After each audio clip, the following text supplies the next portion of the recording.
right, it is 6:30. We'll call to order the city council meeting of May 28th, 2024 with a roll call will start. By visual, everyone's here, but just for the fun, Councilmember McCormick, Present. Councilmember Anduri, Present. Councilmember Candell, Present. Vice Mayor Kwok, Present. and I am present. The council's all here. And we will move on to the adoption of agenda. I'll move the adoption of the agenda. A second. Thank you. All in favor? Aye. Aye. Okay, I'm an aye. The agenda for today is adopted. Are there any public comments for items not on the agenda today? Mayor, I think that item is for public comments for closed session only, Oh, yes, excuse me, for closed session only. Thank you. which is the Brian Vesey versus City of Lafayette lawsuit. Thank you. I see no one present. Is there anyone virtually? Mayor Dawson, I have no hands raised in our virtual audience, and I have no speaker slips for persons in the hall. Okay, thank you. And in that case, we will move on to agenda item 6, which is the closed session. And we will go to that and resume at 7 for the regular meeting.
Philippe, we're ready to start. Thank you. Welcome. You'll, council has returned from closed session. There's no action. And we will move on to the Pledge of Allegiance.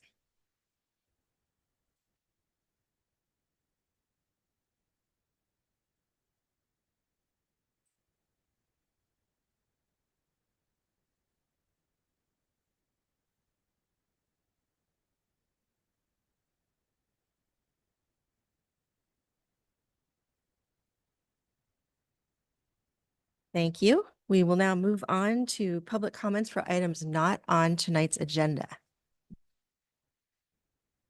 Mayor Dawson, I do have speaker slips for persons in the community hall. And if any persons in our virtual audience would like to speak for items not on the agenda, please raise your hand now.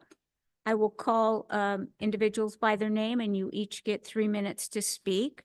Our first speaker is Lisa Deesbro, followed by James Corral.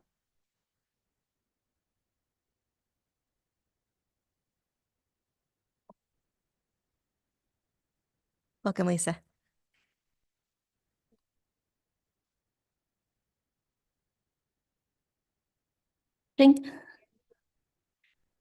Still red. Oh, okay, great. Good evening. I'm Lisa Disbrow, and I'm the leader of the First Do No Harm protests across from Lafayette Elementary School.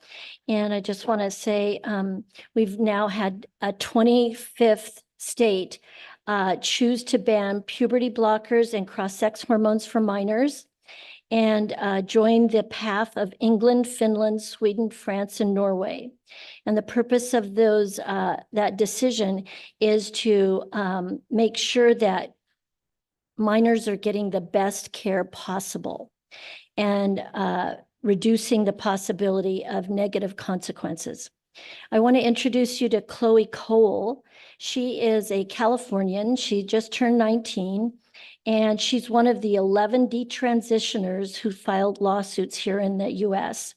And I bring this issue to your attention again and again and again, hopefully, because the children of Lafayette are at risk.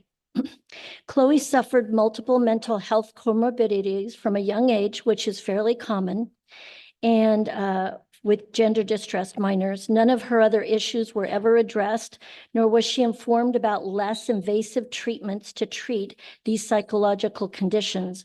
Chloe was advised to socially transition. She was put on puberty blockers, then onto cross-sex hormones, and at 15, she had a double mastectomy. Her parents were told she would likely attempt suicide if they didn't consent to these treatments, even though Chloe had never mentioned any suicidal concerns. Like others who thought drugs and surgeries would bring relief, Chloe discovered her mental and physical health was worsened. Chloe was a child. One of the criticisms we've received is that our sign says no one is born in the wrong body. That is not meant to be offensive in any way. The reason we use that sign, and probably the reason it was stolen along with many of the other signs, was because Chloe likes that statement. She believes children are never born in the wrong body, and that's the message that she wishes her physicians, her therapists had known and followed and had guided her treatment.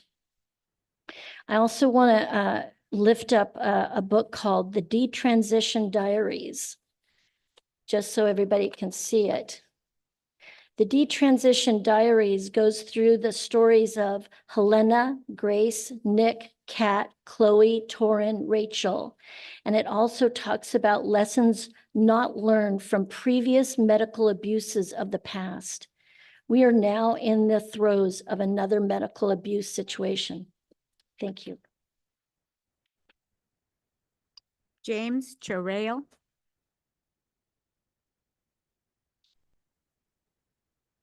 To press here.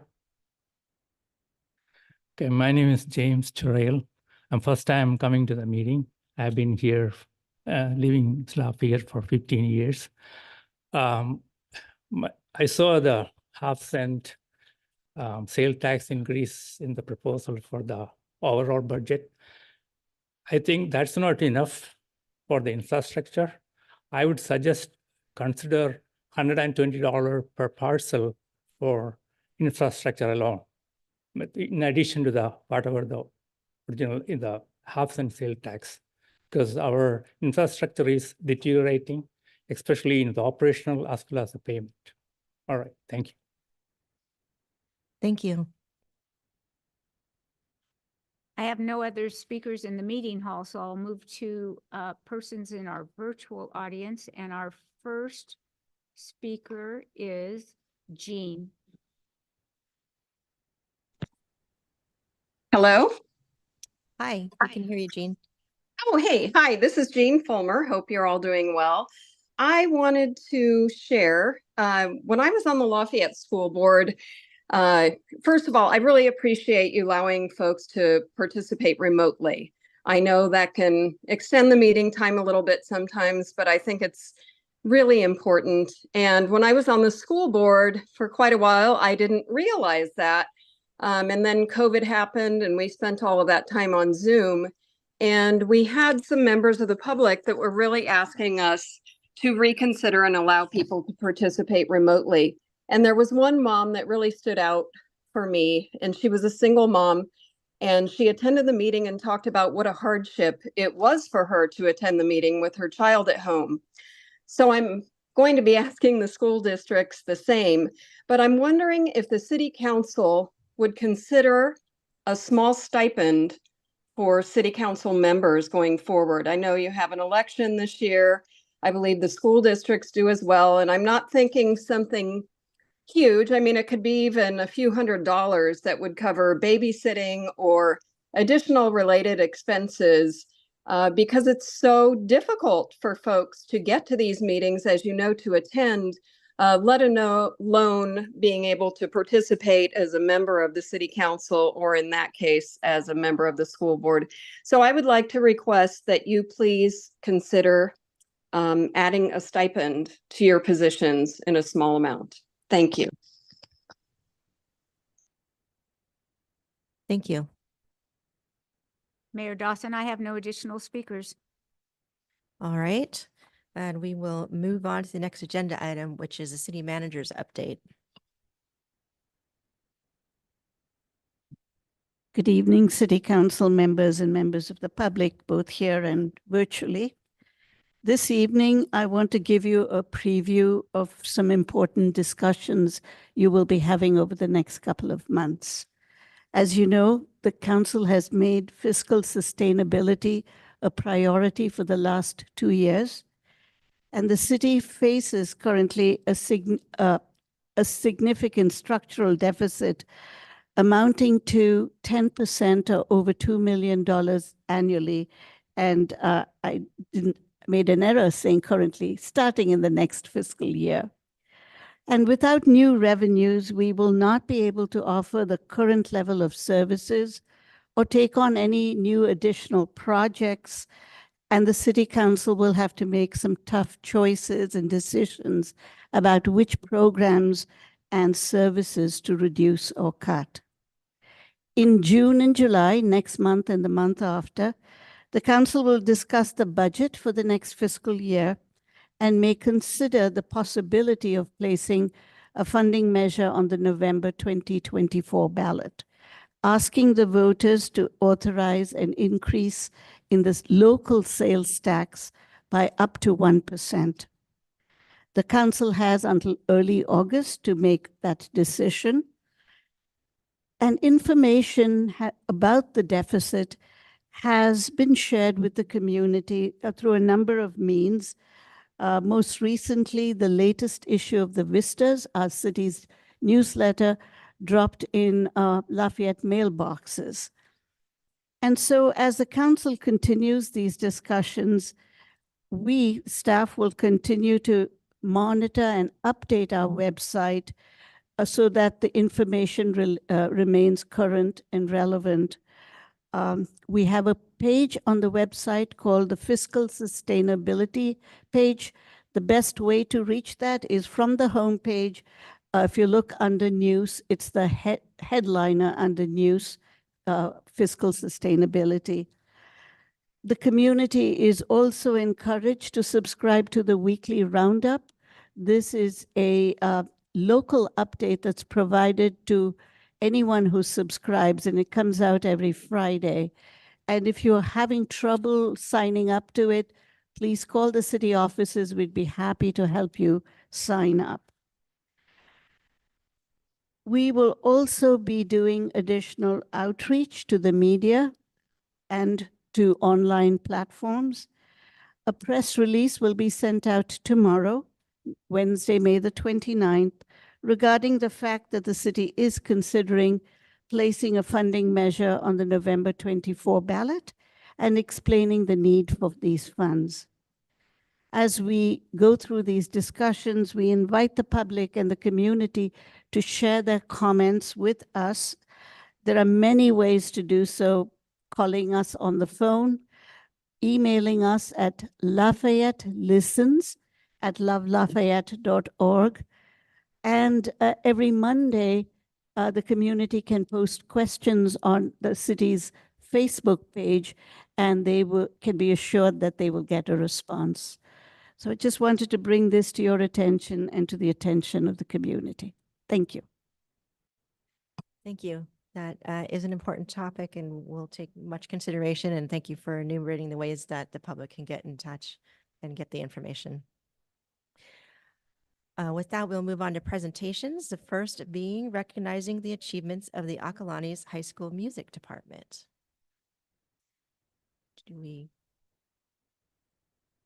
Oh, I am sorry. Is Edwin Cordoba here?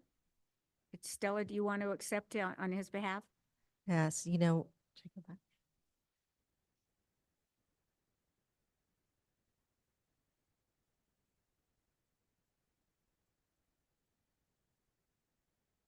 Welcome. Okay. Would you like me to address you? I'm sorry. I'm not sure how Yes, this works. please. Yes. Okay. Well, I want to thank you all for recognizing the music program at Acalanes, the instrumental music program at Acalanes. They've had a banner year, and the students regret they're not able to attend today because they're in the middle of finals week. And another group of them are, well, hopefully going to be studying for finals later tonight, but they are right now at Yoshi's in Oakland. That's the jazz ensemble and the jazz combo. They are performing, squeezing in that one last opportunity to perform. And for some of them, it's their senior year. And so it literally is the last, one of the all-state concert band recipients is a senior. So he couldn't miss that. And Mr. Cordoba, of course, is conducting them, and so he couldn't be here, but I'm honored to be here on their behalf.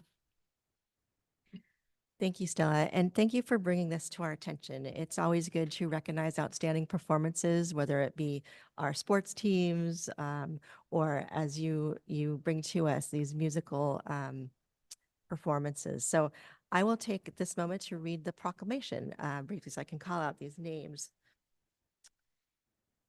So, City of Lafayette, California. Whereas, under the leadership of Acalanes Music Director, Mr. Edwin Cordoba, instrumental music students had a successful 2023-2024 season.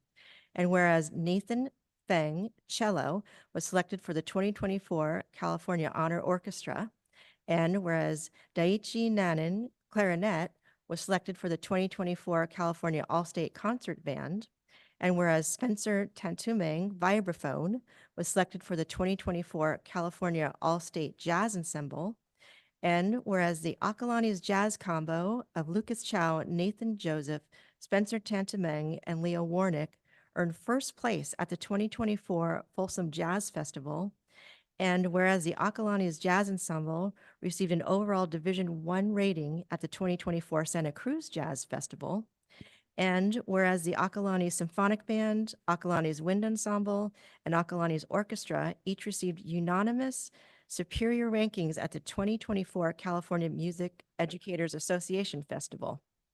Now, therefore, be it resolved that on behalf of the Lafayette City Council, it is my pleasure and honor to congratulate the aforementioned students and ensembles for their achievements this year. So congratulations to them.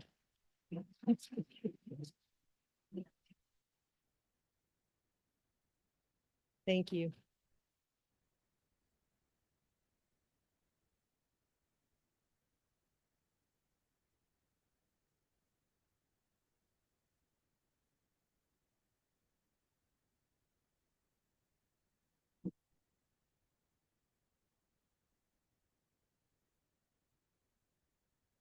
All right, and now, oh yes, is there any public comment? Thank you. Mayor, I have no public speaker slips for this item, nor do I have any hands raised in our virtual audience. Thank you, and congratulations again to those students. We'll move on to Chief Ben Aldred and recognizing the Deputy of the Year.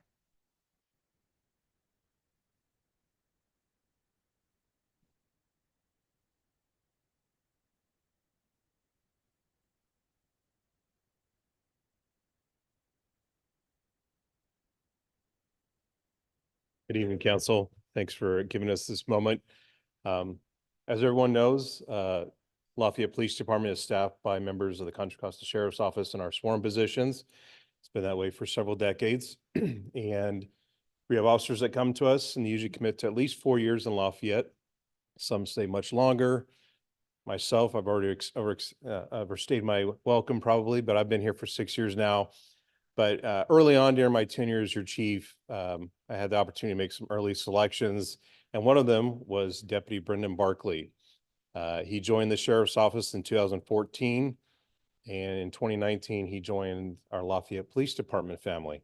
Early on, I knew he was a go-getter, and he quickly identified that he wanted to move into investigations as soon as he really got the reps underneath his belt and learned some of those skill set at an officer or a beat level. And about 3 years ago, we were happy to select him as one of our 2 detectives in our investigations unit.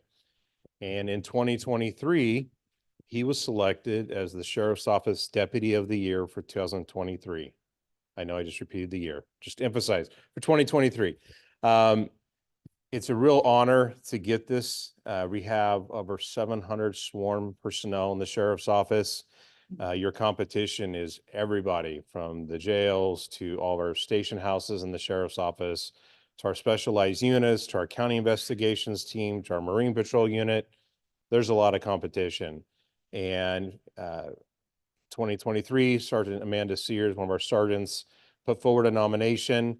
I was happy to be able to endorse it, but she gets the credit for writing a lot of it, and she's here tonight. But we put that up, and we went head to head in the competition, and Detective Brendan Barkley won that. And so earlier this year, he was honored in a ceremony at the County Board of Supervisors Chambers. He becomes the official corporal for 2024. We only have that one person in that position for a year in the Sheriff's Office, so it's now Corporal Detective Barkley. But we were really thrilled. It is unusual to get this. I never got it. I would have liked to have gotten it. And so it's a real honor. Once a year, you rise to the very, very top. And I just give you a couple of cases that were part of the reason why he was selected. We all know about the unfortunate situation of the young lady who overdosed on fentanyl at one of our high schools back in the beginning of 2023. Detective Barkley was assigned that case and just ran with it through hours of authoring search warrants, arrest warrants, phone warrants, you name it, to combing through all the data that comes in with those warrants. He was able to locate the suspect, who was a 20-year-old Concord resident, and was able to determine that this suspect had been supplying fentanyl and other drugs to other juveniles in our county, and also in different situations, sexually exploiting them. This was a really dangerous person, a gang member, and through Detective Barkley's efforts, was able to present that case to the District Attorney's Office. And because of all the different charges involved with it, possession of child pornography, for example, creating child pornography, the list is pretty heinous. That case was taken federally, and Detective Barkley had to stay with that case for over a year. And I'm happy to announce that not too long ago, that person was sentenced to 20 years in federal prison with a mandatory 15-year probation after their prison term. That was a case that may not have gotten to where it had been or got to had it not been for the diligence of Detective Barkley. Another case, unfortunately, involves the victimization of a juvenile that happened later in the year. Again, the amount of hours that Detective Barkley invested in that case, and the things you have to look at sometimes when you're a detective is not pleasant, and those things stay with you, and you have to figure out how to deal with that. We even flew him back to Florida to conduct search warrants on a premises there, and he collected all the evidence he needed for this person to be arrested as they landed back in California on one of their trips back to visit some folks. And that case is now working its way through the justice system. Those are just two examples.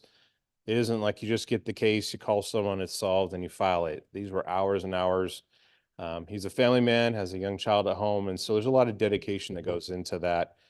And come July, we're actually going to lose him because he was just selected to join the U.S. Marshals Fugitive Task Force for Contra Costa County. And so we are happy to see him move on in success. Hopefully one day we'll get him back as Sergeant Barkley. And thanks for this opportunity. Appreciate it. Thank you.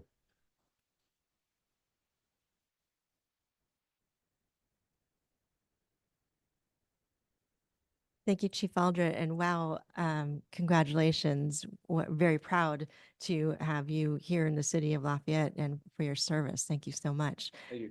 And on behalf of the city, we do have a proclamation to pass to you, and I would like to take a moment to read that as well.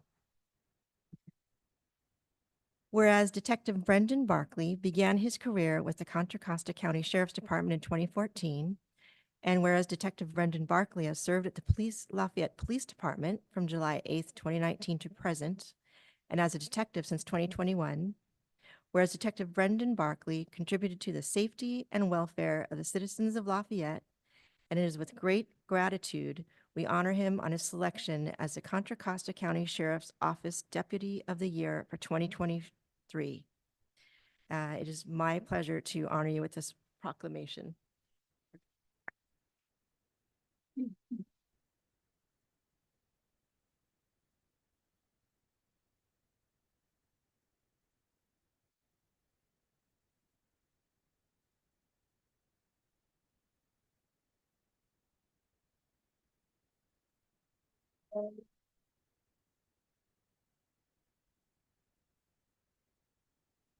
Thank you, everyone.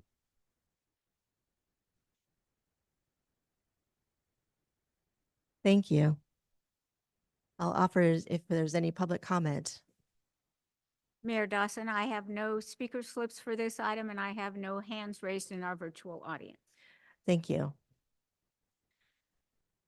And Chief Aldred, I will call you back to recognize our Police Academy graduates. Oh. You think he's...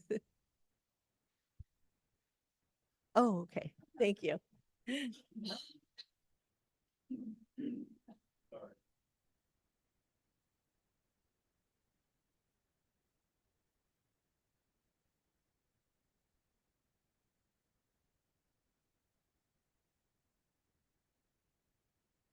All right. Well, thanks again. It is my pleasure tonight. We had our first Citizens Academy of 2024, our spring Citizens Academy. We had a lot of great community members that agreed to join us for several Tuesday nights. So this is our last Tuesday nights, and I'll have to find something else to do on their Tuesday evenings. But it was a real pleasure. We enjoyed having this program at the police department. We usually host 2 a year, spring and fall. So if you have not come and you'd like to come, we would cordially invite you to attend. Typically 12 to 15 residents go through our 6 nights through various curriculum. One night they have to deal with me. Another night they get our traffic enforcement and our emergency preparedness presentation. They have a use of force night where they go through different scenarios using the use of force simulator that we have at the sheriff's office. They have a day at the range, learn how good firearm safety and a little target shooting. We have another night of investigations. We're very fortunate that one of our local banks hosts us after hours, and we're able to set up a crime scene and sort of show them the steps that we'd go through in processing that and dealing with that. Getting a tour of our coroner's office, our dispatch center, and our last night was spent at the Martinez Detention Facility, going through the various floors there and understanding what goes into processing folks that are coming into custody and the obligations we have to keep them safe and secure there. And so without further ado, I'll call up the Spring Citizen Academy. And I already recognize we have some alumni here. So thanks for coming out tonight and supporting us. But if you were in the Spring Citizen Academy, go ahead and step up, please.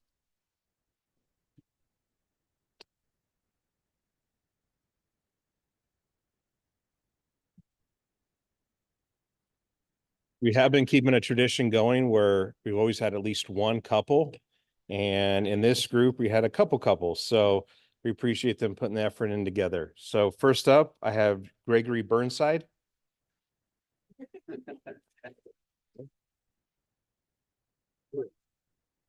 Thank you. We'll give you a chance to talk at the end if you want to. Okay. Okay. Hold on. All right. Hopefully it's all good. All right. Next up, Dorothy Castell.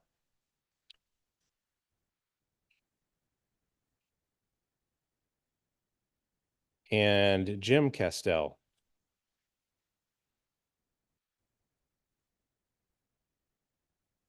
Next up, we have Lauren Herpich.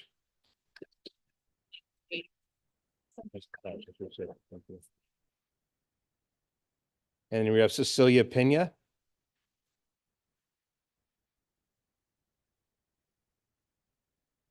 And then, is Ann Reardon? Oh, there you are. Sorry, Ann Reardon. Thank you. And then our last but not least couple. Let's do Marilyn first. Marilyn Sibley.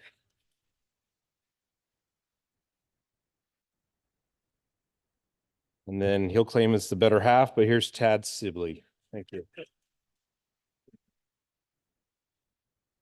If anyone wants to talk, you're welcome to, but otherwise, usually afterwards, we do a group photo with the council, but if you want to make a comment, is that correct, Mayor? Don't feel anything, unless it's good. It will only be good. So I just want to highly recommend this program for anybody watching at home here. This was a great opportunity to really see what our police department does. It definitely opened my eyes to, especially the relationship we have with Contra Costa Sheriff's Department. We are very fortunate to have that contract service. We get so much from that contract. I also learned that I'm a very good shot, apparently. So that was a fun thing to learn. And it was just really nice to also get to know other people in our community. So I know my husband is already, I think, signing up for fall. There'll be a whole bunch of 40-something-year-old guys because they're all jealous of me right now. But I highly would recommend it. It's a really great opportunity. It really opens your eyes and gives you more perspective. So is that a good enough plug for you? Okay. Thanks, Lauren. That was a good plug. If not, are you wanting to chat? All right. I'll ditto what Lauren says. I mean, it's really an amazing experience and I encourage you all to do it. Yeah, we experienced a lot of things, but two big takeaways. One, the chief and officers, they go through so much in evaluating a situation right now and within moments having to, ask themselves, is this escalating or de-escalating? And with everything that goes on, you'd expect, just some concern about that. And what I did find is that the Lafayette PD handles things without pulling a gun, without a stun gun, anything. They talk it through. They're community builders. I encourage you all to participate. Thank you.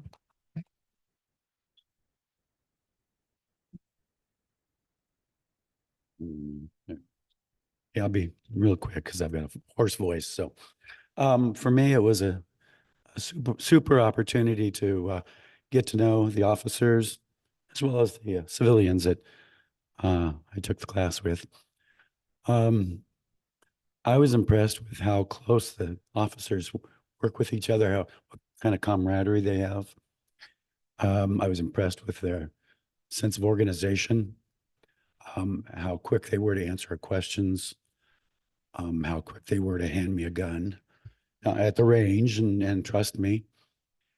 And I really encourage anybody to get involved in the class and find out how seriously these folks take their work and how, I guess, close it is to their hearts to protect our community.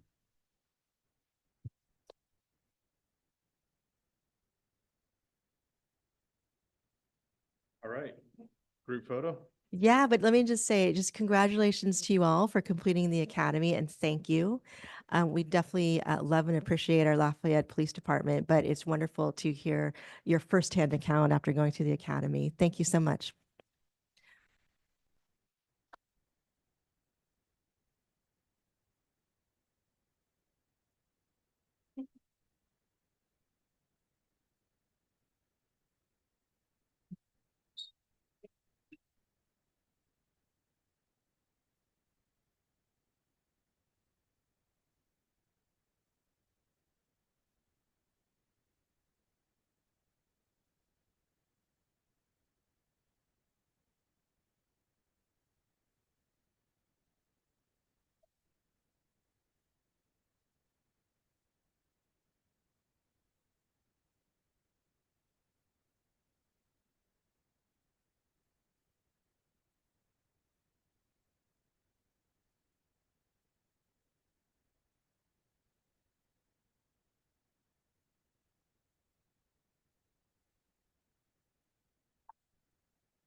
Okay, so far this has been very fun. So now we'll move on to more fun with the planning and building.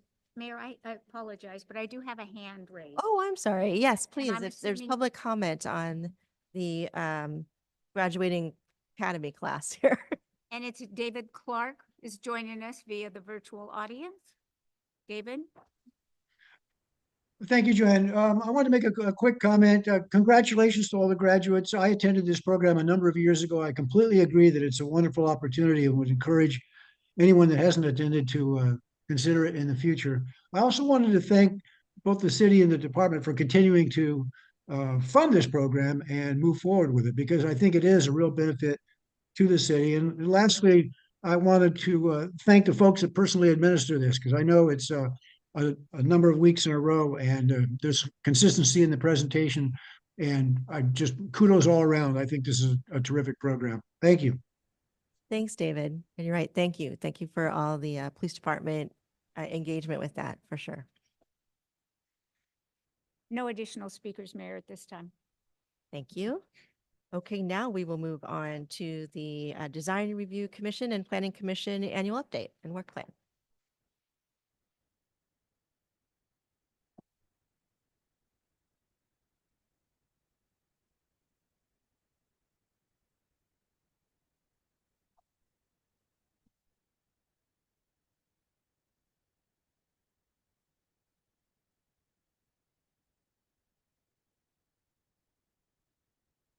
Good evening, Mayor Dawson, members of the council, members of the public. It's good to be back before you again. It is the council's practice to meet annually with each of your commissions, committees, and task forces as a check-in, an opportunity for an annual report, and discuss work moving forward. I'll be brief and then turn it over to the chair. The planning department has been doing a work plan for about 20 years, and we would annually bring that to you at this meeting with the Design Review Commission and Planning Commission annual reports. That practice changed last year with the goal of aligning all the department work plans with the budget. So now the work plans would come with the budget. And so tonight is the Design Review Commission and then the Planning Commission's annual check-in with you. And so we have a slide deck, and I will turn it over to Design Review Commission Chair Hadley. Thank you. It's a pleasure to present the annual report for the Design Review Commission. Tonight we have three of the commissioners present, Vice Chair Colin Cass and Commissioner Stanton, Richard Stanton. We are going to go through the role of the commission, commission members, guiding policies and documents, and looking at the meeting statistics, looking back and also forward. The Design Review Commission advises the Planning Commission and City Council on matters relating to aesthetics and the physical appearance of the City of Lafayette, hears and decides applications for design review and hillside development permits in a quasi-judicial capacity, serves as referral body to the Planning Commission on land use permits, subdivisions, density bonus projects, and policy developments. These are the members of the commission. As mentioned, Vice Chair Colin Cass and Commissioner Richard Stanton are present, and Commissioner John Gray and Travis Causer are absent tonight. The guiding policies and documents include Lafayette General Plan, Downtown Specific Plan, Downtown Objective Design Standards, Phase 1, Municipal Code Findings for Design Review and Hillside Development Permit, Residential Design Review Guidelines, and also Downtown Street Improvement Master Plan. This year, we had 18 meetings, 20 plus total hours in session, and 77 items of business, including 31 public hearings, 5 study sessions, and 19 other businesses. As we see here, the total number of the meetings were 18 in 2023, and then the number of the items considered 77, and number of the new applications considered were 28. We reviewed and approved 2 sign permits at Chevron and Crash Champions, approved 2 projects involving commercial building improvements, approved 12 projects involving residential additions, and 4 projects involving demolition and construction of new single-family residences. Also, Commission approved Phase 2 hillside development permits for new single-family residences at Mount Springs Road, 4140 Los Arabis Drive, and Hansen Drive.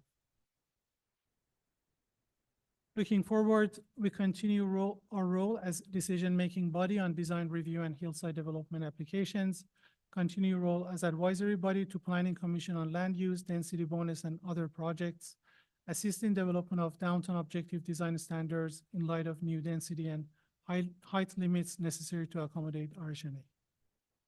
Thank you. Thank you for the presentation. Does council have any questions, comments? Oh, please. So are you going to present the work plan for this coming year, or is that?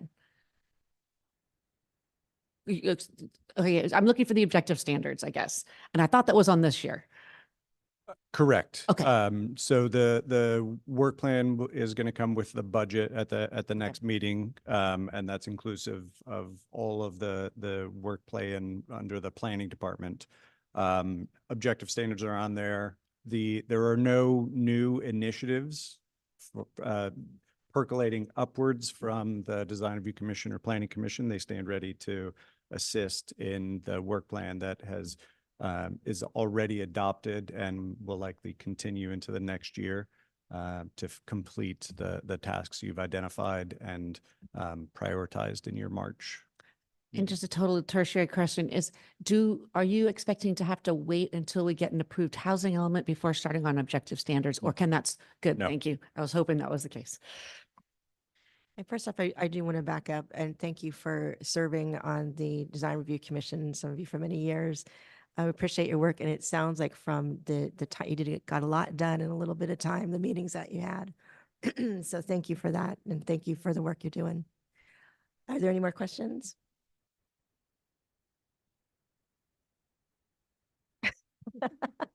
All right, are there any other comments from you gentlemen? Okay, Well, thank you very much for the presentation. Thank you. And public. And we will get public comment. I have no speaker slips and I have no hands raised in our virtual audience. Okay, thank you Thank you. again. Thank you, Richard. Thank you very much.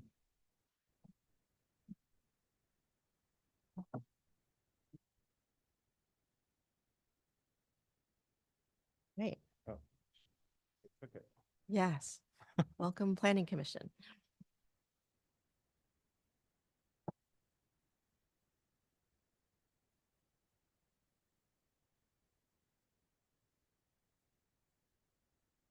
We move on to the Planning Commission, and the roles of the two commissions are similar in that they deal with planning matters. And I generally start each zoning administrator meeting with a 1-minute primer on local government, and the 5 elected council members appoint 7 planning commissioners, 5 design review commissioners, and about 100 other volunteers who serve the community in a purely voluntary basis on commissions and committees and task forces. And that's how the initial incorporation was envisioned as a city, a limited services city, limited staff, fiscal conservative policy supported by a multitude of volunteers serving on those commissions and committees. And so I take that opportunity to envision a pyramid where the planning staff is at the bottom and it's the broadest. We're doing the most of the work. The zoning administrator is the next step up, trying to provide public notice on applications, get public input, but act on relatively routine matters that are not highly controversial or extensively large in scope. And then it moves up to the Design Review Commission for design review applications, hillside development permits, moving up to the Planning Commission. They hear generally fewer applications, but those of kind of more import, land use permits, rezonings, et cetera. And then ultimately the council at the apex of the pyramid being the ultimate decision-making body if a matter is appealed upwards, and also adopting and acting on the most important policy matters like a general plan update or rezoning. So with that, I'll turn it over to the chair of the Planning Commission. Thanks, Greg. Thank you. Good evening, Council. Tonight, I'm going to do the Planning Commission Annual Report. I'm Chair Labange. I've got Planning Commissioner Sturm and Planning Commissioner Heising with me. And we will go through a little picture to see the other planning commissioners as well. Overview very similar to what we saw at design review. So I'm going to go through to the next, unless you want me to read every word. The Planning Commission is charged with development of the general plan, implementation and administration of the zoning ordinance, and review of development applications. Hear and decide land use permits, variances, design review, hillside development permits, and subdivision applications. Lastly, advise the City Council on administration of laws governing approval of rezoning, planning development, and ordinance changes. Next one is the Planning Commission members. Not here tonight, Commissioner Farzan, Mason, and Vice Chair Radnich, and we do currently have one vacancy that is being publicized. Similar guiding policies and documents, exactly similar. Meeting statistics, we have had 12 meetings this year, 21 hours of session, 35 total items of business, including 17 public hearings and 4 other business. Our meeting stats, I just draw yourself to, if you look to the far right, 2023, you can see a lower number, and you can kind of look across. You know, without digging too deep, you know, we're in an economic cycle that's stopping a lot of big development and just based on economic feasibility, and that directly impacts the number of things we see. So nothing to cry foul. It's just where we are in the business cycle. Looking back, some of the things we reviewed and recommended this year, a 6th cycle of the housing element update, which you all had a lot more fun than we did. And thank you for all that hard work. Flood prevention ordinance update, general plan safety element update, public art and signage ordinance update, and permanent SB 9 ordinance. Continued recommended 2023-24 capital improvement program. Approved major wireless communication facility on Gable Lane. Approved Phase 1 hillside development permit on Quail Ridge Road. Continued 3-lot minor subdivision, as well as cancer support community project on Mount Diablo Boulevard. Looking forward, continue to hear and decide on land use permits, variances, design review, hillside development permits, and subdivisions. Recommend adoption of updated land use designation, zoning, and objective standards needed to implement the housing element. Initiate updates to the design downtown specific plan, Mount Diablo Boulevard corridor plan. And with that, I am done. If you have any questions for anyone on the Planning Commission, we are here at your disposal. Right. Yeah, well, I mean, just since I did work with you guys last year, I do want to say this is a really impressive group. I mean, I was just being part of it. It's just that the different disciplines and expertise that this group has and how they work together and the mutual respect that they share, that they show to each other, and the fact that the decisions reached, just look at the decisions from all different sides was just really, it was a privilege to work with you. I was in awe of the expertise that you all brought to the table. So thank you very much, I will say. And it looks like, given our the path going forward, this year and the following years will be much busier than last year. So I guess thank you very much. Thank you. Any other questions or comments? Well, I want to repeat the accolades because I'm impressed with the work you've been doing, and I appreciate all the work and the housing element. You guys laid a very good foundation of things to think about, obviously, that we have incorporated into the element. So thanks for the time and dedication to what you're doing. Definitely appreciate it and look forward to the work ahead. It's important work because it's definitely forming that 2040 Lafayette. So hitting our arena numbers and all that good stuff will take a lot of insight. So appreciate what you're bringing to your work. Thank you. Thank you very much. Are there any public comments? Mayor Dawson, I have no speakers slips and I have no hands raised in our virtual audience. Thank you. Thanks again. Oh, sorry, could we make, sorry, I didn't. Oh yeah, you please make some remarks. Yeah, thank you. I just want to take this opportunity to say how great the planning staff is and that it's a pleasure to work with such a professional group of folks. And this city is fortunate to have Greg leading that charge and a lot of good staff underneath him. And when you look at the work plan, we go through the work plan, Greg brings it to us. We talk about last year's work plan. We talk about the work plan coming up. And it amazes me how much work that staff gets done with so few people. And just because of attrition and people moving on and getting a good experience here, they move on to other places. So then you lose that experience and then you got to start over with a new hire. Not that new hires aren't good, but it's just a lot of time and investment to put into a new person coming on board. So I just want to say that. Also, I think Greg mentioned that we here are volunteers and we do the best we can we tackle some pretty tough projects, work with some fun developers as well as some tough developers. And it's always a challenge. It's rewarding. And for me personally, I think it's rewarding when you drive around town or bike around town or walk around town and you see a project that you worked on. That's rewarding, but it's also interesting to learn from those projects. I walk around town, drive around town, and bike around town, and I see a project that we worked on and we made decisions on, and I think, oh, shoot, we should have done that differently. We could have done that better.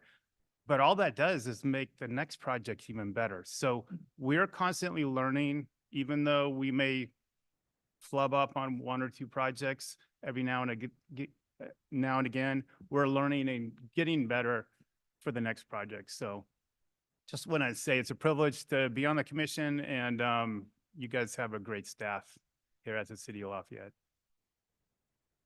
Thank you for those comments. I appreciate it. And before the next one, we do, I think, tend to perhaps take our planning department for granted because of the great work they do.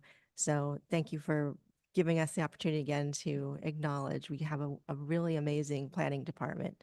The work they do and the hours they put in, countless. It just amazes me. So we're grateful for your work and thank you. Thank you. Thank you. Okay, let's see. We are moving on now. Oh, to the report from the Citizens Technical Advisory Committee on East Bay MUD's plans. Mayor, as the committee members are taking their seats, I just want to give a brief staff report. In January of 2023, East Bay MUD staff presented the Lafayette Reservoir Tower Seismic Retrofit Project to the City Council, featuring a tower shortened by 40 feet. The City Council and the community expressed concerns about the proposed design and the potential loss of the iconic tower that has symbolized our city for decades. A group of Lafayette residents with extensive expertise in seismic structural retrofit design, structural engineering, architecture, and construction volunteered to review East Bay MUD's technical reports, analyses, and plans to determine if the tower could be seismically strengthened in its place in its original configuration rather than by shortening the tower. And the committee presented its first report to you in July of 2023. Since then, this committee has spent countless hours reviewing technical studies, reports, plans, and specifications provided by East Bay MUD in an attempt to work collaboratively and identify alternatives and mitigations. They have met with East Bay MUD staff and AECOM, East Bay MUD's consultant, twice, and have exchanged numerous emails with them. The committee completed its final report earlier this month. Based on extensive review of East Bay MUD's seismic analysis and conceptual design documentation, it is the consensus opinion of the committee members that East Bay MUD's proposed shortening of the tower would increase the seismic risk for downstream residents of Lafayette in a major earthquake rather than lessening the risk. I will now turn the presentation over to Committee Chair Gordon Chong. Thank you, Narup. Madam Mayor, members of the council, my name is Gordon Chong. I'm an architect and coordinator of the Citizens Technical Advisory Committee. With me this evening to my immediate right is Lauren Wiley, and my far right is Matt Burdix. Both are structural engineers and members of our committee. Two other members of our committee who were unable to be here with us this evening are Mason Walters, who you have heard from earlier, as well as Jack Maley. While they're not here, their resumes are included in your packet. And while their resumes are extensive and generally go unquestioned,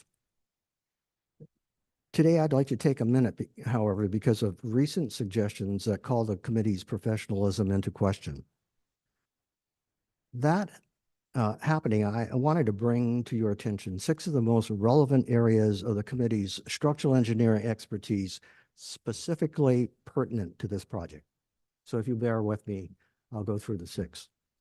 First, Jack Maley is recognized as a leading national, if not international, authority of concrete structures and serves as a UC Berkeley research professor. Secondly, Loring has provided similar peer review of a seismic renovation of the Tolt Reservoir and dam renovation in Seattle. So the specificity of his experience is unquestioned.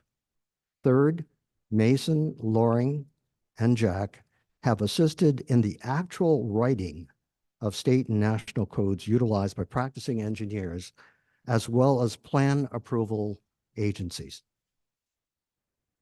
Fourth, Mason, Loring, and Matt are principals of leading California firms who have been at the forefront of designing for seismic risks on a wide variety of complex projects on a day-to-day basis for over 40 years. So I think they understand the issues that we are confronted with. Fifth, Loring is former chair and longtime member of the State of California Historic Building Safety Board, which I think is important given the 100-year history of the asset that we are addressing. Lastly, both Jack and Loring have been elected to the prestigious National Academy of Engineering for their lifetime of achievement. Not many have that honor. Hopefully, these 6 reminders will underscore to the council both the committee's expertise and professional integrity, as well as their extraordinary ability to undertake every aspect of technical review, as well as to provide suggested mitigations and alternatives to the East Bay mud proposal. I wanted to also assure the council that they have undertaken the review with the freedom, independent freedom, with breadth, depth, and professional rigor of the material provided by East Bay Mud themselves over the last 15 months. I think it's important to remember that our analysis and findings are based on East Bay Mud's own research and not on any contrarian data generated by our committee. We are reviewing their data. Any suggestion that the committee does not have adequate understanding of the issues is simply not accurate. The committee's aggregate expertise and experience is more than equal, in my mind, to any review panel or design firm that may be assembled. You may recall that during our meeting with you in July of 2023, Mason, Matt, and I underscored that our guiding principle, and in fact, our highest priority, was to protect the public against the threat of a risk from a seismic event. That remains our primary concern to this day. At the encouragement of Vice Mayor Kwok from the onset, the goal of the committee was to work collaboratively with East Bay Mud and their consultants AECOM by reviewing, analyzing, questioning, sharing, exploring alternatives, but most importantly, attempting to stimulate AECOM and East Bay Mud's structural design thinking and approach. After having made a number of suggestions reflected in our July 17th, 2023 and February the 1st, 2024 report, during various Zoom and in-person meetings and numerous email interchanges, it's become clear that East Bay Mud is no longer interested in our review comments, nor collaboration to identify potential alternatives. In response to our many suggestions, East Bay Mud has dismissed all suggestions and defensively rebutted our suggestions rather than utilize them as stimulants for further exploration. After over a year and 3 months of attempting to collaborate and to find technical alternatives, we have determined that that is no longer a reality given the lack of an interested collaborator. By necessity, then, in our final report, we have pivoted and turned away from our earlier efforts to search for alternatives. Instead, we find ourselves having to analyze the potential impacts of the East Bay Mud proposal so as to make the city of Lafayette and our fellow residents aware of the potential seismic risks to our community. So that brings us to this evening. And I'd like to have Loring provide a synopsis of the final report, which is included in your packet. Loring? Thank you, Gordon. Excuse me. Thank you, Gordon. I'm Loring Wiley, a structural engineer and a 58-year resident of Lafayette. The based on our extensive review of East Bay Mud's seismic analysis and conceptual design documentation, it is a consensus opinion of our pit committee members that the East Bay Mud's proposed shortening of the tower would increase the seismic risk for the downstream residents of Lafayette in a major earthquake, rather than lessening the risk. The basic idea behind East Bay Mud's scheme is that decreasing the height of the tower would reduce the seismic effects of the tower by eliminating a significant amount of seismic inertial mass, while shortening the tower would reduce the bending forces in the tower. Doing so would cause the tower to shake more violently, and this shaking would significantly increase the harmful lateral shear forces near the base of the tower. It is the committee's opinion the resulting intensification of lateral shear near the base would increase the seismic hazard of the entire tower and consequently the emergency outlet of the reservoir. Let me try to explain this technical stuff a little bit in what I think is sort of lay terms. The tall tower would shake, vibrate in an earthquake. And the period of this is such that it would go over and back in about 1 second as the tall tower. Now, if the tower is shortened, the period reduces considerably, and the tower would be going back and forth a lot faster, and it increases the force at the base of the tower from what the tall tower would be doing. And it's this increase at the base that is our primary concern. According to East Bay Mud's documentation, there would be about a 13% increase at the base of the tower in the shear force caused by the shortening of the tower. It is the committee's consensus that the above would intensify, would increase the safety concern downstream. It is notable that the East Bay Mud was informed of these kind of issues in 1995 by the authors of an earlier seismic evaluation, specifically the 1995 ICEC report titled Seismic Evaluation of the Lafayette Tower Reservoir, was written under the direction of Dr. Joseph Penzine, a UC Berkeley professor, who was one of mine, in fact, structural engineering and structural mechanics, who was a preeminent international expert and foremost authority in the field of vibration of structures. One of the conclusions of that report was the alternative action of reducing the tower height to achieve acceptable seismic response scenario is not a viable approach and should not be taken. This is because reducing the tower height increases the seismic bands in the structure and therefore does not reduce damage levels. Now, our conclusion is not based on this report.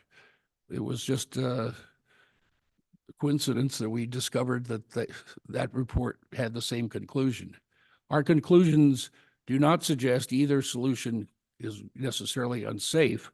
We simply believe that the shortened tower increases the seismic risk at the base of the tower, where less is known about the quality of concrete and things of that nature, because that's much harder to see and it's all below water and harder to understand. So the consensus opinion of the committee is the tower shortening would increase the seismic risk up to the tower and safety of the downstream residents, and therefore is not a viable retrofit option. Now, let me make three more sort of quick points. One is the present tower is not a designated historic structure by East Bay Mud. And however, I think most of us in Lafayette think of it as a historic structure. Realistically, 90 years ago, there wasn't much more than a few farmhouses and barns out here. Secondly, one of the big concerns of the tower situation is the conduits underneath the dam. There are two conduits, 5 foot in diameter, that go from the base of the tower out under the dam, one being the spillway to dump into the local creek, one being to connect to the East Bay Mud water pipes and supply. These conduits are overstressed, whether the tower is tall or short. And this is one of the major retrofits that is needed for this work. It is contended that the taller tower increases the force a bit in these conduits. We're not 100% sure that it's the toe of the dam that's increasing the effects or whether it's the taller tower. But no matter what, the cost of fixing these conduits is a major and very difficult task. You have to work in these 5-foot diameter towers. You have to either add steel straps or steel pipe or reinforced concrete liner in there. And that's a very, very expensive task. And if there is any increase from the taller tower, it's just the fact that some of the steel may be a fraction bit thicker or a few more rebar would be needed, which is minor in the cost of doing all that work because the labor is so extensive. So that's one of the major factors in this whole work. And finally, California State Department of Dam Safety, Department of Seismic, what is it? Department of Safety of Dams, that's one more O in there, is the regulator. And East Bay Mud specifically asked us not to contact them. We suggested having joint meetings with them, and they declined that. We are not aware of their review status or the status of them issuing any kind of a permit to proceed. But we do have a strong recommendation and suggestion that the city of Lafayette forward our reports to the Division of Safety of Dams so that they are aware of all the opinions in making their regulatory decisions. Thank you. Thank you, Madam Mayor. We're prepared for any questions you might have. Thank you. First off, thank you again for your extensive follow-up to this, and particularly, obviously, for your continued emphasis on safety and bringing this back to us for this consideration. Thank you. Are there questions? Councilmember Andori. Okay. Well, thank you very much for all the work that you've done on this over the past year. It's really been above and beyond. You last reported to the council in July. The council's probably not aware of all the work that's gone on since then. And we're really grateful to you for doing that. You alluded to this in going through the resumes, but it's just very unfortunate, even today, receiving this letter that talks about the committee being irresponsible and misrepresenting data. I just want to say that it's just amazing that a public agency would say something like that about leading experts in the field and volunteers who have come to the assistance of their city. So I don't know what else to say. I'm just sorry that that happened. You put yourselves forward to do that. You don't deserve to have that kind of response. So just so everyone is aware, the city did receive today a response letter from East Bay Municipal Utility District signed by the Director of Engineering and Construction responding to the final report. And one of the, and I believe everyone has a copy of this and has seen it, and it's on it's publicly posted. But one of the things that it says, well, basically, as I said, it accuses you of misrepresenting and misinterpreting the data when you come to your conclusion. And it points out that the reason the basis for that accusation is that you have ignored information that has been developed since the 1995 ICEC report. And there are 3 bullet points in the letter that refer to that information. One is that the foundation soil to bedrock contact is deeper than ICEC assumed. The second is that the materials surrounding and supporting the tower are generally weaker than ICEC assumed. And third, that the bedrock shear wave velocity profile gradually increases with depth, unlike the constant value assumed in the 1995 ICEC study. So my first question is, Are these points relevant to the conclusion that you reached? I think both Loring and Matt have some comments. If I could have both of them address that question.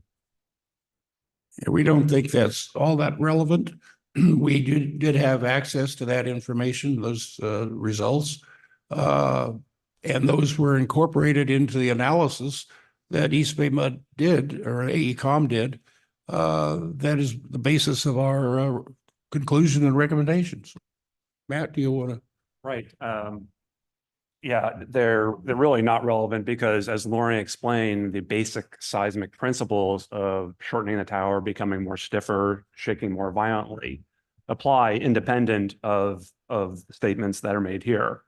This is why the 1995 report, we basically reached the same conclusion with a different set of data because the principle is the same.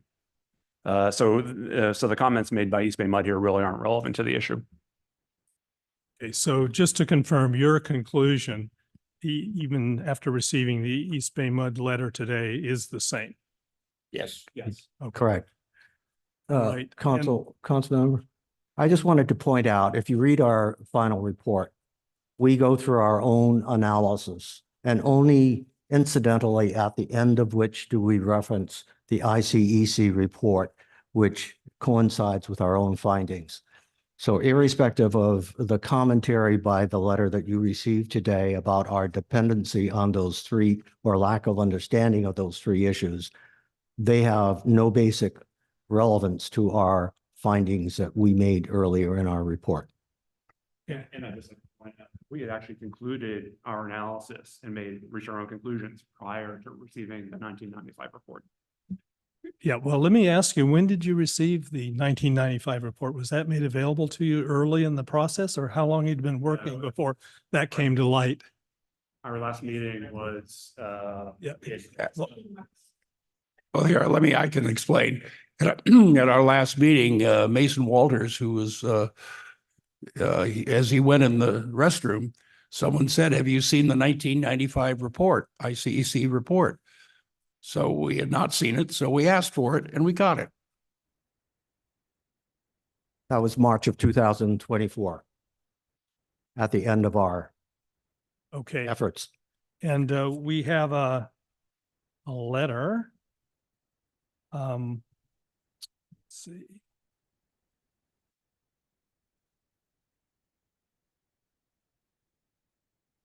Yeah, we received a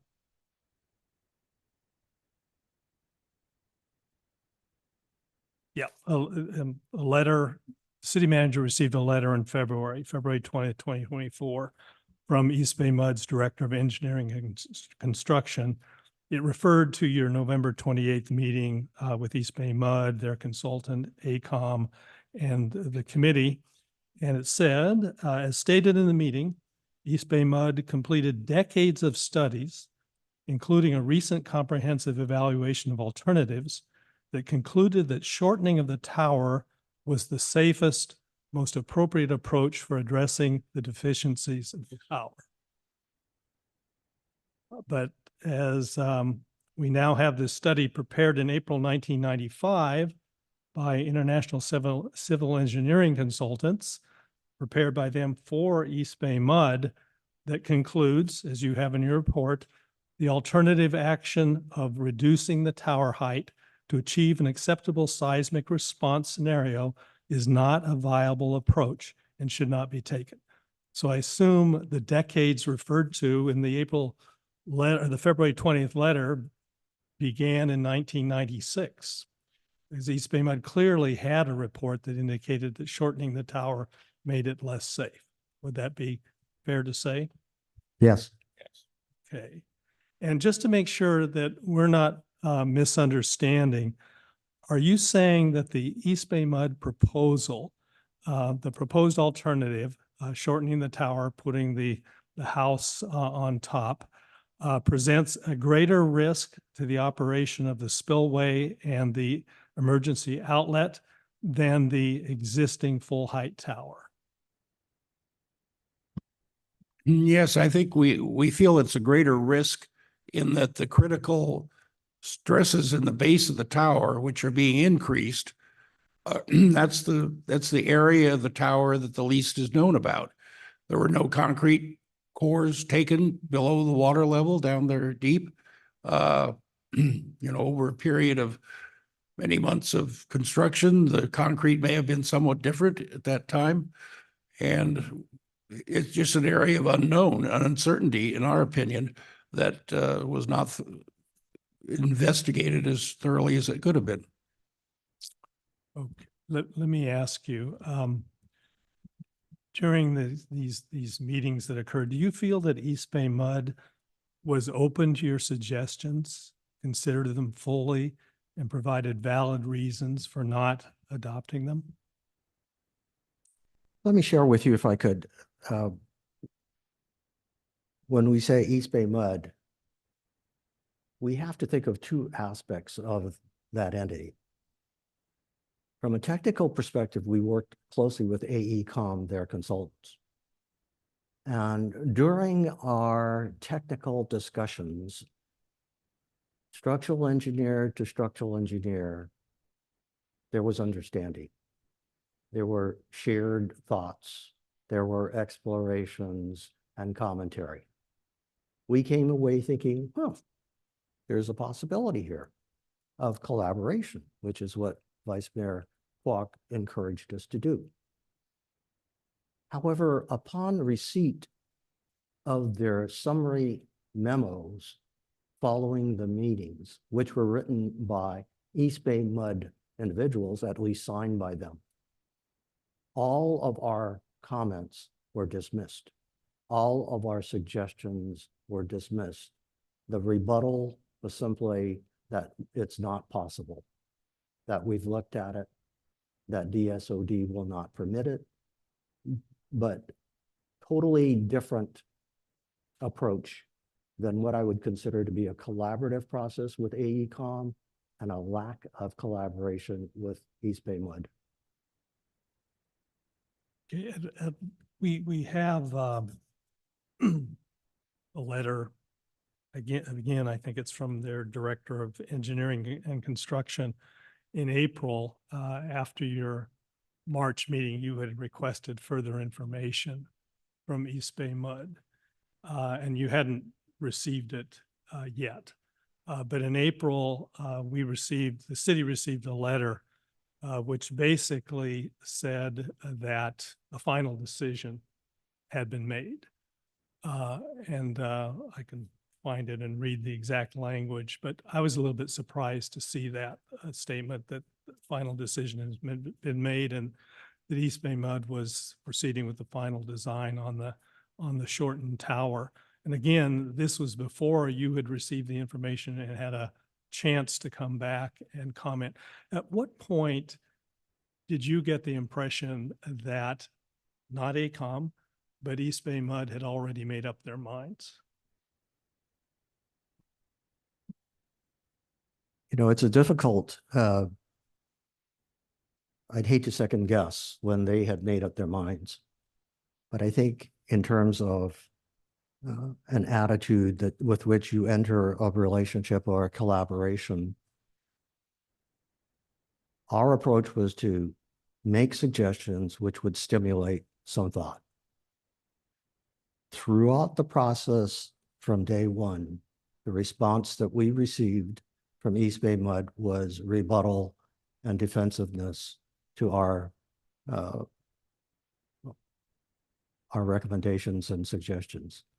So we could see that with the writing that came from East Bay Mud's director, very straightforward, noting that East Bay Mud has sole responsibility and authority for the structural solution that's put forward, which basically shut down any thoughts of collaboration coming from a third-party review entity, no matter how capable we might be and how well-meaning that we may be with our intent to collaborate. They have said, we hold the responsibility for that, which basically means, so what?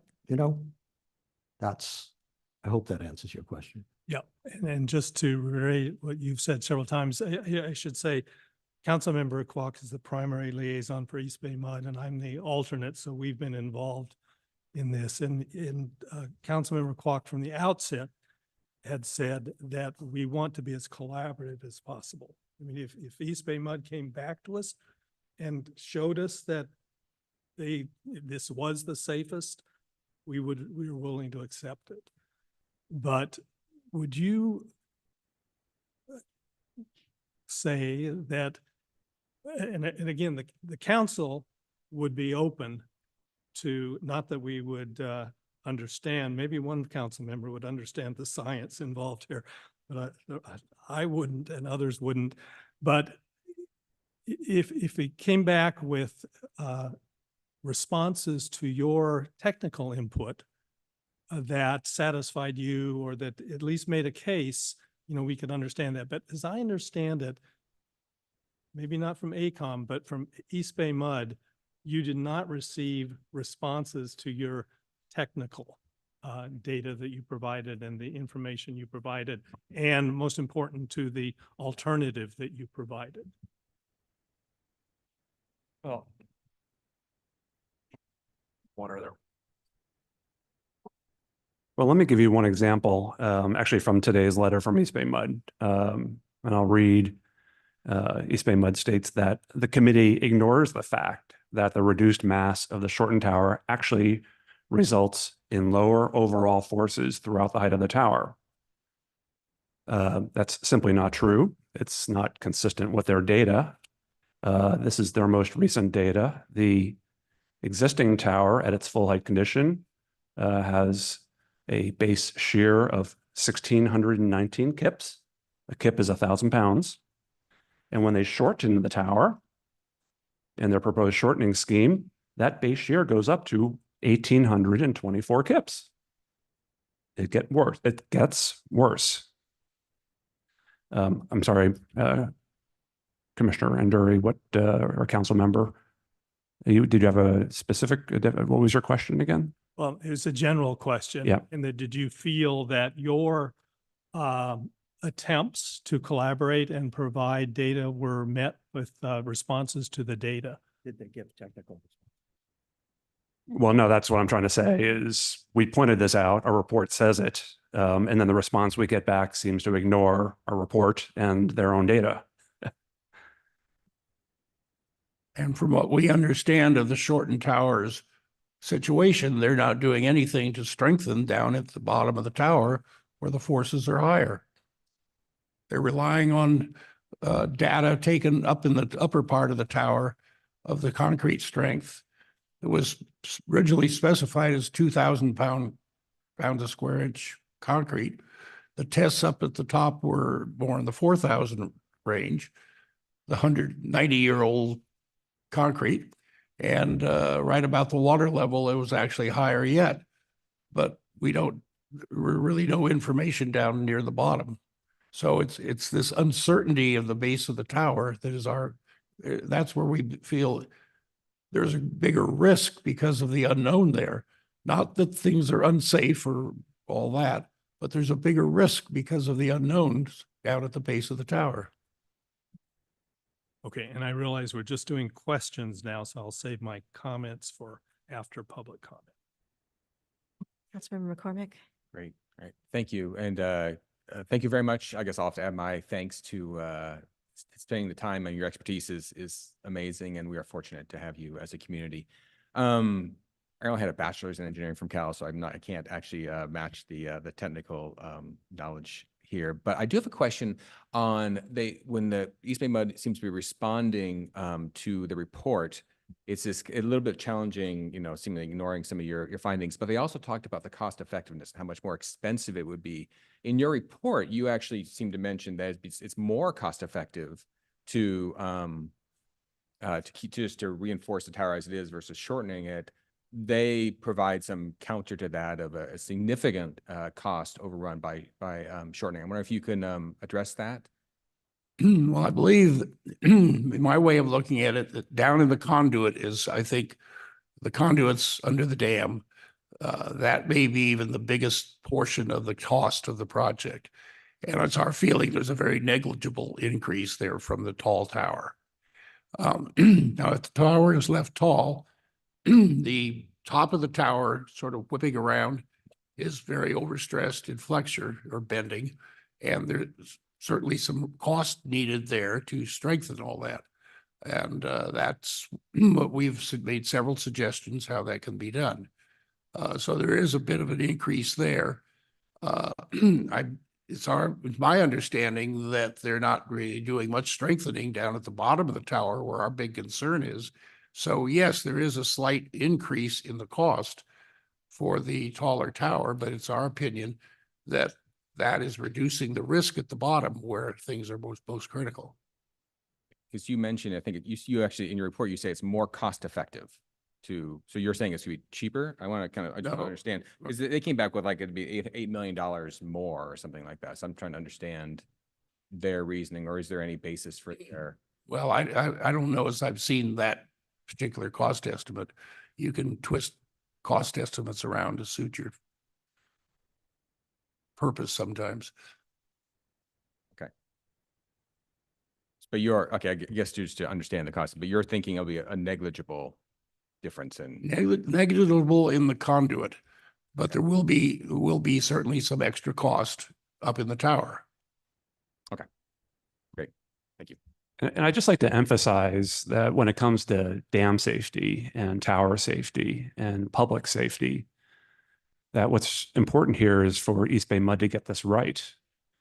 Their proposal to shorten the tower does fix the flexural problem, but they do not resolve the shear deficiencies that exist in the existing tower. They have made no improvement there. Their solution needs to fix that problem. Globally, they have increased the load to the tower if they shorten it. And that is fundamentally, I think anybody can understand that in a seismic retrofit, it's not a good idea to increase the load. And that's exactly what they've done. I'll leave it at that. Any other questions? Okay, I just have one in follow-up to the discussion of the Department of Safety of Dams. I understand that East Bay Mud, says, okay, they have this authority as kind of passed along by the Department of Safety of Dams to go forward. In my experiences with government agencies, though, they do welcome the input of the public that they do serve. So can you just clarify what your experience has been in following up or getting feedback from that department? We would welcome the opportunity to talk to DSOD about our concerns, but we've been prevented from doing so by East Bay Mud. Okay, and earlier then I heard that you might suggest that we as a city could follow up on behalf of obviously this concern and your extensive expertise here and the reporting you've provided. And for example, I don't personally know, I don't necessarily work with the Division of Dam Safety. I'm more of a building guy than a dam guy, but I'm convinced that they are a responsible agency and will certainly do their best to ensure safety of the project that goes forward.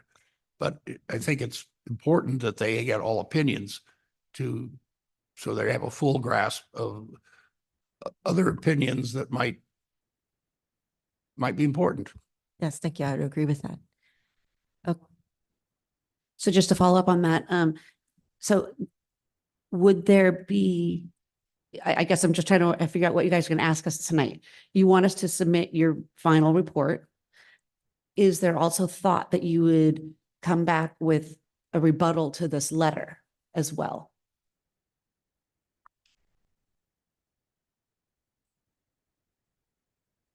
Councilmember, I think that the position that we've taken with the final report is that we've done our best efforts in the collaborative process to look toward alternatives and mitigative measures. We pivoted, as I indicated, and we made our assessment and analysis of the threat provided by the East Bay Mud proposal. Continuing our discussions in rebuttal and debate, we do not believe will be very productive. And it's just a matter of the need to find the correct arbiter to bring to resolution. But it's our belief that the city of Lafayette and its citizens need to understand the threat that we perceive from the proposal. But no, we do not intend to continue this process. It's not fruitful. Thank you.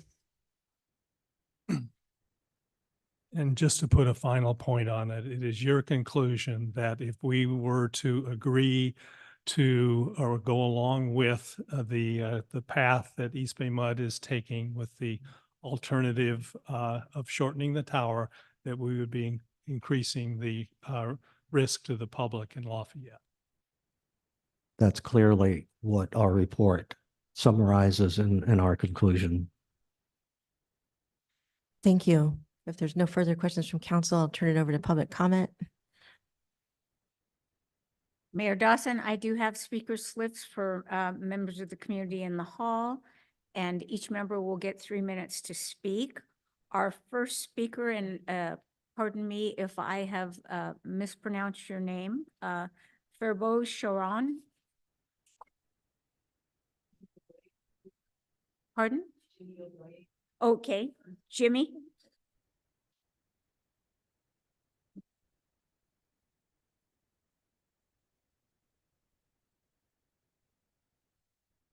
Thank you. And before I begin, I do want to say that my remarks will be about 3.5 minutes. So if I understand there's a 3-minute limit, but I hope you indulge my complete remarks. So good evening, Mayor Dawson and City of Lafayette Council members. My name is Jimmy Yoloye. I'm the Director of Engineering and Construction for East Bay Mud. For the past year, the district has worked with the Citizens Technical Advisory Committee to share information and discuss the engineering analyses in an attempt to find a solution that met the district's needs and the committee's interests. As the committee has noted, we do have a shared interest in safeguarding our facilities and the downstream community. However, the district is disappointed and concerned by the committee's final report to the council. The conclusion in the report is based on incomplete information about how the tower would respond in an earthquake and incorrectly concludes that shortening the tower is not viable or a safe alternative.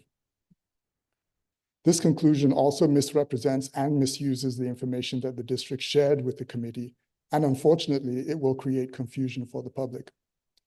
We find it irresponsible that the committee would advance an argument that relies on statements from a 1995 report with findings that have been superseded by additional soil exploration, concrete testing, and detailed analysis in a 2020 report.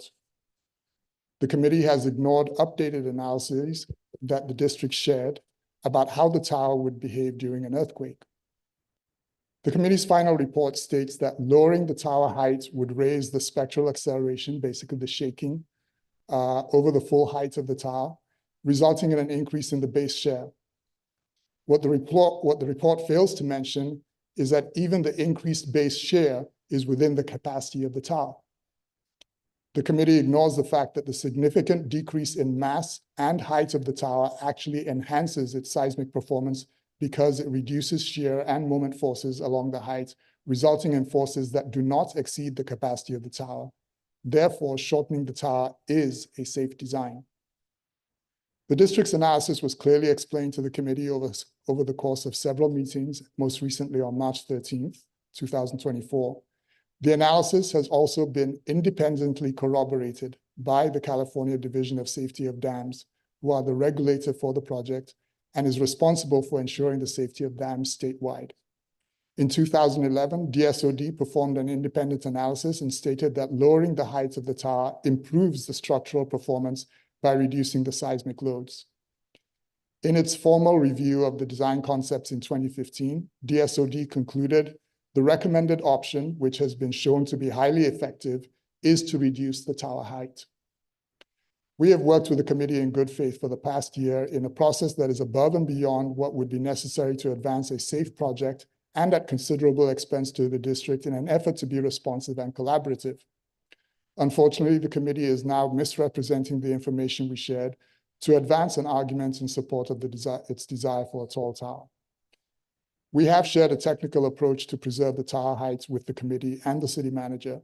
This approach is estimated to cost at least $8 million more than the recommended shortened tower and would still require approval from DSOD, which we believe is doubtful because it is challenging to construct and carries a higher safety risk.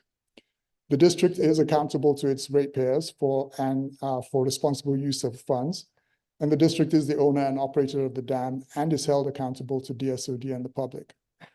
Therefore, in order to ensure that the tower is safe and to protect the community, we do intend to proceed with the retrofit of the tower by shortening the tower as reviewed and approved by DSOD. Yes, there's a question. I actually have a please. question really quick Sure. there. Thank you. Yeah, this is a tough one. For all of us to understand and to, get our arms around. But in your presentation right then, it seemed to me, I want you to correct me if I'm wrong. It seems to me that you say that your design, by shortening it, doesn't necessarily decrease the shear, but it's still within limits. Can you explain what you were meant with that statement?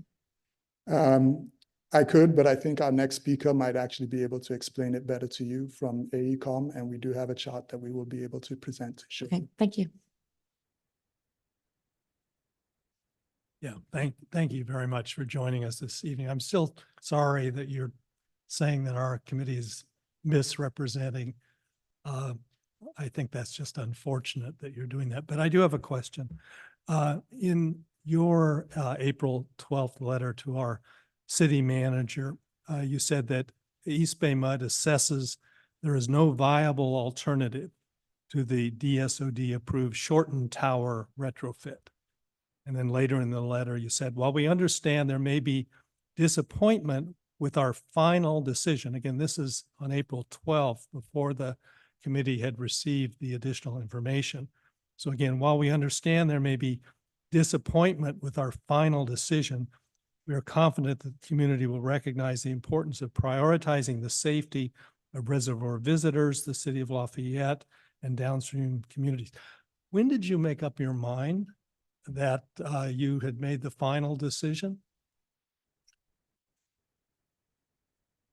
About the time that letter was written, because at that point we had, as I mentioned in my remarks, the committee had provided information on alternative designs, and we had looked at those. One of those alternatives was to retrofit just the top half of the tower.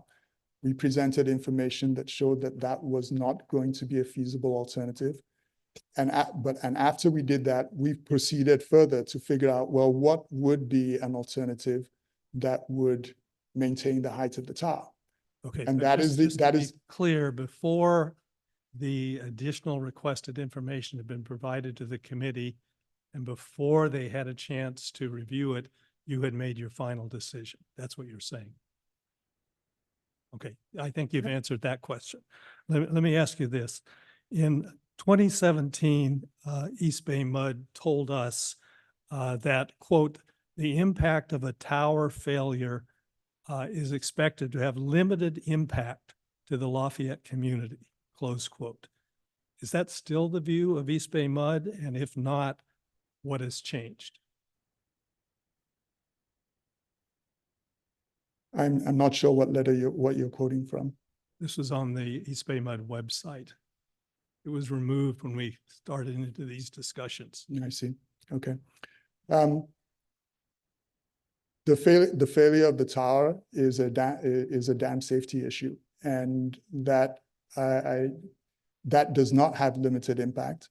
But in 2017, we were told it would have limited impact. Tower failure is expected to have limited impact to the Lafayette community. if you were to, if at that time, we were talking about lowering the reservoir level. And if you do keep the reservoir really low, yes, you probably don't have much impact, but that's a temporary situation for the dam. It is not a permanent solution for the seismic problems that we have with the tower. Okay, thank you. I have a question as to whether or not the community concerns for this issue has been forwarded to the Department of Safety of Dams on the city's behalf. We have communicated with DSOD, and I believe the committee also did send a letter at one point directly to DSOD. So they are aware of the discussions that we've been having with the city, and they do have that information. Okay. Just to clarify, the letter was from the city at Lafayette. I think I signed that letter. Okay. Okay. And that was a further incident of our collaboration because we had planned to send a letter that would provide more information and express more concern to DSOD, but we decided that we would support at the point you were asking for an extension of time. And so we basically just supported that extension. I see. So to my knowledge, there's been no meaningful communication of information on the feeling of the residents of Lafayette to the DSOD.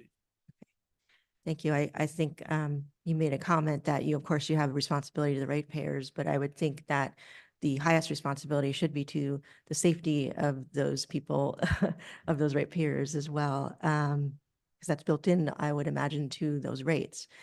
So I just want to make that comment and emphasize that this is an issue of safety for us. And thank you. And we could not agree more. It is an issue of safety for us. Thank you. Next speaker is Ferbo Sharon.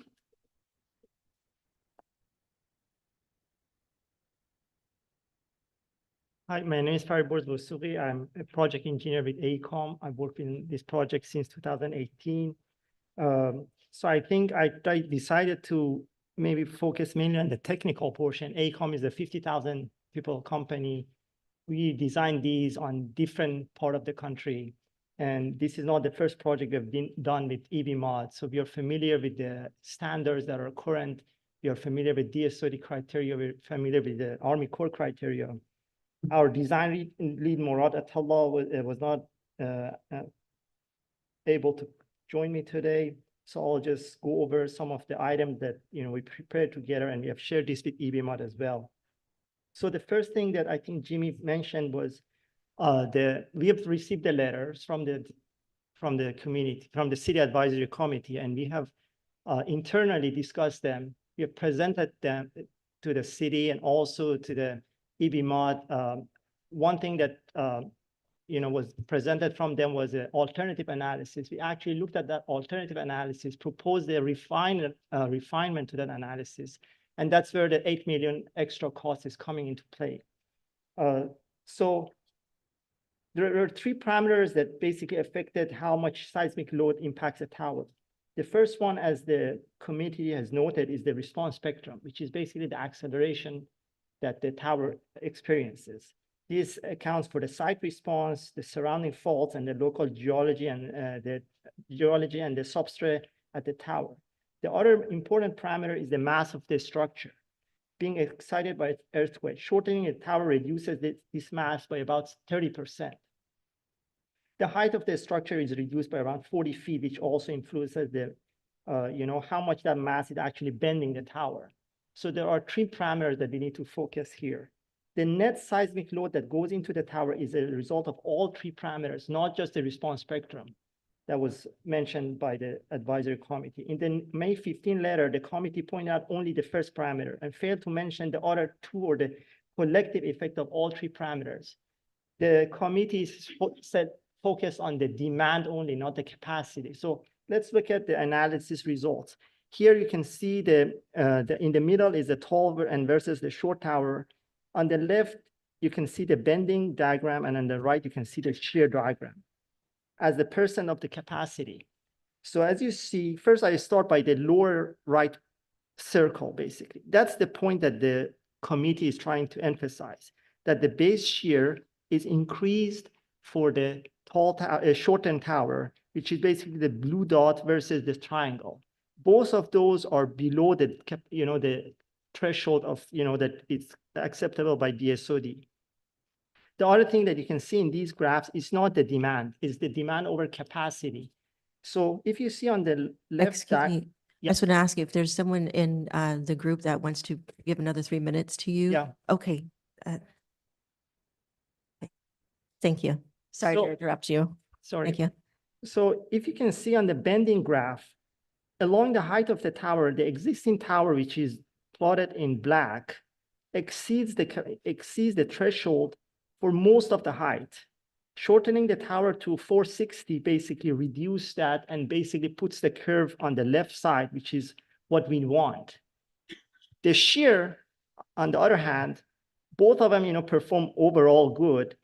The tall tower, again, you can see the triangle that exceeds, between pretty much 410 to 440, like 430 exceeds, but the shortened tower stays on the left side for the whole height.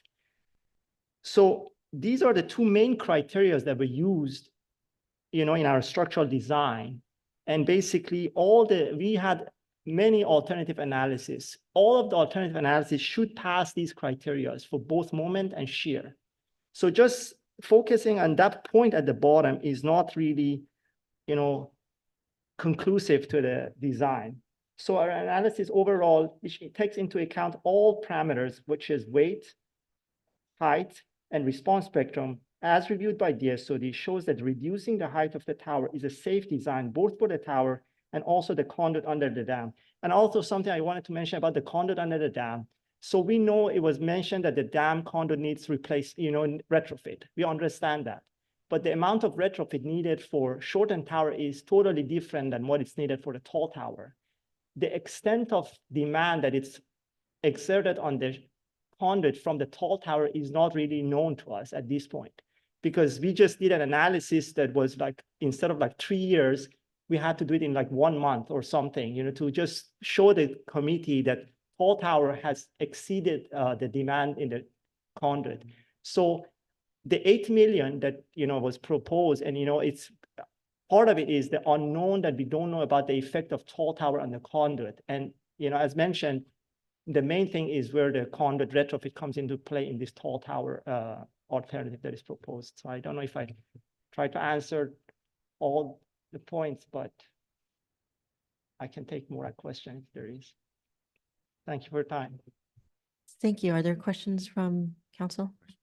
Thank you very much. The question here, because you are comparing the existing tower unreinforced with the shortened tower. And so I think there's two different kind of conversations going on. There is this kind of conversation about whether a shortened tower is worse than no change at all, which I think Councilmember Anduri asked. But the report, looks like, the general suggestion is not to leave the tower as is to do some, if I can here, found that rather than shortening tower, a retrofit of the upper one half of the existing tower utilizing only a modest addition of mild steel reinforcement would address seismic risk, life safety, code compliance, cost effectiveness, and environmental sensitivity. Is there a similar chart we can see that actually shows the existing tower with this modest? I'm not sure how to kind of read that or understand how to compare the two things. That's a very good question. So if you can look at the left and right graph, so the improvement that is mentioned for the 50 top half of the tower will really help with the bending, which is the left graph. It will not change the shear demand, the shear exceedance at the bottom of the tower. And we mentioned that to the committee. Back then, they told us actually that the tower, maybe the bottom has more strength. Maybe the bottom has 6,000 PSI as opposed to 4,000 that you assumed. So they, said, let's just take a core at the bottom and see if that's 6,000. Today I heard that, they say maybe the bottom has 2,000, which is, opposite at what they mentioned to us last time when we talked to them. So just to answer you, one more time, the top of the tower retrofit will only help with the left graph. It will not help with the right graph, which is the shear problem at the bottom of the tower. Okay, I'm sorry. Could you repeat the last one you were saying? Your the- last statement. I'm sorry, your Yes, last sentence. the top reinforcement, the adding the reinforcement to the top half of the tower will Mhm. help with the left graph, meaning the bending will, the graph, the dark line will, Yes. shift to the right. Shift to the right. It should shift to the left, sorry. But the shear problem, which happens at the bottom of the tower, will not affect, be affected by the reinforcement at the top. Okay, that makes sense. Thank you. So thank you for helping explain all of this and going in there. It just seems to get back what their concern is with the base, right? The shear at the base. Mhm.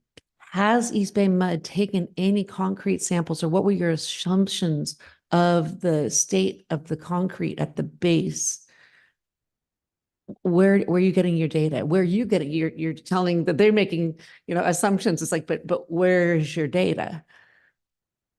Thanks for the question. So we did the core samples basically above the water back, I think, in 2018, 2019 timeframe. We did 9 samples, 8 samples were successful. And based on those experiments, we estimated the strength to be 4,000 PSI, as opposed to the 2,000 PSI noted on the design drawings. Sure, that's great. Where are your underwater samples? We have not done anything underwater. I think that is, I'm an engineer, we're both, and that seems that you're yelling at them for something that you have failed to do. And that's distressing, especially since when you're showing these graphs, they're like, even both of these, the shear bases at the bottom are sitting right at about 100%. And so you're saying you haven't sampled, even though your design is going to put them almost at the not safe place on your own admittance, and you have no way to back it up that that's even real. Is that what I'm hearing? Let me answer it this way. The core samples that we did were about the water level. In I know, but concrete unless it's like design, self-healing concrete, yeah, it's going to be worse under the water, right? but your assumption is usually the concrete underwater is curing all the time, so it's not It's just not exposed to. self-healing. It's not self-healing. It gets voids and it gets cracks, right? That's what happens underwater. So, yeah, that's something that we can consider, but it's not gonna, so basically it's not gonna change the result the way I see it, basically. But that's something we have also discussed that internally with EBMOD, and we can look at, that was one answer that was provided to the city council in one of the letter, I believe. So It just seems a lot more light has come on it tonight. So yeah, we would definitely appreciate that. Sure. More questions? No, thank you. Mayor Dawson, we have no additional speakers on this item at this time. Thank you. So we will bring it back to council and welcome to start it to discussion. It's possible, I know we have our panel here. Is it possible to get a commentary on the speakers we just had? Yes, actually, I would, thank you for bringing that up. I would like to have any of your responses to the public comment would be appreciated. Madam Mayor, I have suggested to the committee that we not attempt to debate the technical aspects of this in public because it's very complex. We have our own thoughts about all the stresses and where they occur, and they happen to be counter to what AECOM has just told you. If the council has a specific question of us, rather than debating the presentation that you heard, we would be happy to answer any specific questions you have. And I'm sure Matt and Loring are chomping at the bit to comment, but I'm holding them in tight control. Thank you. So we'll bring it back.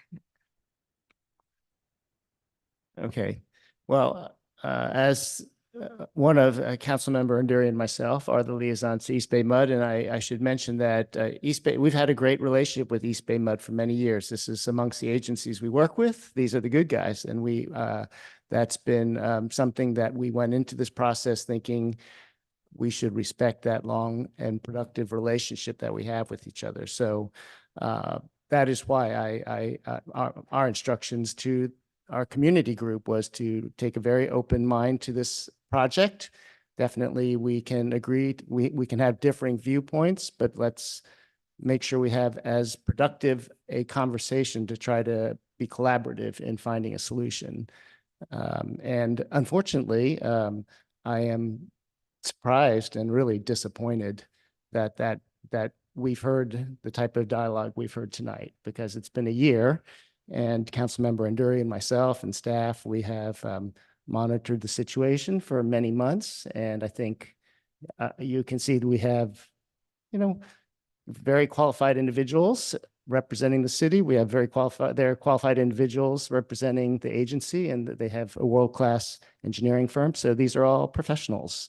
However, I don't feel that the result that I had hoped for, that professionals working together would find a win-win situation. Clearly, it's come to the point where this is not where we're at.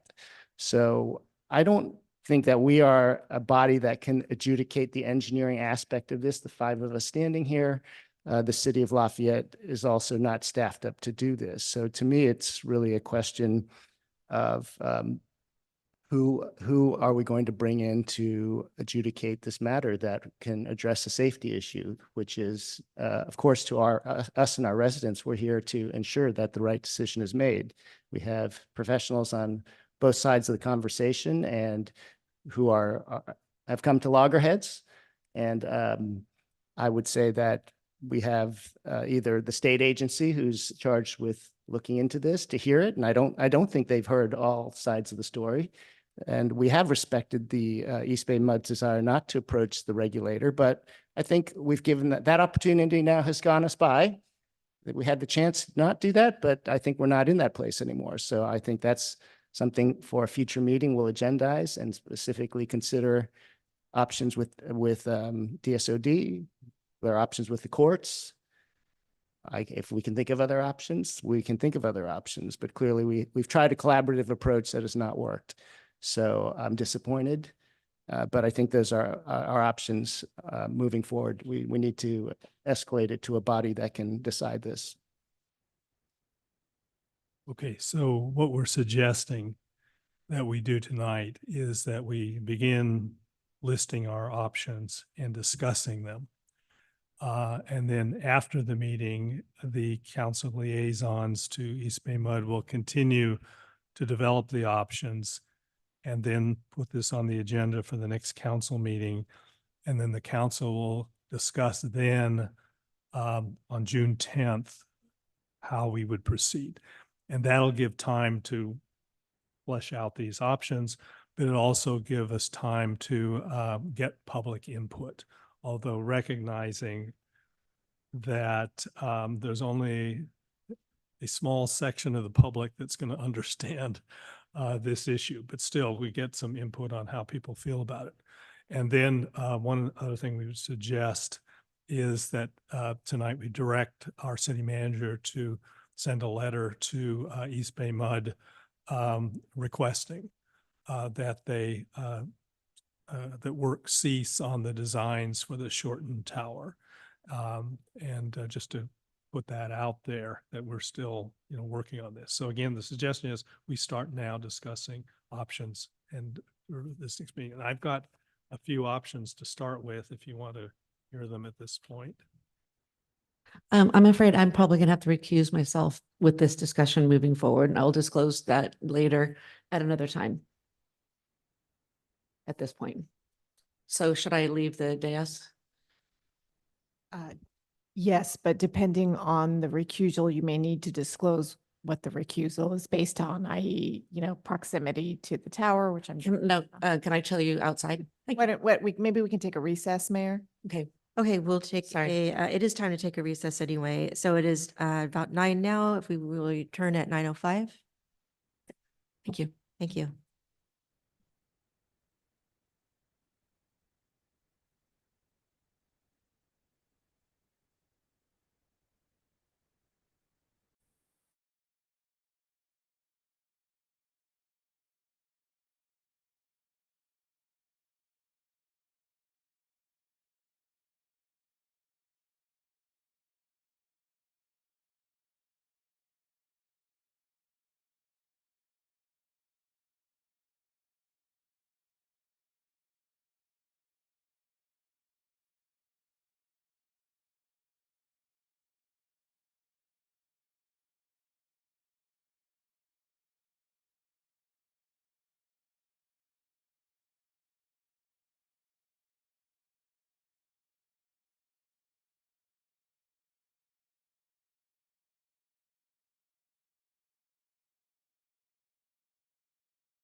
at discussion within council.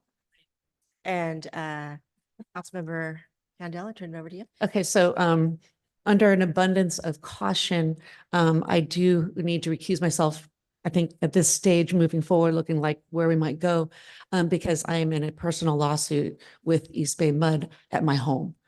And I don't want to get that. I don't want to make that seem to be a problem here. Thank you. Thank you. Appreciate that. All right, we'll bring this back. I think Councilmember Nduri, you were on. Okay, well, let me just ask if this general approach is acceptable. We might change it as we dig into it, but I did have a question. So what is the time frame we're talking about anyway? I mean, I appreciate it and I think it makes sense to like ask East Bay Mud to kind of cease progress, but I just don't know, do we have a time frame from East Bay Mud when things move forward? I mean, I just kind of try to gauge the level of urgency we've got here. Because I appreciate when you say there's the final decision back in April, well, whatever. I mean, do we know? it was originally, the construction season was, construction time was originally scheduled for this summer. And thank you to East Bay Mud for moving it off 1 year. But my understanding is that the target for East Bay Mud is next summer's construction season. Yeah. Okay. Okay, I do think this is a good method to discuss options so that we can then kind of lay out for the next meeting, how we would want to bring this back to council. So. Okay, so I'll go through these, recognizing these are ones that I created and trying to get as many aspects as possible into it, but I think we need to refine them, work on them. So option number one would be to the council agree to the East Bay Mud retrofit plan B, which is the shortened tower with the replacement house on top. The pros of doing that would be first, there's no demands on city resources, either time or dollars. B, it would maintain our relationship with East Bay Mud, although I'm assuming we will always continue to have a good relationship with East Bay Mud no matter how we proceed. And C, while there is, this is my view at this point, while there's more risk with doing that than the committee's proposed alternative, it's not a great risk. I can elaborate on that at a later point. And then the cons to this approach are, and as our committee has advised us, there's a greater risk to public safety than the committee's proposed alternative. And the second con is that we would lose our iconic structure. Then the second option is to take steps to maintain the existing tower without a retrofit. And the pro to that is that we maintain our iconic structure as is.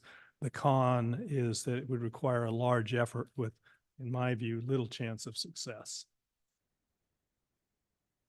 And then the third option is taking steps to improve the safety of the tower while maintaining its existing height, which would involve steps to change decisions by East Bay Mud and by the DSOD up to and including litigation, although any decision on that would be made much, much later. The pro for that is that if that effort is successful, we would have the best of both worlds, lower risk and our iconic tower.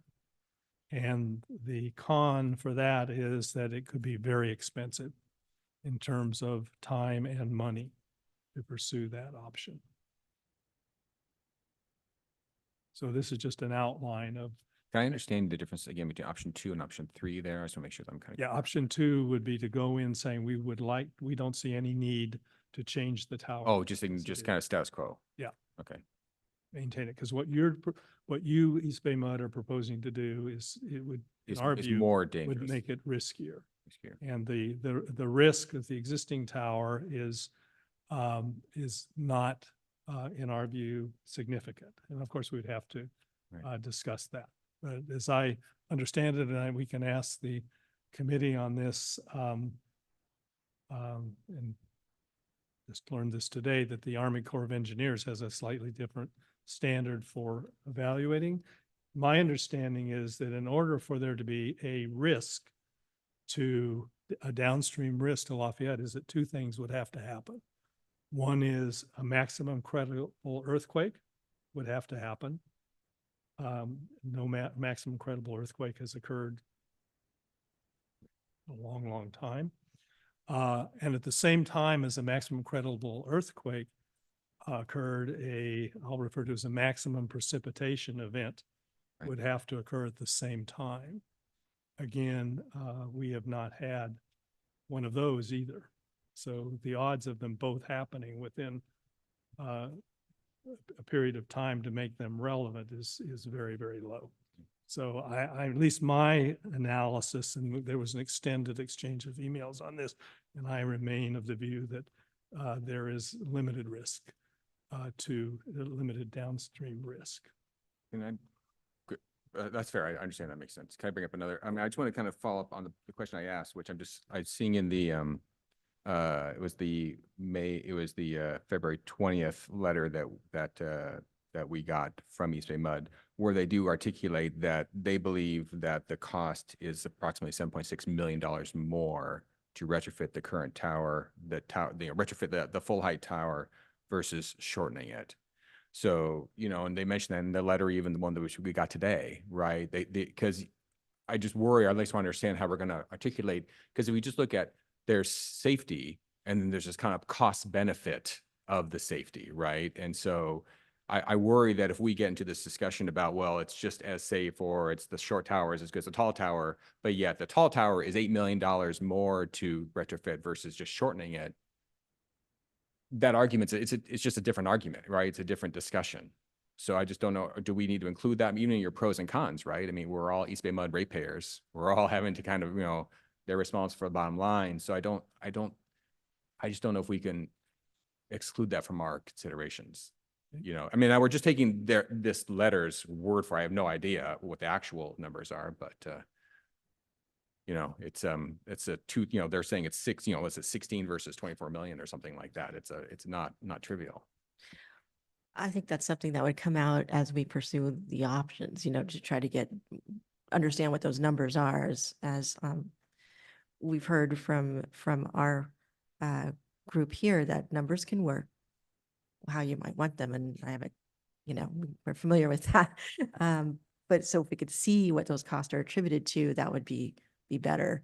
So that might come out in discovery if we could just kind of. Yeah, no, it's certainly useful. I just again, I'm just thinking, like, if we're doing this kind of safety and we want another party to maybe adjudicate our two classes of experts, and we get, a graph that's slightly more, or, positive or negative what we want, but yet one solution is $8 million more than the other. I'm just kind of concerned that the outcome, if we ever get to what's actually a cost benefit of doing something. I think it's fine. I mean, I think clearly we feel like we're at an impasse, and I'm definitely in favor of taking another step. I just want us to be going with our eyes wide open, that if keeping our tower is $8 million more, we're going to have to, that will be brought up, right? They've already brought up, the East Bay Mud has brought up, and I think each response that they've given, I think since that letter, it's been brought up about the cost aspect. So anyway. I appreciate that. And I think that is something we'd take in consideration as we're further discussion, for sure. Okay.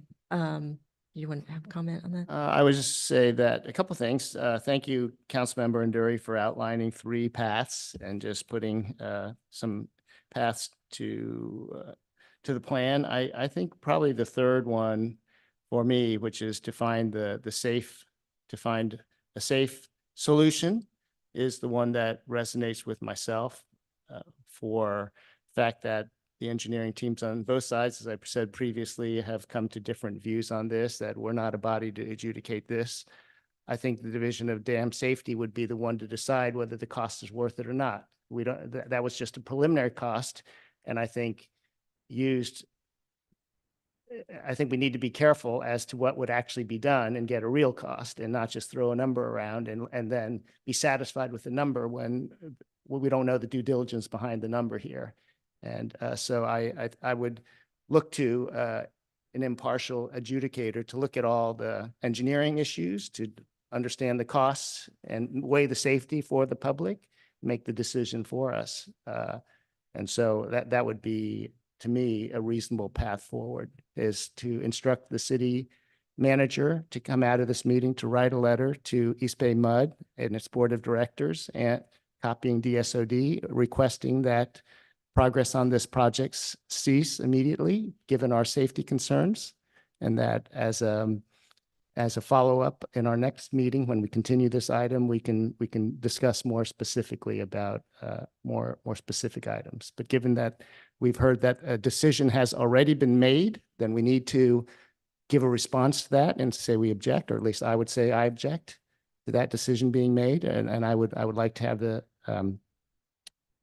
we should make that known, and then we'll decide at a future meeting how to proceed. But I would suggest that we approach a qualified arbiter to help address this for us. I agree with what you said. I wonder if we, though, should in parallel find that contact at the DSOD, and also in parallel to copying the letter that we would like to have sent to East Bay Mud, a direct note to the DSOD, so we are not working through East Bay Mud as kind of a mediator at this point, because that's not really where we're at. We want to place our comments directly to that body. So I wonder if we would consider that in parallel with this letter to East Bay Mud. Yes, I agree. I was saying we should copy the regulator and also ensure the regulator has the findings as well as the rebuttal, so they can understand what the issues are. Do we expect, I mean, the committee, I appreciate that we, especially in this kind of forum, we don't want to get into technical back and forth on this. Okay. If we end up going to DSA or some other kind of arbiter, we will need, though, a response to this later. I mean, we will need kind of a comprehensive response that includes addressing some of the points that were made in this letter today from East Bay Mud, right? And we can't just leave that as we need to have some sort of, address some of the issues, correct?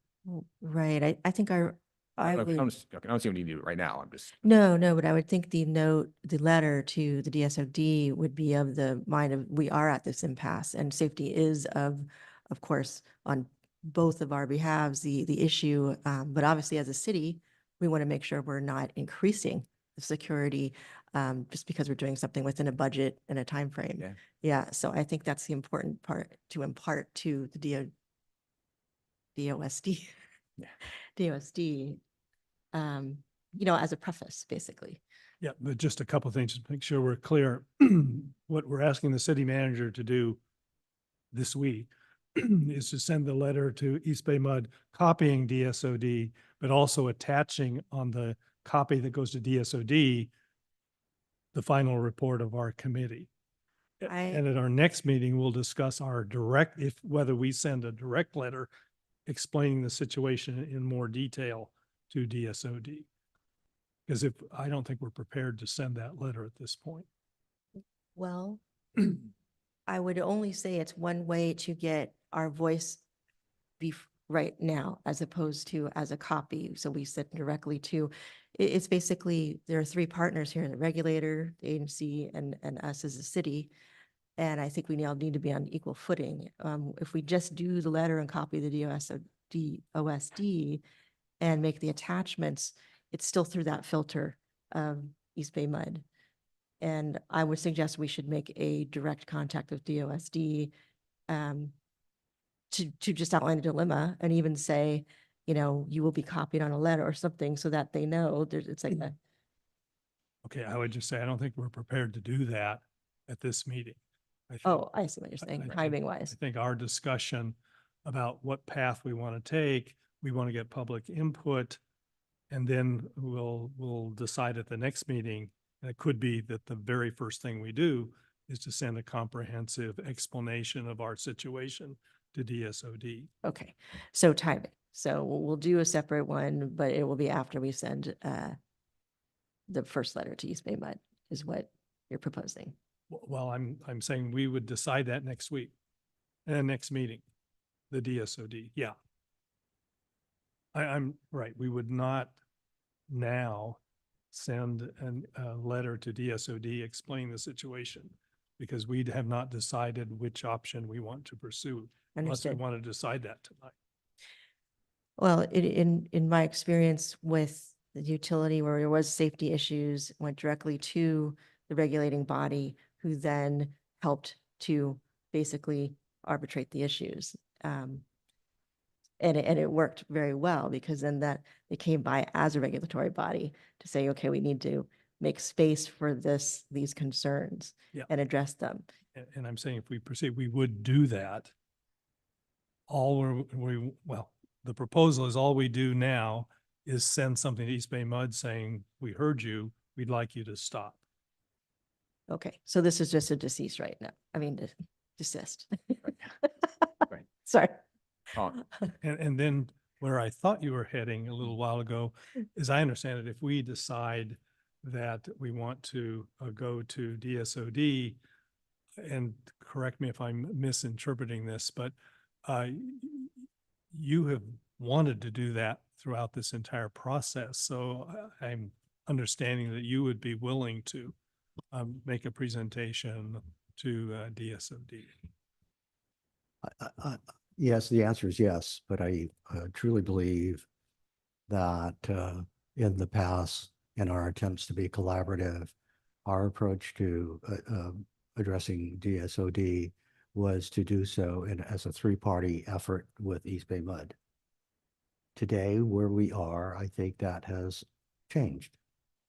I think I am in favor of what the mayor is suggesting, and that we should be able to share our perspective with DSOD in an unfiltered manner. And I think that unfortunately, as I've stated repeatedly, I don't see much opportunity for the continued attempts at collaboration and filtering and et cetera. So I would encourage the city to take the lead on that effort.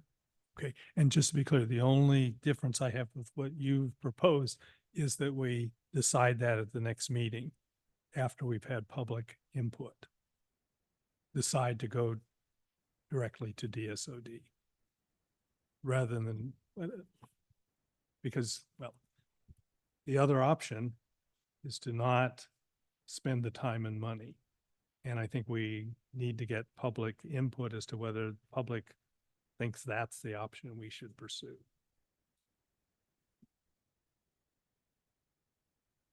I think that if it's a question of public safety, I don't know if we need to entertain the public comment on that, because what then you're entertaining is really the question of the expense.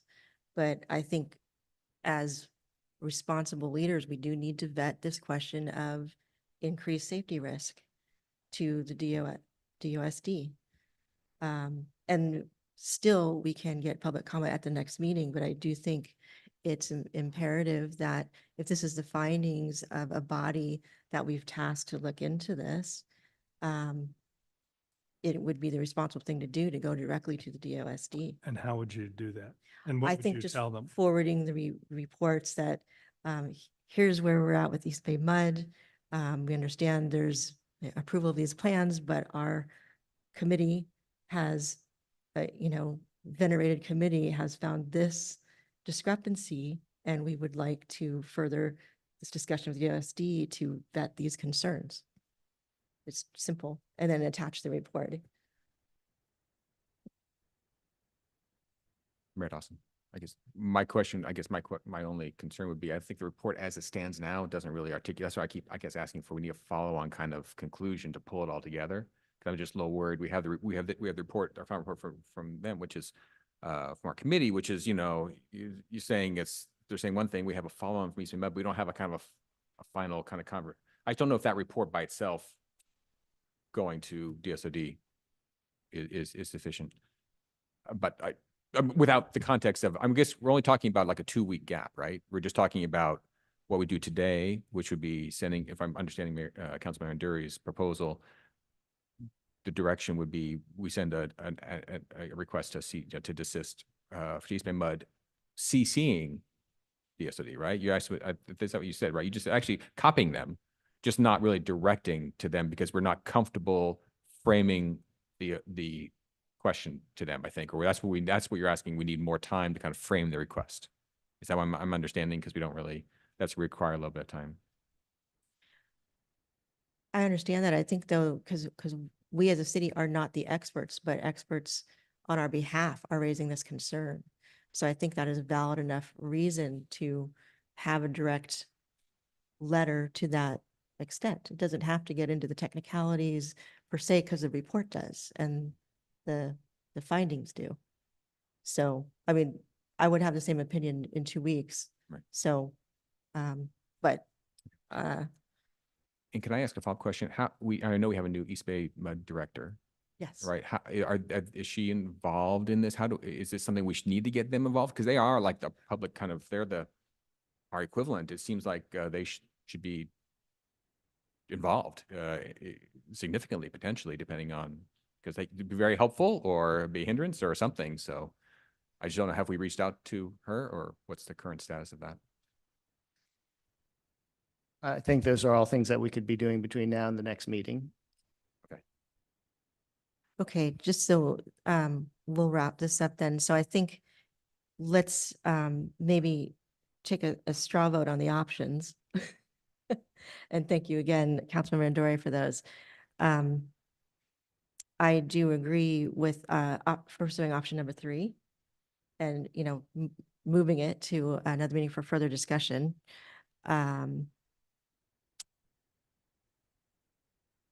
Councilmember Corrick, and I think I heard. Yeah, if we're just, I agree, option number 3 is a path. Okay. Yeah. Which was, and Councilmember Nduri, can you reiterate that? Yeah, Third step? that would be to Third take step. steps to improve the safety of the tower while maintaining its existing height, which would involve steps to change decisions by East Bay Mud and DSOD up to and including litigation. Which we don't have to decide. the Right. Litigation part. Because I think it'll be iterative as we move, you know, Yeah, as more and information even, I comes. mean, we can discuss it tonight or we can discuss it in 2 weeks, whether we proceed with the board members first before going to DSOD or how we want to do it. Well, I definitely agree we should get the letter off to East Bay Mud. And can we all agree to that, or is there? Maybe any- that's a good thing to. Okay, we can that's the take first thing. The letter to the DOSD, we'll take a straw vote on that. I would say to in parallel or shortly thereafter or beforehand, because they're going to be, you know, it's all coming to them. So they're even aware this is the issue. They're being CC'd on it, but they don't hear directly from us. I would say we would do that in parallel at least. But I will go with, you know, the opinion of this esteemed group here of how we want to time that, either in 2 weeks or now. My preference would be in tandem with East Bay Mud. Okay, well, again, I want to make sure I understand the options here. The option that one option is to send the letter to East Bay Mud, copy DSOD on that, and in addition to the copy, also send them the report of our Citizens Advisory Committee. I understand what you're proposing is that we send a separate letter directly to DSOD explaining the situation. Okay. I think are those the 2 options? that you see? Well, I'm just saying that I do think it's important to reach out directly to DOSD.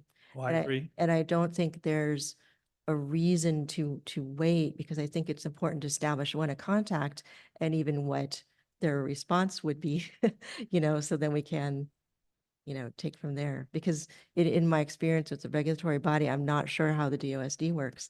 There usually is someone then that would be established as a contact for the city that we can talk to directly.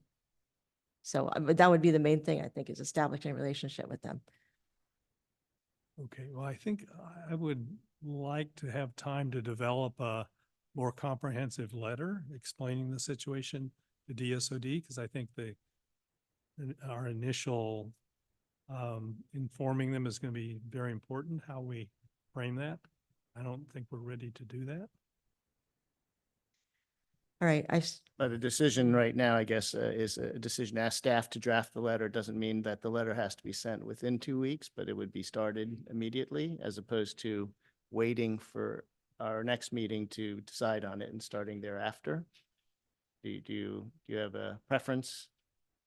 Oh, I have no problem with somebody starting to write it. Okay, I think that So I guess the question would be, when we sent the letter to DOCD, would the council approve it? How would that, what would be the mechanism for, I mean, how would you, what's the process for that? That's obviously, that letter articulating the difference is a very important letter. Okay, let me ask. That's all I'm just, Let me ask, are we limiting tonight options 1 and 2? yeah, yes, I think so. Yeah, I think we should, yes. Well, 2 was leaving as is. I mean, that's almost could be part of that option that might be. I think 2 is there, but I wouldn't argue for 2. Yeah. Yes. But 1, I can see that there may be public who is be interested in doing it. I think so, but I think what we're trying to do is establish the facts of understanding. And I think we need to do that by pursuing what has been brought before us, the safety issue. We could, you know, as you mentioned before, it might be a minimal risk, but the point is there is some unknown information still. To council member Candel's point, you know, that base, where's that data? So there's things we would probably want to establish to vet out the basis of why we would be making a decision for even number 1. So maybe number 1 necessarily has to stand there until we better go down a bit of the path of number 3 to get that information. To get that due diligence and make sure that's been done. Okay, but we're not going to get that from DSOD. No, we'll get that hopefully from East Bay Mud in terms of follow-up on that question particularly. And also the numbers as far as what that cost really is. DOSD won't do that, but I think what we're looking for here is our findings and just kind of vetting out those concerns. I think that's really important. It's a reassurance and a reiteration of the safety factors. I'd like to propose maybe just to recap this action items and next steps. That number 1, we ask the city manager to draft a letter to East Bay Mud to ask them to stop this project from moving forward until we have resolution on the safety issues, number 1. Number 2, that the council representatives set up a meeting with our East Bay Mud board member as soon as possible. And so that would be council member Anduri and myself with Ms. Luz Gomez, who's our representative. And then thirdly, that city staff and the city manager would commence drafting a letter to the DSOD and DOSD to summarize the city's position and request a meeting. I don't know. I think the city manager is quite expert on the topics at hand. She wrote the staff report and has been part of every meeting. So I have confidence that she would be able to summarize the issues sufficiently to gain a meeting, and that we don't necessarily have to come back to council to review the letter. If the goal is to provide background information and request a meeting, I think the city manager would be able to do that. So those would be the 3 action items I would propose. And then what, if anything, would we do at the next meeting? That was kind of my question. What is the next step? Because again, it comes back to the letter to the DSOD is, right? That's where I just worry without an action plan, a letter to DSOD, other than just saying we are asking East Bay Mud to pause the project, that's totally fine. But if we haven't really decided on a course of action, I worry that the letter is, I just worry about what the content of the letter is going to be without a agreement on what from, the public and the council. I would say it's to request a meeting to adjudicate this issue and to hear the facts on both sides and to help set up a process to resolve a go-forward plan. Now, we could either decide that right now that that's the goal of the letter and the ask, or we could continue this item to the next meeting and have a little bit of time to think about what the ask would be and adjust the ask for next time.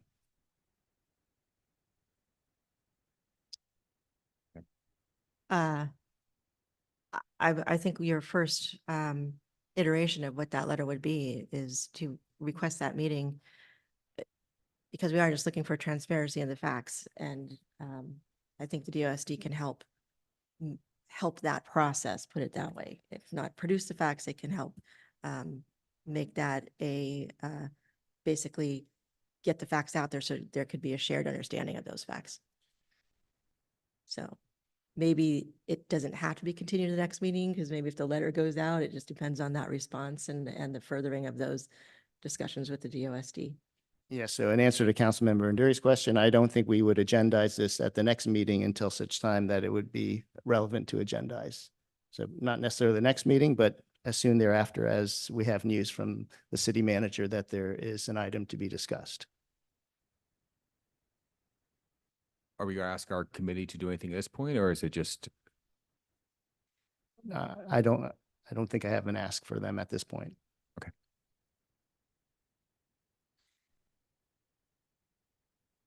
Yes, I'm agreed with that. I don't have it. No, it's fine. It's fine. I think if that's the motion you want to make, we should do that. I guess we can request a meeting. There still needs to be a strategy session about what the meeting is going to be. I still worry, just adjudicating the two different technical points is it's more than that. We need some sort of, I'm a little worried about what we're going to ask, what we're asking for, and we just need a strategy that's. Well, I think that's going to come out as Vice Mayor Kwok said. Once we get further along with some responses and a meeting, we could then, I think, bring it back and discuss really the options of between number one and what, after we're getting more information. I think it really just going to come out of furthering relationship with the DOSD so that we can get the facts and help us, I wouldn't say mediate, but just basically better come to the understanding of the facts that are out there. So then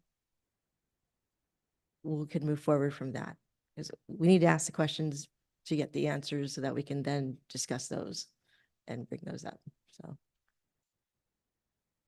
Okay, but again, who are we asking for these answers? Because I would just make I can't remember how long it was, but we did not get an immediate answer from DSOD to our letter. It was a matter of months before we received a response. So I would just be concerned that if that's our plan, to send a letter to DSOD, we may not hear for quite a while. Well, then I think that's on us to keep that follow-up on them. If there's and ask them for a response by a certain time, so we can keep it moving forward out of due respect for East Bay Mud's schedule and for what we would hope to accomplish in terms of understanding what the safety issues are, and maybe are they fairly mitigated, or are they mitigated in a way that we are hoping for, in terms of a more collaborative approach on what we all are looking for, a safe and really as best we can, safeguarding of what is really an iconic part of the city. But obviously, with the budget in mind, which we are also facing, making that the cost benefit analysis, but one based on facts. So DSOD, I would hope, would help us to bring the parties to the table to really bring out the information that we're looking for in a transparent way. So our group can understand them and then make also another analysis of those facts, because we still don't have them all. They don't have them all. East Bay Mud doesn't. So Okay. it's a matter of collaboration Yeah. still. Okay, so to make sure I understand, we're asking DSOD to help us get the facts. Yes, sometimes that's at least that should be one of the roles, because we have a concern as a city that our risk may be elevated. And we want to vet that concern and make sure, like, we understand that. I think that's important because they should know our concerns.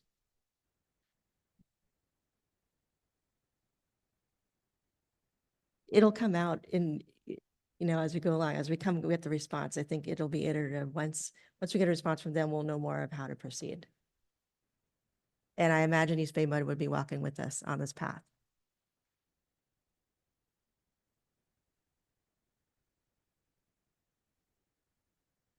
So, Well, to move things along, Yeah. I'll Yeah. agree with Councilmember Kwok's suggestion. Certainly, items 1 and 2 that you suggested were good, which is basically doing the letter to East Bay Mud and meeting with our East Bay Mud district representative or director, I guess, to kind of consult with her. And it'd be great to get feedback or report back what her thoughts are. And the third item that you mentioned was then also penning a letter directly to DSOD, which has been kind of the crux of the last few minutes of discussion. Yeah, trying to figure out sorry. what that's going to be. So Yes, to kick off, to initiate Yeah. and make sure this is on their radar directly. Right. I'm really responding to the mayor's suggestion that she wanted to go direct and have the regulator hear directly from the city. So I'm okay with that. I guess, yeah, I would certainly support just a kind of a letter, kind of a short letter, just directing that this is what we're doing, but Mhm. no. Request a more- meeting, with more- request a meeting, request understanding what is the process that We'll cities follow up. can work with to help work on this.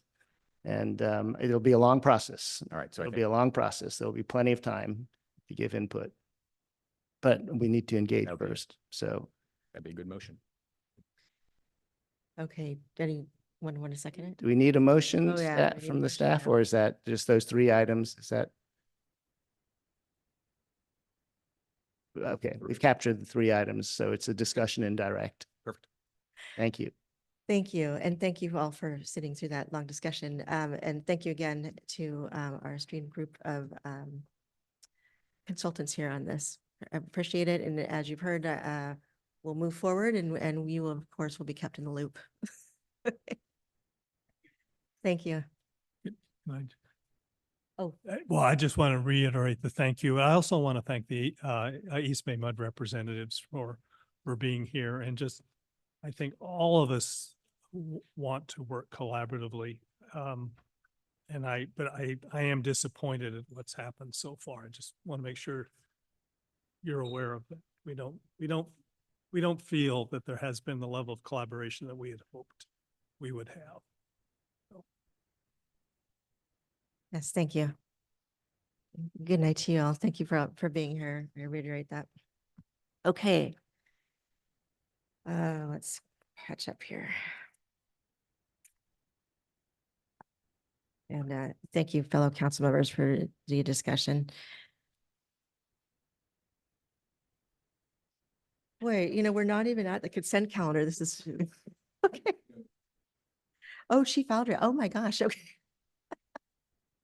We have to, and thank you for your patience as well, Chief Aldred. Welcome.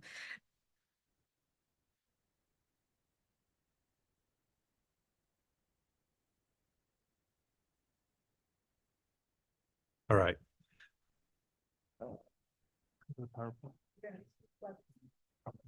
Yeah, I'm like that.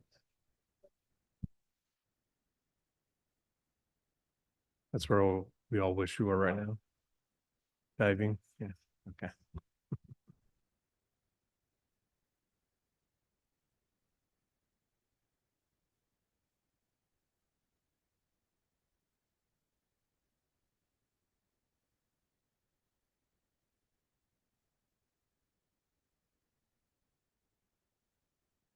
All righty. Normally I would have presented this earlier in the year, but you all have had heavy agendas. And so I will make this quick tonight though. An update for 2023. As we go through this, we have some areas that we want a little up, some areas we want a little down. I'll highlight a few areas that I think council may have questions about. Otherwise, I'll move quickly through it. Feel free to stop me or we can come back to anything. At a glance, our calls for service were a little over 12,000 last year. Just to give you an example, we're about 400 calls for service less than last year. Police reports were almost right on the nose again with last year. A significant increase for us was arrests. We increased our arrests by about 43 over last year. It was 259. We do stay proactive out here. As you see from the photo, we were chasing someone up onto the freeway, messing up traffic there for a little bit, but Kathy was with me that day, so took a quick snapshot there. Citations were on par with last year. This is an area that we want to focus on increasing this year, especially now that we collected a lot of data from our slowdown Lafayette that I'll talk about a little bit later. We expect that number to go up significantly this year. Events, obviously we have a lot of events that we participate in throughout the year. Art and wine, as we all know, last year I think was the biggest year. Trying to get exact numbers is always challenging, but I've heard 60,000+ in 2 days. Again, our team does a great job and I appreciate all the support from our staff. This is both sworn and professional staff that really contribute to the overall success, along with the Res Run and other various school events. Our current staffing, this number has stayed fairly consistent. We're authorized 17 sworn. That includes me on down. I should have added in, we now have Andy Conley, so we're at 5 3/4 professional staff. And then we have 3 part-time parking enforcement officers. One of our parking enforcement officers has a pending offer from the sheriff's office to go through the academy this summer. If he's successful, this will be the 5th since I've been there that has started as a part-time parking enforcement officer and is now an officer with the sheriff's office. And in fact, one of them, Jesse Radosevich, is one of our Lafayette officers. So thank you for allowing us to continue that. They're very important in the role they fill now, but I think it's great to have sort of our own pipeline for future officers in the sheriff's office, but also in Lafayette. So there's a lot on this graph. This is, again, looking at part 1 crimes. I've talked about NIBRS. I won't go into that tonight. You may see NIBRS reports in the future, but I've continued to use part 1 uniform crime reporting just so that we, on the next slide, look at historical. We're seeing a consistency, looking at a 10-year data point. 0 homicides, 0 reported rapes. Robberies were made up of both armed robberies and strong arm robberies. We can talk about that a little bit. Assaults, this includes both, basically it's a felony assault. So those are all felonies, not misdemeanors there. Burglary in this category includes residential burglary, commercial burglary, burglary of like outbuildings, things like that. We call that miscellaneous, and then auto burglaries. Larceny covers a wide variety of things, both felony and misdemeanor. So theft, shoplifting, bikes, everything except for the actual theft of a vehicle. This is a category that bumped our bottom total number of 277. We went up about 25, and almost all those can be attributed to shoplifting cases. Our reports of auto theft went down significantly. And we did have 2 arsons this year. They were sort of anomalies. Both were solved and involved dumpsters and things of that nature, but they were classified as an arson. So looking at year over year, I'll go to the verbiage on the left here in a minute, but last year when I told you we'd hit sort of an all-time low going back well over a decade, we're really close with that. That larceny number is a number that can really sort of sway. If you look going back to 2013, that number can really affect the bottom number. And that's the one, again, those are both felonies and misdemeanor type cases. Shoplifting, petty theft from a vehicle, whether it's a misdemeanor or a felony, going back and forth in penal code between 47 and 48. A lot of that has to do with dollar amounts, but that number can go up and down quite a bit. And if you look at the difference in 22 and 23, under larceny went from 143 to 179. Again, most of those could be attributed to shoplifting. Just to give you an example of our part one crimes under what we call violent crimes, that's your first four categories. If you look at per 100,000, obviously our town is not 100,000, but to use the national numbers, we're at 51.2. The 2022 national average is 380. And in California, it was 496. So we are fortunate to still stay well below what other cities around us may be dealing with. Property crime, again, if you were to break it out in the calculation of per 100,000, we're a little over 1,000 reported property crimes versus the national average of 1954, and the California average, again, this is for 2022, 2314. So again, we wish our numbers were zero for all the categories, but we're still trending really well. Total calls for service, we saw a significant dip with COVID, and we sort of stayed pretty consistent there. I expected the number to go up a little bit more in 2023, but again, if you look at the difference between last year, we're right on par with that. Those include both calls for service that come into a dispatch center and also calls that are initiated by an officer, whether it's a traffic stop, going into a business, making contact with someone, but that includes both self-initiated and then calls through dispatch center. Persons crimes, again, these are our highest priority. We want people to feel safe enjoying our town, going on walks with their family, walking to the park, going to the grocery store. We did have 2 assaults with a deadly weapon. We had 9 robberies. We had 1 carjacking. I'll discuss that. And then our domestic violence, felony domestic violence was down from 6 last year. Did see a small uptick in misdemeanor domestic violence, and the difference in those is the injury that is a result of that crime. For us, property crimes continue to be sort of our biggest area of crime category. Residential burglaries continue to be a factor that we look at every year. 2022, we had bumped up, and we didn't do much better in 2023, if I'm being honest there. Of the 16, 5 of those are cases that have been closed. So we still have 11 that are open. I always like to note those, one, because going back to my predecessor's time, we were really high, and he worked really hard to bring that number down in a lot of collaborative programs. But we also just acknowledge that our persons crimes are low, but when your home is broken into, where you raise your family, it is a significant crime for a lot of folks. You know, it's one thing to have your car broken into, that's invasive, but your home, to me, is just a whole nother category. So our commercial burglaries went down significantly. If you recall from 2022, we had 2 gentlemen that decided to do a string of them over a couple-day period. They hit a business office complex. So I'd like to pat ourselves on the back, but those 2 guys did really ruin the numbers for 2022 by themselves, and they were arrested. So again, this is an important number for our businesses to try to keep this low. Of the 15, I believe 4 or 5 of them have been closed this time.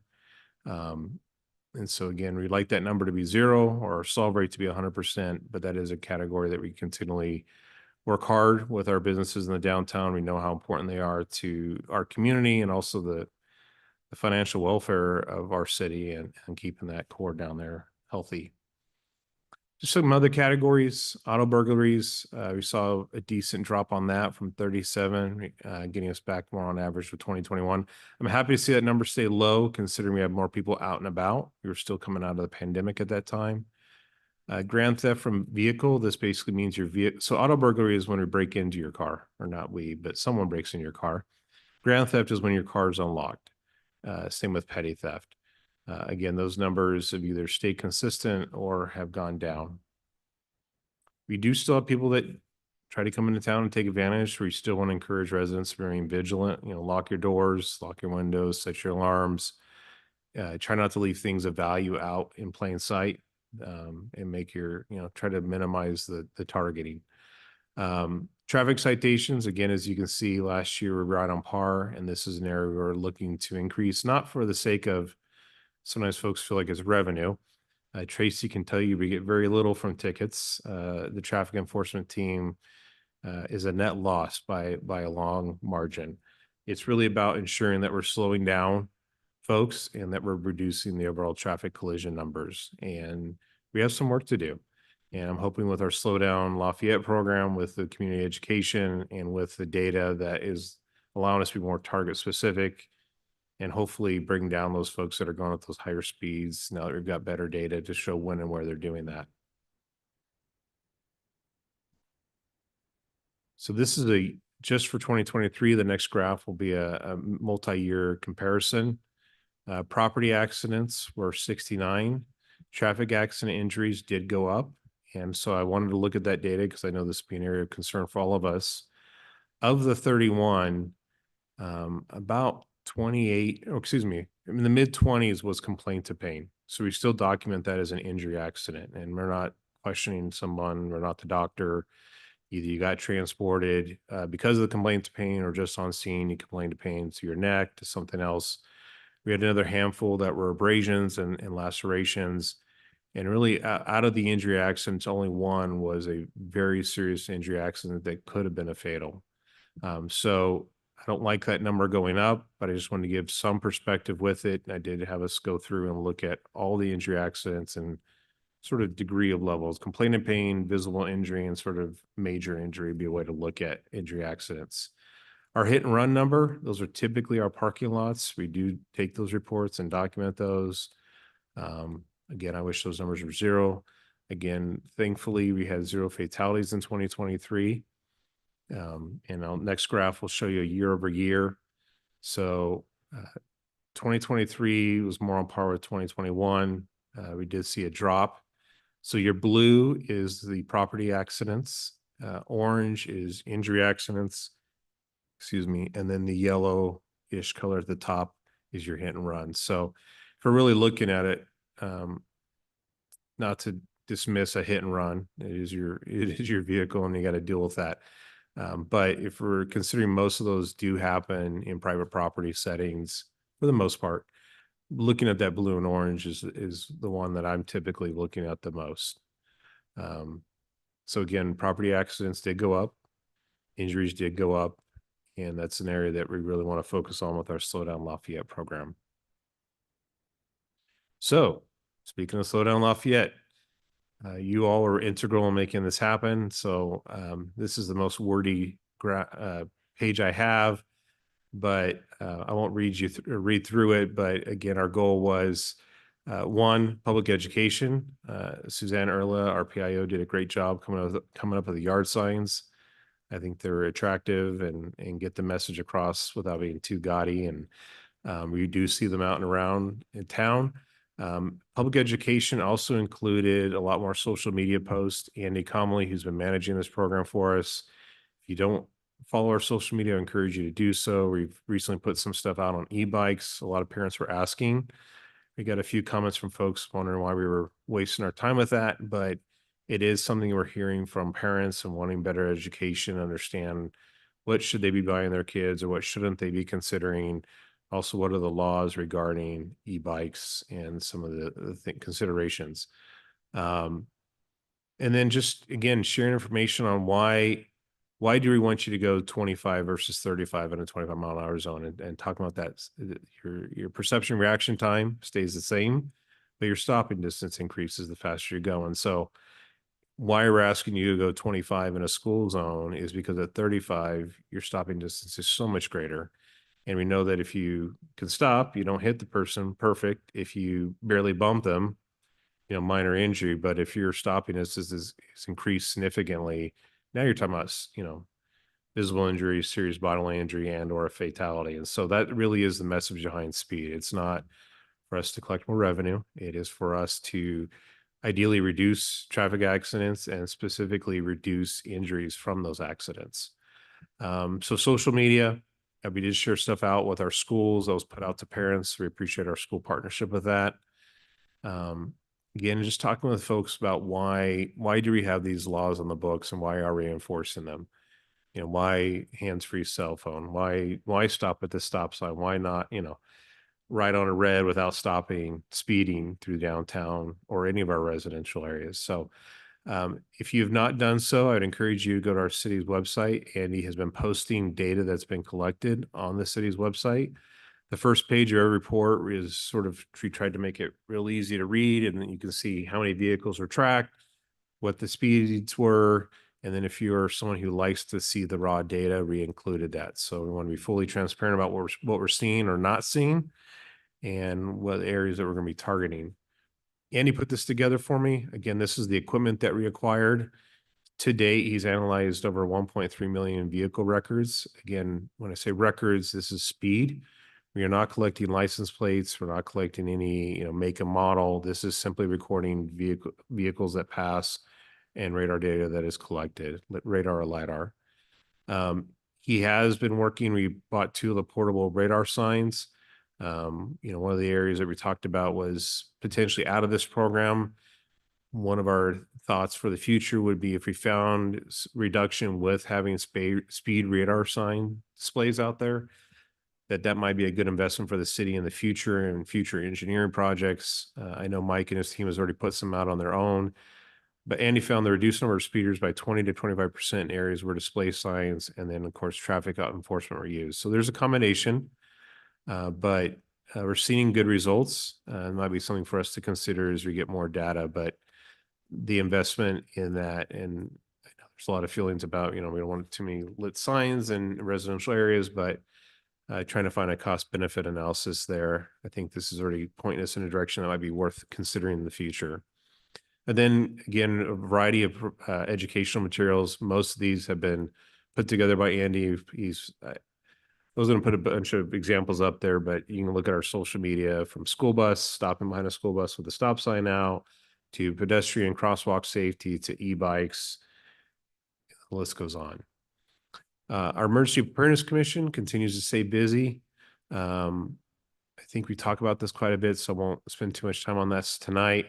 I will note Zone Haven was bought out by Genesis. So the same software is available there, but just a company bought them out, so nothing else has changed. Zone Haven the Board of Supervisors did approve Measure X funding because the funding for Zone Haven countywide was coming up this year.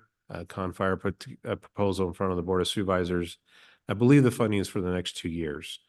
The Loma Linda cities had already had zones and were really ahead of the curve, but we continue to benefit from the Zone Haven project. So I'm glad to see our counties continue that. It's beneficial to the other areas of the county, and that everyone's operating in the same system. So if we ask for those outside resources to come in, people are a little more familiar with how Loma Linda is operated historically. Again, we appreciate our partnership with Confire. We just were invited to participate at Town Hall they hosted at our community center recently. Again, with Crew 12 and in partnership with our Public Works, we did some evacuation route clearing over the last month. So again, appreciate Confire's support in that. And then our Firewise communities, many of you have been involved in that, so I appreciate that. We've seen a significant increase in the year 2023, and I think a lot of that had to do with community involvement and awareness, and then also great partnership with our current liaison from Confire, being very proactive in meeting with community members. But continue to see that program grow, and word of mouth has really seemed to work well with that, with more communities. And obviously with the insurance issues going on, I think situational awareness is just even more increasing. Alert Wildfire, we continue to be live and well. I encourage you, if you've not gone to Alert CA, check out the cameras that are in the Bay Area, in our county. If there's a fire in our area, I can almost promise you there's a camera pointed at it. We are currently starting to install the newer generation. They've been beta testing for the last couple of years, where it takes the current image, breaks it into microgrids, if you will. That's my layman version of it. And software can detect and try to determine if smoke has appeared in a grid of the image. And so we're updating the cameras. It's all free of charge through the program. John Cornell is doing that. And then we also have some FLIR capabilities that are now installed at the top of Mount Diablo. So in the low lighting situations, heat signatures, really beneficial. I know that was quick. I'm happy to talk about some of the armed robberies and strong arm robberies. The carjacking is an anomaly for us. We have had them before, not very often. That was a case that occurred in a parking lot back in May. A young lady was walking to her vehicle at 10:30 at night at a grocery store. Two juveniles came up, pushed her and pinned her down and took her vehicle. We were able to get the vehicle description out, and rented officers located it heading westbound on SR 24.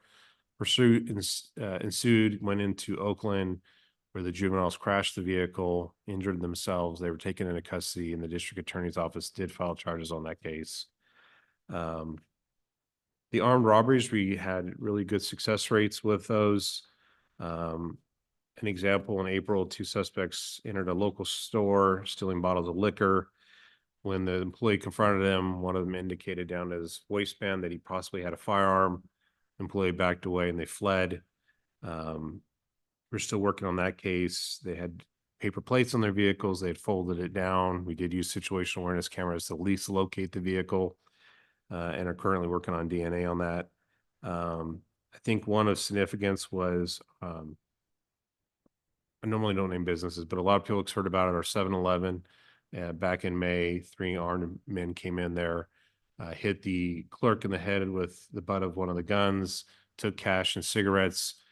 Using situational awareness cameras, we were able to locate the vehicle and the license plate, learned that they just committed a robbery at another 7-Eleven in Vallejo 30 minutes prior, and continued throughout the Bay Area, hitting 7-Elevens. They were later apprehended in the South Bay, and Santa Clara County District Attorney's Office took all of our cases. We were able to prove our case was attached. One of them lost their beanie. We processed that for DNA, tied back to that case, and so those cases were filed. Just a reminder, we do still have, it's a safe community, but we do have a freeway and a BART system that go right through town. So we still need to remain vigilant and be aware of our surroundings. But again, we still live in a safe town. I want people to feel safe walking to the parks, walking with their families, and we'll continue to remain vigilant in 2024. Thank you, Chief Aldred. That's a thorough report. Any questions? Yes, please. Thank you very much. It was Yeah. great. Thank you very much for all the work you do. I just want to drill down briefly into the commercial burglary side. I think I know, like, talking about business owners, there's kind of some fear and uncertainty, and Yeah. maybe stores don't want to be open late because they're worried about criminals. Now, if I read that correctly, you said in 2022 we had 32, and then last year 15. Correct. And you said only 4 or 5 had been solved. Did I hear that correctly? Yeah, I believe it was 5. 5. Okay. And is that kind of typical, that just there are some you just don't because they're just? Yeah, a lot of times, we're looking for the needle in the haystack, and that needle is usually a camera, Yeah. whether it's a business camera or a city camera. And then so typically they do happen, after hours. And so you're looking for the needle, and we just weren't able to find all those cases. I mean, overall, I suppose going from Yeah. 32 to 15 is quite good. I mean, I guess it is the 15 over a course of a year is really, it seems in the abstract pretty Yeah. good.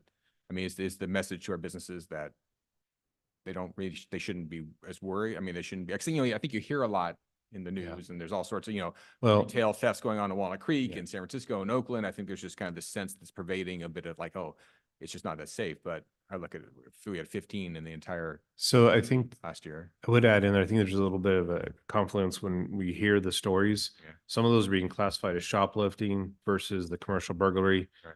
The commercial burglary is typically I broke into your business and then I stole something while I was there.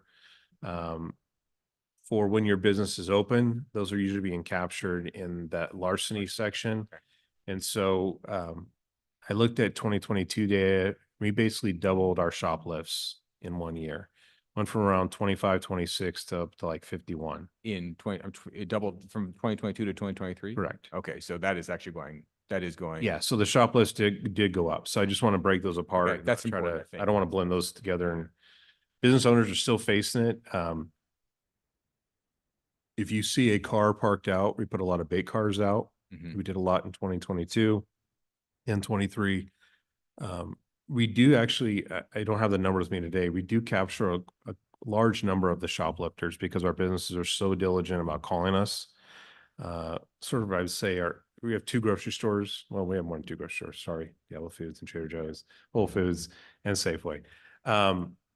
One of our grocery stores, I think, gets hit a little more often just based on its locale to BART, frankly.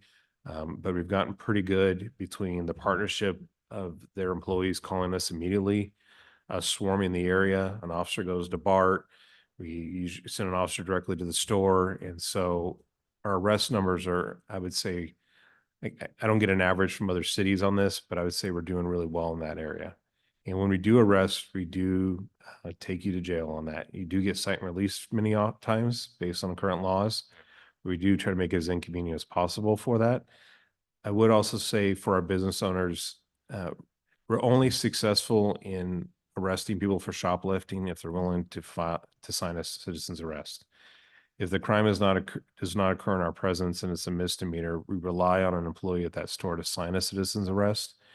And so we have many, many stores in our town that allow their employees to participate in that, because if they don't, essentially we're coming into loss prevention at that point. And for us as a law enforcement agency, we had an occasion where a business, usually it's a corporate business, has said we don't want to sign, we don't want our employees to, and we'll usually try to go talk with them one-on-one.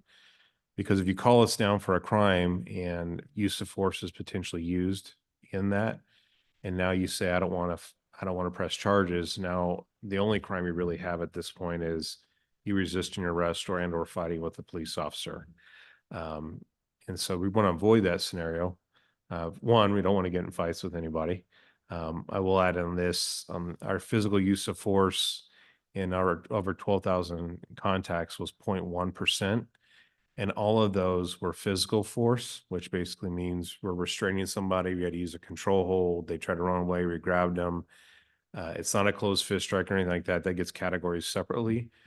Our only other, what you would typically think of use of force, was a impact weapon or a baton being used one time in 2023. So out of those 302 arrests, and all those citizens contacts, we were at about 17 uses of force. Again, 16 of those being physical force, us using a control hold. And that could also include a 5150 type situation where they don't want to go. We have to use force, pick them up, and we document that as physical force. So, but it does require a partnership with our businesses for sure. Great. Thank you. Yeah. Sounds like we're making some good progress. Thank you. Any other questions? I have one about citations. You mentioned that that number will go up. And why do you anticipate that? We're currently working on it. We're 5 months in already. We have more of our beat officers, especially on the graveyard shift. They come on at 6 p.m. We're getting out there writing citations. When I say significant, I go up by 200-300, I think would be a big improvement over where we're at. I would add in, if our accidents had gone down, then you could say traffic citations are fine where they're at, right? Where you want to see it is citations go up until the accidents come down. So if there's another year in the future where we only write 1,000 tickets, but our traffic accidents are 30% or 40% lower than the number I showed you tonight, then I don't view it as a problem. It's not about the number of citations. It's, hey, where's our accident rate at? And we do know that, it's the engineering, the education, enforcement. Enforcement's a big component in getting compliance with those traffic laws that then start to really diminish those traffic accidents. So I don't have a number in mind that we're targeting for, but until the accidents come down, the enforcement needs to go up. Thank you. I'm going to turn this over to public comment if there's no more questions. Mayor Dawson, we have no speaker slips on this item, and we have no hands raised for the members in our virtual audience. Well, wonderful. I will just say thank you for the presentation. Thank you for all the great work of the department. Thank you. And I especially appreciate the Slow Down Lafayette campaign, because that's obviously a big focus of the council in terms of traffic safety and multimodal traffic safety. And a shout out to Councilmember Ndori for bringing the Slow Down Lafayette campaign to us last year, and for Andy for really making that happen, and Suzanne. It's a great collaboration of that group. So look forward to us becoming a slow speed Lafayette, slow speed city, and a safer city for those benefits that you guys are working on. So thanks again very much. All right. Thank you. Have a good night.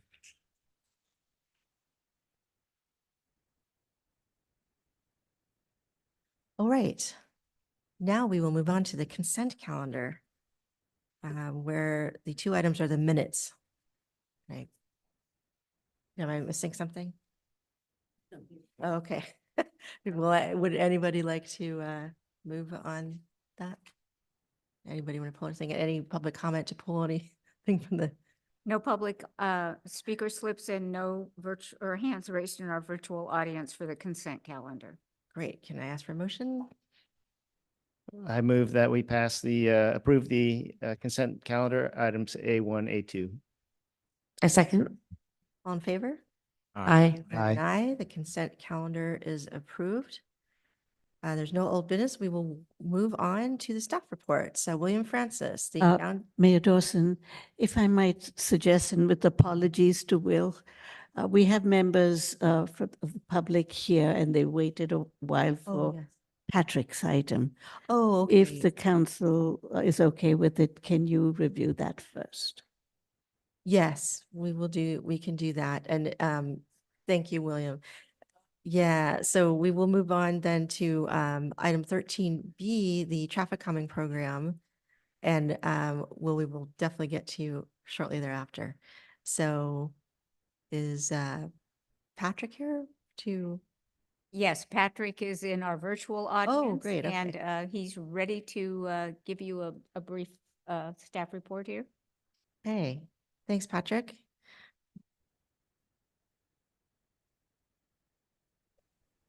Good evening, Mayor and Council. Are you able to hear me? Yes. Great.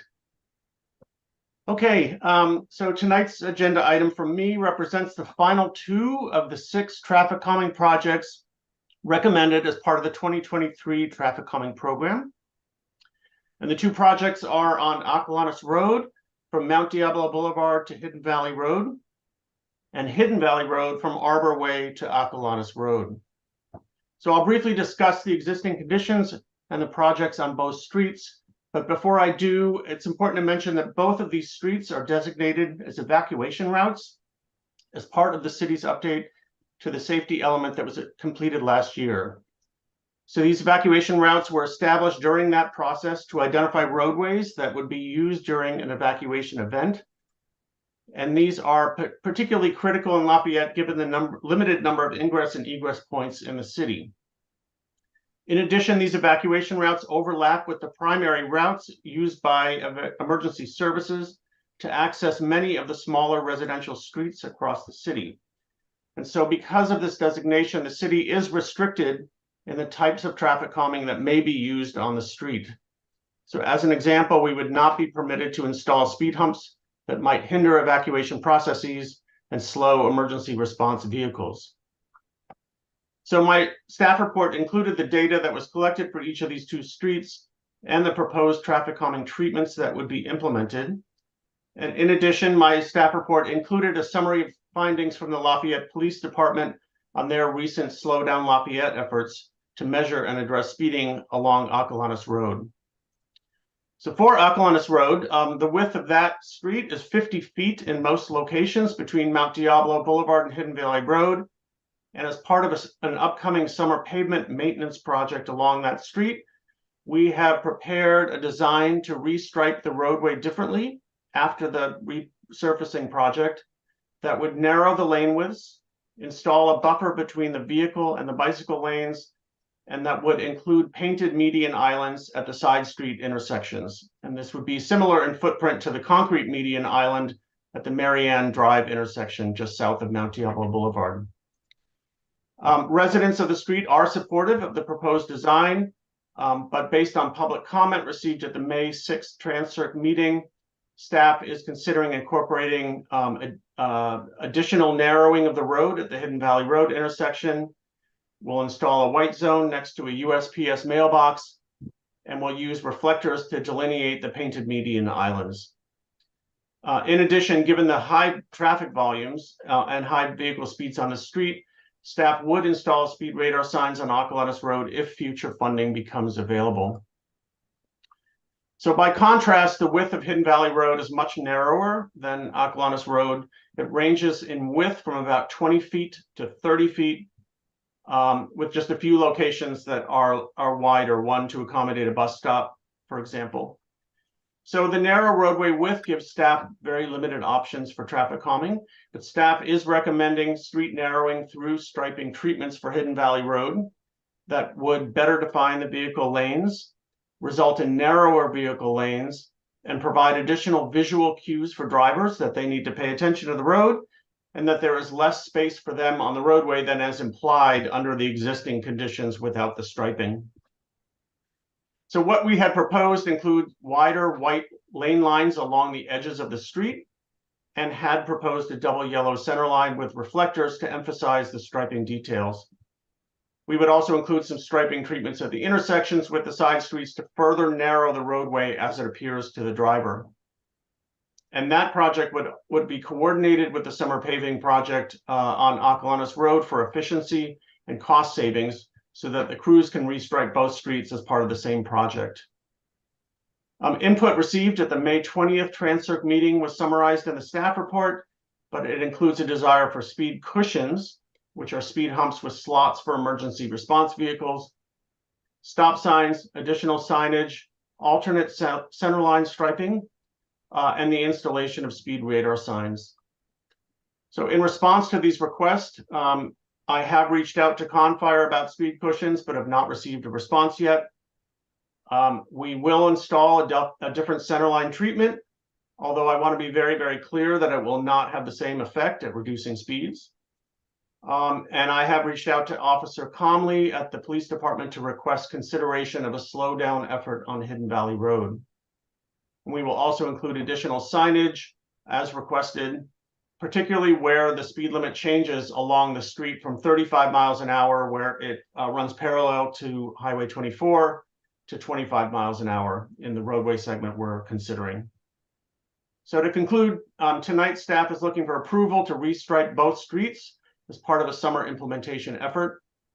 For Hidden Valley Road, staff continues to recommend a double yellow centerline treatment, but will install dashed yellow centerline with reflectors.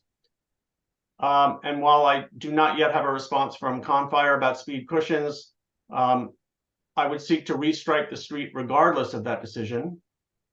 Implementation of speed cushions, if they are allowed, would be a time-consuming effort, given that the city does not have a standard detailed design for that treatment, and we would need to work with fire collaboratively on a design that meets their standards for evacuation routes.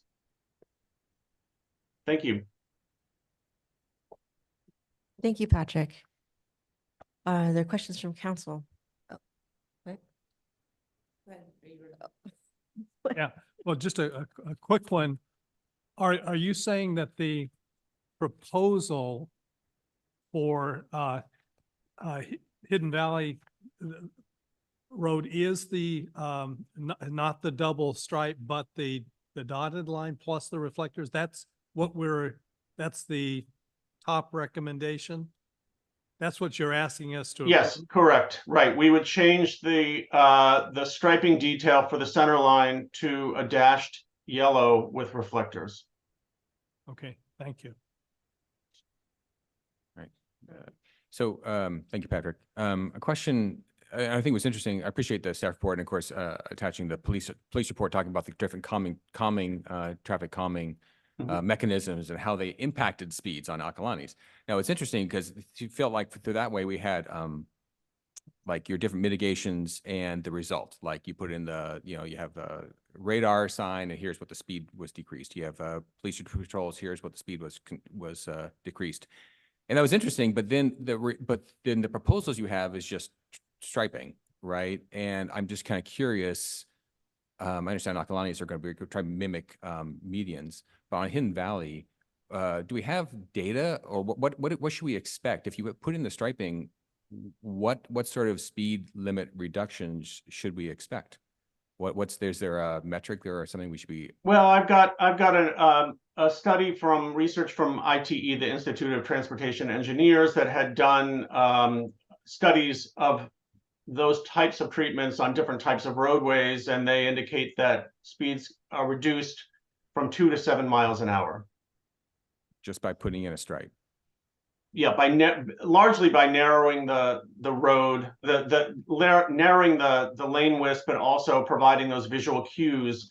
If you're a driver and you're just looking at a big 20-foot wide street, the message is, you know, that you can go faster. When you feel like the lanes are tighter, inherently you go slower. That is interesting. I guess my personal experience I've seen is like sometimes you have a lot of striping, you're going faster because you feel like a smart expressway versus a country road that is not striped. So I guess you can go both ways. That's fine. That was my question, I guess, is what data we had, because you know the proposals seemed to come out of the blue a little bit because all the supporting information was talking about a bunch of other slowdown mechanisms that we've used, and the striping. I didn't see the justification for that. So thank you. Yeah, just to, I don't know if Patrick was going to talk about this, but we did see effects from the lane narrowing in Burton Valley. Like that was something that the residents said that they saw when we narrowed, especially on a couple of the roads, and it was actually pretty darn effective. That was good. So the yellow stripe with I don't know, whatever you call them on it. Is there an example we can go look at that? Because I'm not familiar with that kind of lane striping. Yeah, Caltrans provides us with a limited number of options for centerline striping. So we're using their most recent 2023 manual. There's just a few options what we can do in the centerline.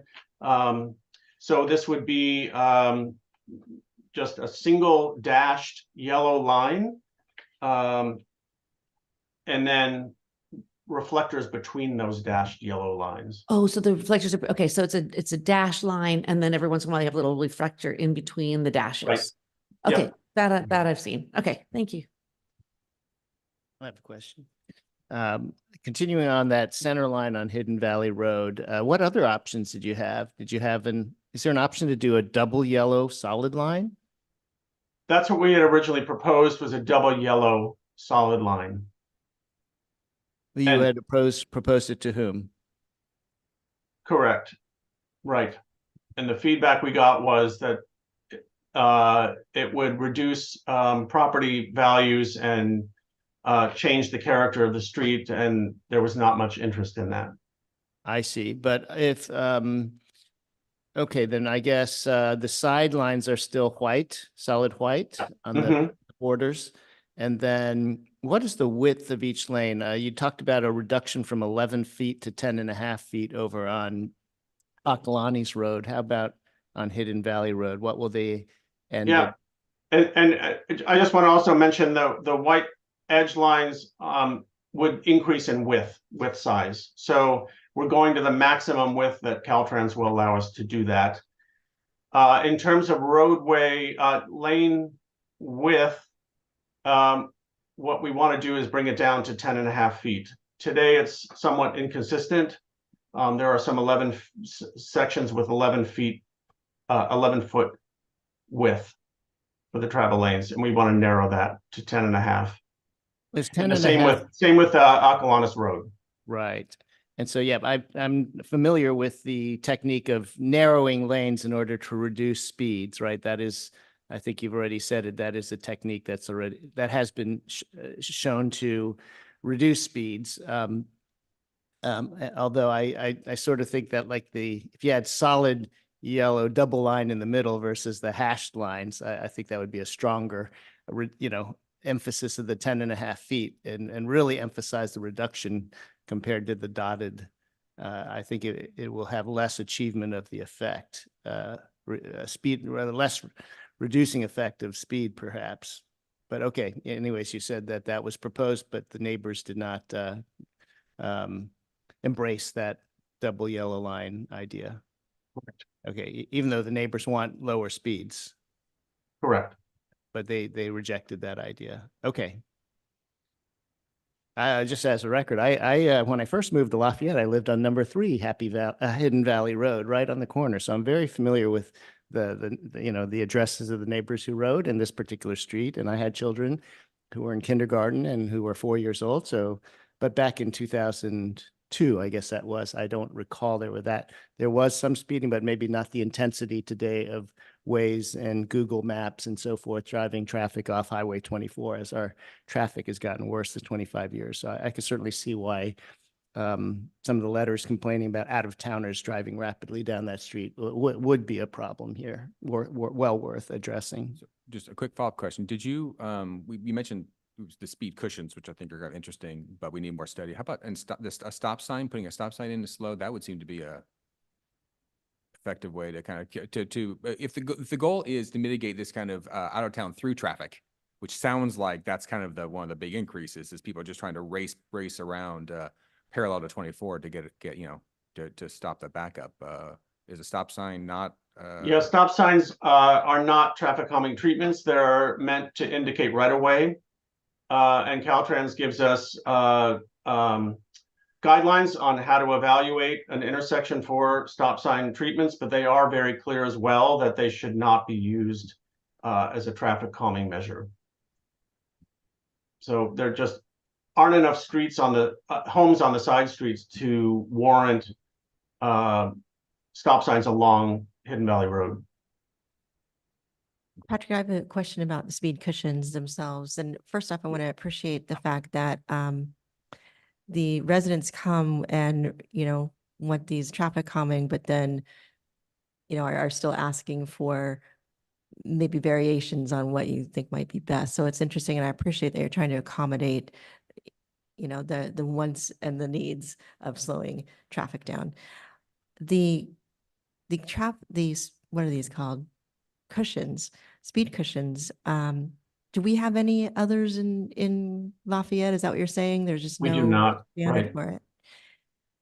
And that will probably cost us more time and obviously money then to create a design for that.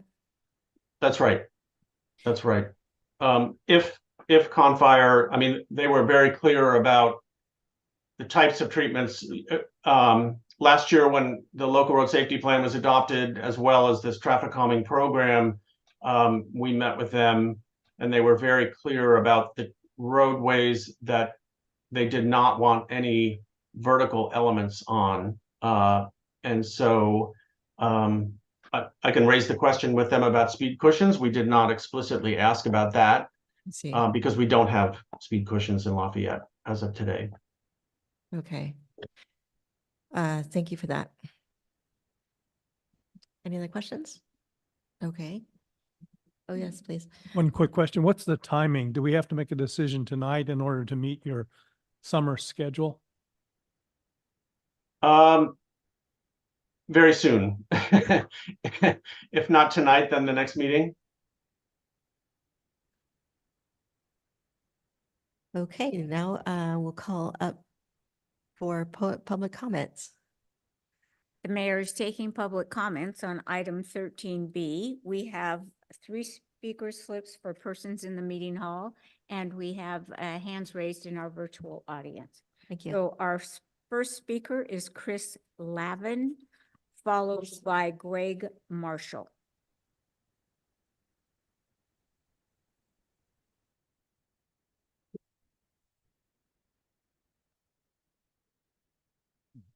Good evening, council. My name is Chris Lavin, resident. I turned it off. I was trying to start it. Chris Lavin. I'm a resident homeowner, 20 Hidden Valley, with my wife Holly in the back here. And I'm relieved to hear that the commission is reconsidering a double yellow center line. I don't think that's the right way to proceed here. And I'm hoping that we don't actually do that. I'd like to address 2 issues. First is the current striping proposal, which is that double center yellow line. And second is the alternative measures that I think should be considered. So a double center yellow line would be the worst possible outcome here. It actually demarcates where the road is, and it encourages drivers to have confidence and to speed along the road. And it would actually be worse than the current proposal of what we have, which is the yellow reflectors. For that, I actually consulted a book here. It's called Walkable City Rules. It's by a Harvard-trained architect, Jeff Speck, who's consulted nationwide on measures. And he confirms that double yellows, that double yellow center lines convey that the street is a thoroughfare, clearly demarcates where the road and lane of travel is, and conveys to drivers that that is their lane, and that gives them confidence to drive as fast as they feel comfortable. So we have to do actual road measures here. And he says it makes a 7-mile-per-hour difference. Looking at the same identical road where there's a double yellow center line, drivers on average will travel 7 miles per hour faster than if there was no center line. And Mr. Speck cites numerous studies showing that streets without center lines are safer, and there's no opposing data showing that streets with center lines are safer. So I would respectfully submit that we should not consider a double center yellow line there. That would be the worst possible outcome here, because also I think it would encourage drivers to stay in their lane. My wife and I walk with our dog on Hidden Valley Road, and if we were walking where there's many bicyclists there, a double yellow center line would indicate that they have to stay in that lane of travel and can't use the rest of the road. If they wanted to go over, they would probably stay in their lane, and that would encourage them to be behind slower pedestrians and bikers, and it would encourage road rage, and drivers would be angry that they're behind those slower pedestrians and bikers, and it would encourage dangerous incidents. So I think that a double center yellow line should absolutely be off the table at this point.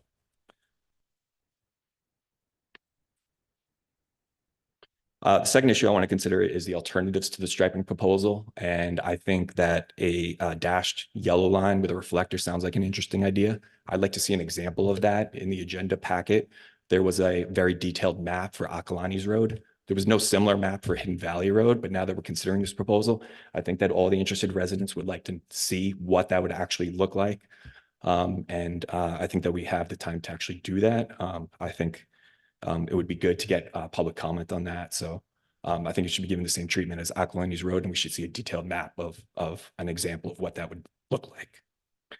I also think that we should consider maybe a pedestrian crosswalk at Diablo Circle at the north end. This is something I've talked about with our neighbors. I think it would set the tone for the neighborhood that this is a pedestrian walking friendly neighborhood, and no sign, there would be signs, no signals, no lights, but it would set the tone for the neighborhood that's a walking neighborhood. And thank you for your time. Thank you. A question for you, Chris. Sure. Sorry, Chris. Thank you. Yes. I do have a quick question. So you mentioned the book that you were referencing. Yes. About the double yellow lines. Did it talk about single yellow, the dash lines, or any other kind of center line treatment? He was generally against center lines, but the example of any kind? Yes, because it would introduce ambiguity into the road and drivers have to pay more attention. But he gives the example here of the study that he cited where there was a difference in the speed. And here it is a double center line here, right? Which would be equivalent to a double yellow center line that we're considering. Okay, thank you. Another question for you, Chris. Very, very quick. Do you know just quickly what the copyright date of that book is? Yes, 2018. Great, thank you. And one more, the pedestrian crosswalk where? At Diablo Circle at the north end. Diablo Circle. So Okay. cars that would be coming off the highway would see it with signs, a pedestrian crosswalk to indicate that it's a pedestrian friendly neighborhood. Thank you. Next speaker, Greg Marshall, followed by Dan Grover.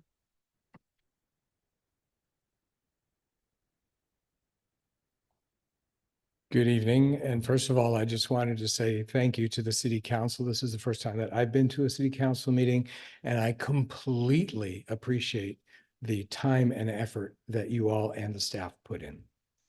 So my name is Greg Marshall. I and my wife have lived at 24 Hidden Valley Road for 31 years. And at the Transportation and Circulation Commission meeting last week, 11 residents gave input to the proposed striping of Hidden Valley Road.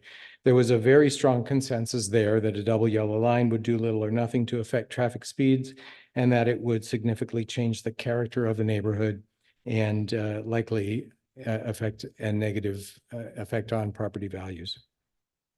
I understand the striping package for Hidden Valley Road is connected to the Akalani's Road, and the plan for is it to all be done this summer in the currently allocated budget. And I'm glad to hear, and hopefully this will be true, that the alteration from the solid double yellow line to the dashed yellow line would be approved. And that certainly won't change the cost, but it does need to be entered into the documents so that the contractor that's doing the work actually does the right thing. Additional suggestions that were discussed at the meeting last week included putting a sign before the turn on Hidden Valley Road where it goes from 35 to 25, stating 25 miles an hour ahead. I think that's a great idea and it would give warning to the drivers and work in combination with the other traffic calming measures, and easily could be done in conjunction with the already planned work. We also talked about a sign as traffic exits the freeway and before it turns onto Hidden Valley Road that says through traffic for neighborhood only. I didn't hear that discussed as part of the conclusions for the commission, but we did talk about that. I think it would be effective. And then finally, the most effective traffic calming measure is the use of speed cushions. And many residents spoke up about the use of these and they were going to be looked into. The initial concern about pavement integral speed bumps is that they can impede emergency vehicles. And the beauty of speed cushions is they have insets for emergency vehicles. They're wide wheelbase to pass through unimpeded and at speed. And if there's not a budget for it this year, they should be budgeted for next year. Hidden Valley Road has become a throughway for drivers, for freeway drivers when traffic is slow on Highway 24. And it's unlikely that the phenomenon of Google Maps and Waze directing speeding traffic onto our small street will change with just striping and siding changes unless significant impediments to the external traffic flow are implemented, and speed cushions will make that happen. Thank you. Thank you. Any questions? Okay, thank you. Dan Grover.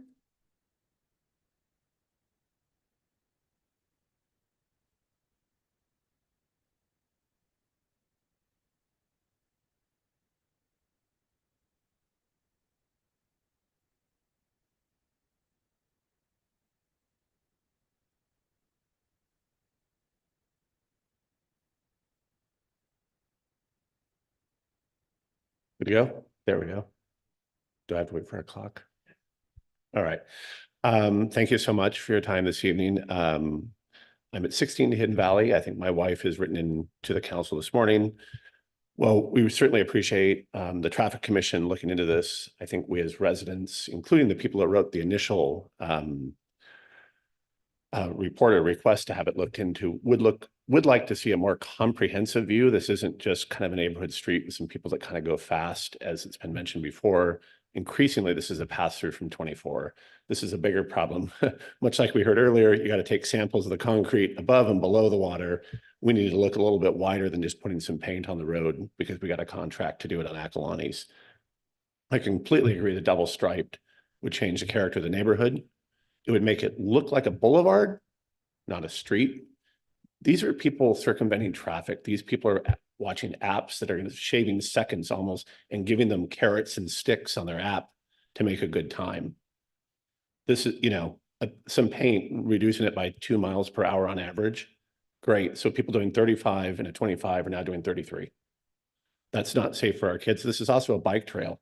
This is a connector from, I believe, the Central Lafayette to the Orinda one. This is a dedicated, it's full of bikes on the weekends. I think having that double solid in the middle, as it's mentioned before, would increase road rage, would make it less clear who has space. And it's just a disaster waiting to happen. It needs to be looked at broadly from the top, which is a very dangerous left turn going towards Orinda on the freeway at times of traffic, all the way down to Acalanes, and not just having a coat of paint applied to it. So, thank you. Thank you. Any questions? And our last speaker is Faith Kirkpatrick. She's in our Zoom audience. Welcome, Faith. Hi, can you hear me? Yes. Okay, great. Thank you everyone for being up at this late time. So to the council and to Patrick, thank you. I just want to comment as well. I did meet I'm new. I live on Hidden Valley Road, and I'm new to the neighborhood. I did meet some of our neighbors who are here speaking tonight just the other day while I was mowing my lawn, and they were walking their dog. So yeah, I just wanted to also say that it is quite a pedestrian area, which was surprising to me as I was new to the neighborhood, because I think it's very easy to come off with the speed of the highway onto our street. So thank you for taking the petition from the neighbors and looking through the different options. I agree about the double striped, that it feels kind of like, oh, continue at the speed that you're going on, you're safe and you're protected, and that people might be less likely to move to the center of the road to avoid pedestrians or bikes. So thank you for proposing the dotted line instead. I think things like the speed cushions to look into seem like a great idea, especially if there's more budget next year, or other signs like the 25 miles ahead, through traffic, slow down, maybe some painting on the road about the bike lanes or share the road. Just really anything you can do in addition to what you've proposed to communicate to drivers about children and dogs and bikes and all the things that we're trying to do on the road to stay safe.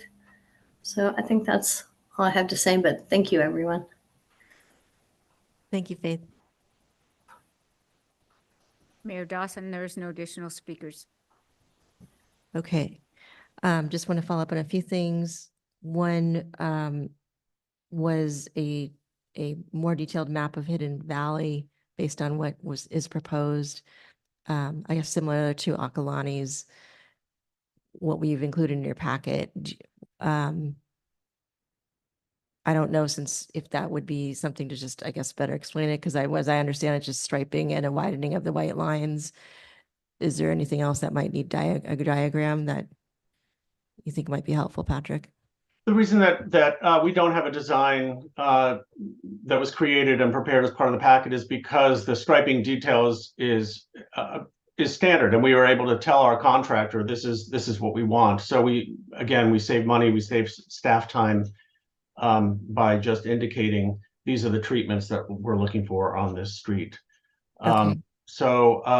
Again, we are still proposing wider white edge lines, changing the center line striping so that there is something a little more defined than what's out there today, with some additional hatching on the side street intersections to tighten those kind of visually very wide intersections with the side streets, as well as the additional signage to alert drivers that they are entering a different neighborhood when they turn that corner and start to drive south towards Acalanes Road.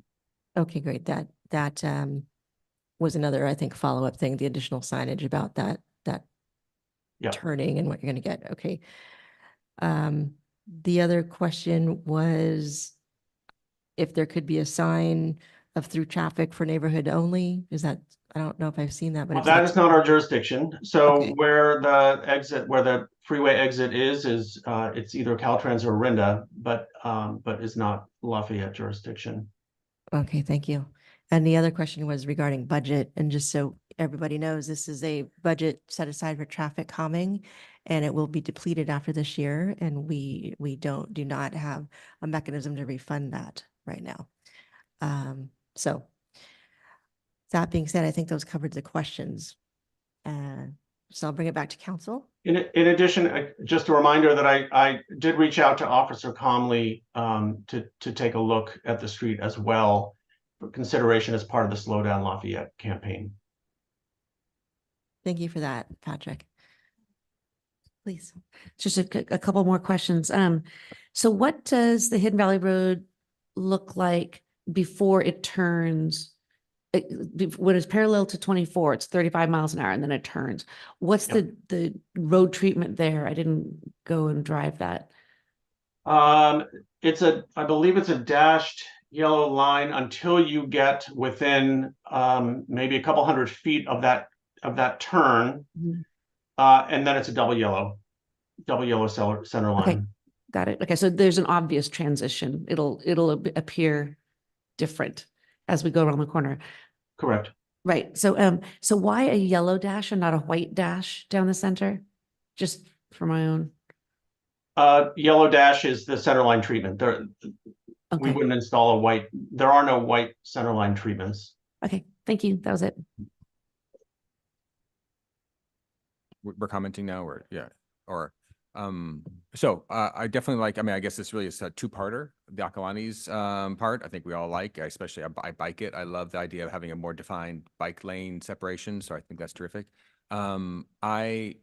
I would like to, I know it's gonna take staff time. I really appreciate the changing from the double yellow to the dash. I think that was a big improvement, but you kind of throw in some other things there, Patrick. I personally would like to, my personal thing would be I would like to see a design. I would like to see just a little sketch on what's going to happen on that road. It's a long road. There's a lot going on between the frontage part, then when it goes into the neighborhood. And I think for the residents to see, here's where the dash is going to be, here's what the side stripes are going to look like, here's where the hatching, whatever they're going to do, I'd like to see that before approving that on the Hidden Valley side. But the Akalani's treatment seems very good. That's just my opinion. I think we made a lot of good progress tonight, which is really good, but I think we need to see it. Because right now we have just a few paragraphs, and then we're going to might approve something else. I'd like to see a schematic. Thank you, John. Any other comments? I guess I had sort of a question related to on Hidden Valley Road, the narrowing that we're talking about. What is the expected reduction in speed that you expect from the narrowing? Was that in the staff report, or do you have a? No, I had referenced a research paper from the Institute of Transportation Engineers that was not part of my staff report that indicated that speeds could be reduced from 2 to 7 miles an hour. Okay. Thank you. So I think there is the concern that we're not really solving the problem. Right. I mean, this is like what we can do with the budget we've got and the time we've got and the fact we're doing the paving anyway. Let's just put striping it without really taking a holistic look at how we really slow this street down. Right. So, I mean, that's a concern. Is this? And yeah, I agree with that. But if it makes sense to take this step, it doesn't have to be, this is the end. Right. I mean, this, it doesn't have to end here. And is that, Patrick, is that a true statement? Like, we could do this now and we can add more things later too, as we maybe have budget and we have the resources to do it. That's correct. Okay. That's correct. And I also just want to remind you that it is an evacuation route. And so we do have some restrictions. Right. As part of that. Exactly. And you think right now, the recommendations that you have with the modifications that you've indicated tonight, and when we do the modifications during a live meeting, they do get reflected in it. And because if they didn't, we would hear from you guys. So they're very good about this. So is this really your best effort today to do this? And this is the right direction. And it doesn't mean we're done, and we'll make continuous improvements as we move forward. But this is a do no harm kind of thing. This is going to help. It may not help enough. We may have to add things, but this is a good first step. Correct. Okay, thank you. So I'm comfortable with ruling on that and understanding that we keep watch of it and do things as we can. So let me ask Councilmember Kendall. So you don't need the step of the drawing. Okay, and I feel that way too, but I'll ask you, what do you think that will gain? Because I mean, I appreciate the do no harm. I guess I was certainly the feedback from the neighbors. I mean, they did perceive harm, right? They perceived, I mean, the neighbors that were impacted by the striping and the double stripe and whatever. I mean, I guess we just didn't, once you stripe something, you're not going to change that. So I guess that was my worry. Well, let me then go over what I understand have been proposed and where we are now, just so we have that on the record. So what was sent to the neighborhood on May 9th included four things to be done to Hidden Valleys. I understand it. One is thicker white line lanes along the edge of the street. Two was a double yellow center line, and that has now been proposed to be changed to well, Dashed yellow. dash and dot and dash along the way, the reflectors in between the dashes. And number one, the thicker white lane lines, there's been no issue about that. So that's in. Number two, okay, to change the center line. Three, addition of reflectors to emphasize the striping details. I think we're all in agreement on that. And the project would use paint to visually narrow the wide intersection at Diablo Circle North. That's still in. And then the narrowing, using the paint to narrow the lanes. We've heard no objection to that. And then we had a request that staff investigate the use of speed cushions. And I think where we are on that, the staff is going to look at that. We don't have money for it. That may come back in a future year, but that's not going to be this year. And then the next, okay, we talked about the next one. Then there's the signage to alert drivers that are entering a residential neighborhood. That is something that staff's going to look at, but it may happen and it may not. We can't, I don't think, we're leaving that in the hands of staff. I don't feel strongly one way or the other on that. And then if funding is available, consider installation of speed radar signs. That could be something that's in the future, but the immediate thing is that you're going to talk to Andy Comley about making this part of the Slow Down Lafayette. So that's my understanding of where we are, and I would support that. Yeah, I agree. I agree with that as well. I think it sounds like these are two separate things. I would, well, or we can just take them together if we are agreed on both of these. If someone could make a motion based on what Councilmember Andori stated. Well, I'll just move approval of the staff recommendations as discussed by the council. Okay. And I second. All in favor? Aye. Aye. I'm an aye. That is unanimous. Thank you, Patrick. Thank you to staff. Thank you for all of the neighbors who came out with their comments to make this project a collaborative one and a safer one for your neighborhood. So thank you. Thank you.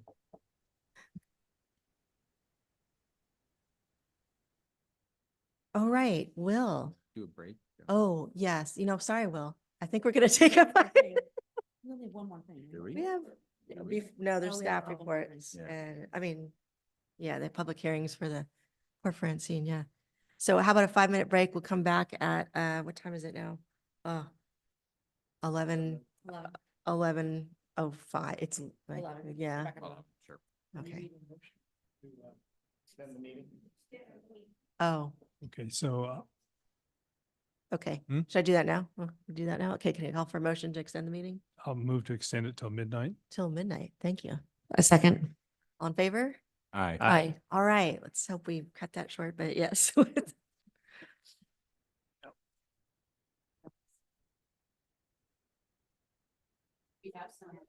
don't know what more we do on.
All right, order in the court.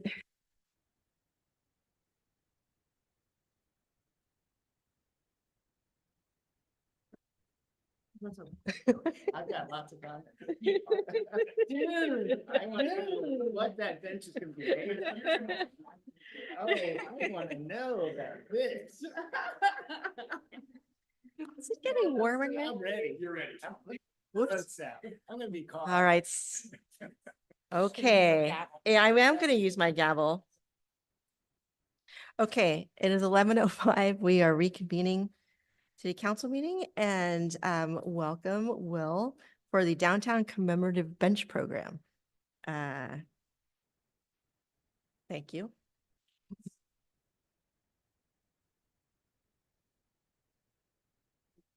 Let me turn that on.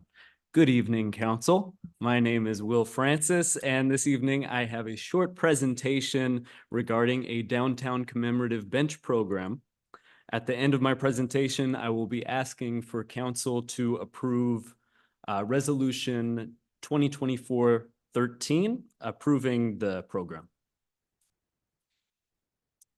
All right.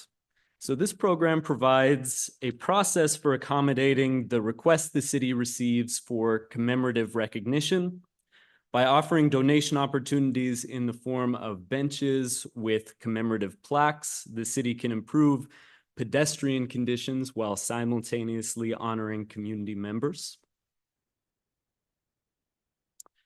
This map here shows that staff has identified gaps between existing benches in the public right-of-way downtown. The Downtown Commemorative Bench Program will help to address this issue. The benches and plaques used for this program will conform to clear standards to preserve and add to the aesthetic appeal of the downtown. Benches will conform to DeSimpic standards, and plaque design standards will be are established in the program itself based on input received from the Public Art Committee. Benches will be ordered with a 4x6-inch recessed plaque holder to allow plaques to lie flat with bench backrests, as shown here. Plaques will measure 4x6 inches to fit benches plaque holders, as shown. Other elements of the design were determined based upon recommendations from the Public Art Committee. Donors will be encouraged to request bench locations from a list of candidate locations identified by staff. This list has been reviewed by the city manager, the director of engineering and public works, and the chair of the Senior Services Commission. This is a sample of the list that would be provided to prospective donors, showing photos and descriptions of all candidate locations. All costs will be fully covered by donations for this program, and the minimum donation amount will be about $4,000 in today's dollars to cover the costs of purchasing and installing a commemorative bench and plaque. And thank you very much for your time and attention. That is all for my presentation. Thank you, Will. Thank you for your patience getting to this point. Are there questions from council? How many requests have we received for this kind of? I don't have an exact number, but I have been made aware by the city manager that we do receive requests for commemorative recognition, specifically in the downtown plaque installations. And the most recent one, which we have been in communications with, is actually for Don Jenkins, installing a commemorative bench for him, looking at a location at a bus stop just west of Moraga Road on Mount Diablo Boulevard, the south side. Okay, great, thank you. Mm-hmm. How much maintenance and how long will the benches last? Just to give us an idea. These are very high quality benches, so we expect them to have to stay around for quite a while. Maintenance costs should be very low, just based on what we expect from our existing benches in the downtown. They don't require much maintenance and are stay in really good shape. Great, thank you. And looks like there's 2 commemorative benches currently downtown? Correct. And neither of those are actually the standard steel benches. Right. Those are both wooden benches with plaques added to them. So having this program in place would establish standards. So Right. we have I that was more uniform aesthetic. gratified to see the current design up there, because, or at least that design, because I know the one we have, at least the one by the Starbucks downtown, it's the wooden one. It Yes. takes a beating. So I think the metal one seems much more durable. Yes, definitely. Thank you. Well, I guess I had a follow-up question on that. As to thank you for showing the picture of the bench. You showed a picture of a steel bench that's Yes. painted black, right? And I was also going to ask, what is that going to be the material that we're using going forward for sure? Or there might be wooden benches, or have we decided on that? So the standards established by DeSimpic are for these 6-foot wide black steel metal benches. So that is the standard going forward. Okay, got it. Thank you. Mhm. And the anticipation of steel, you would still need to repaint every now and then. So I guess to follow up on Councilmember Kendall's question about maintenance, are we going to maintain this in perpetuity? That was one question just in general. There's a purchase price, but there's a maintenance. Is the idea that the city will maintain these in perpetuity? Or Yes, that is the idea. I'm not an expert on how long that paint will last, but from my understanding of the maintenance that's been required for the existing facilities downtown, it doesn't seem to be a big issue for the city. Okay, thank you. I have a follow-up question to that in terms of the perpetuity. I noticed further down that if there's any, issues with the plaque or the bench, it would need to be replaced, or it won't be, how will that work? Like, there's 2 different parts to this question. One is I see that you need to keep permanent record. So let's say if someone makes a donation for the bench, is it their donation in perpetuity? Or if that plaque is defaced and needs to be replaced, is it like going to be cleared for a new donation to be made to replace that plaque? Or Correct. So in the event where a plaque was damaged to the point where we weren't able to repair it, we would make an effort to contact the original donor to ask if they wanted to pay to replace the plaque. So that donation would be substantially smaller to cover the cost of just the plaque itself and the customized inscription. If they weren't interested in replacing it, or who knows how far in the future this would be, and if we weren't able to make contact with the original donor, then the idea is that would be added as a candidate location to the candidate location list provided to donors with a reduced fee. oh, because it would just be the plaque as opposed to the bench Yes. investment. Okay. Hopefully that wouldn't be a problem going forward. I'm just curious about that, because once you make a donation, you'd hope it would be, it would last for a while. Yep. So if there is any vandalism, the city will basically cover that Yes. part of that maintenance. Yeah. Okay. And that'll be the city's responsibility. Okay. So, All right. So I guess a following question, it would probably be worthwhile, you guys are probably doing the same way, but there's different kinds of paint that are vandalism proof or vandalism resistant. I'm asking, I guess, if when we do figure out how it's going to be covered and everything like that, it's done in such a way to limit potential tagging, all that kind of things that could happen. Yeah, that is very interesting. I'm not familiar with that in particular. I know this bench manufacturer is very high quality. Yeah. From what I can tell, in terms of a type of paint that You just want to make sure it's, as resistant to tagging as possible. I'm not sure how, you do, but I do know there's paint that you can put on that it makes it less. I see. Yeah, I'm not sure about the Okay. particular type of paint. And then when would this program start? As soon as it is approved and the resolution is adopted, and we're able to get the materials up on the City of Lafayette website, being that candidate location list, which has already been generated a map of those locations and the application itself. Perfect. I just want to put this out there. Would we consider any benches with separators? So it wouldn't encourage like people napping or? Oh, like a center arm? on Yeah. The bench? Yeah. They do make them with a center arm. That is not part of the DeSimpic Right. I would standard. imagine. Yeah. Yeah. It but- sends a message, I suppose. Okay. Thank you. Any other questions? Okay. Take some public comment. Mayor Dawson, we don't have any public comments on this item at this time. All right. We'll bring it back. Well, I think this is a great staff report. A lot of really good work on this. So thank you very much for this. Thank you. And I'll take a different approach to the one I've heard. I think if people are putting up $4,000 to buy a bench that's going to be of use to all citizens of Lafayette, if someone comes along 20 years from now and defaces the plaque, I have no problem with the city replacing the plaque. I don't see why we would then, go out to someone else to take over that bench.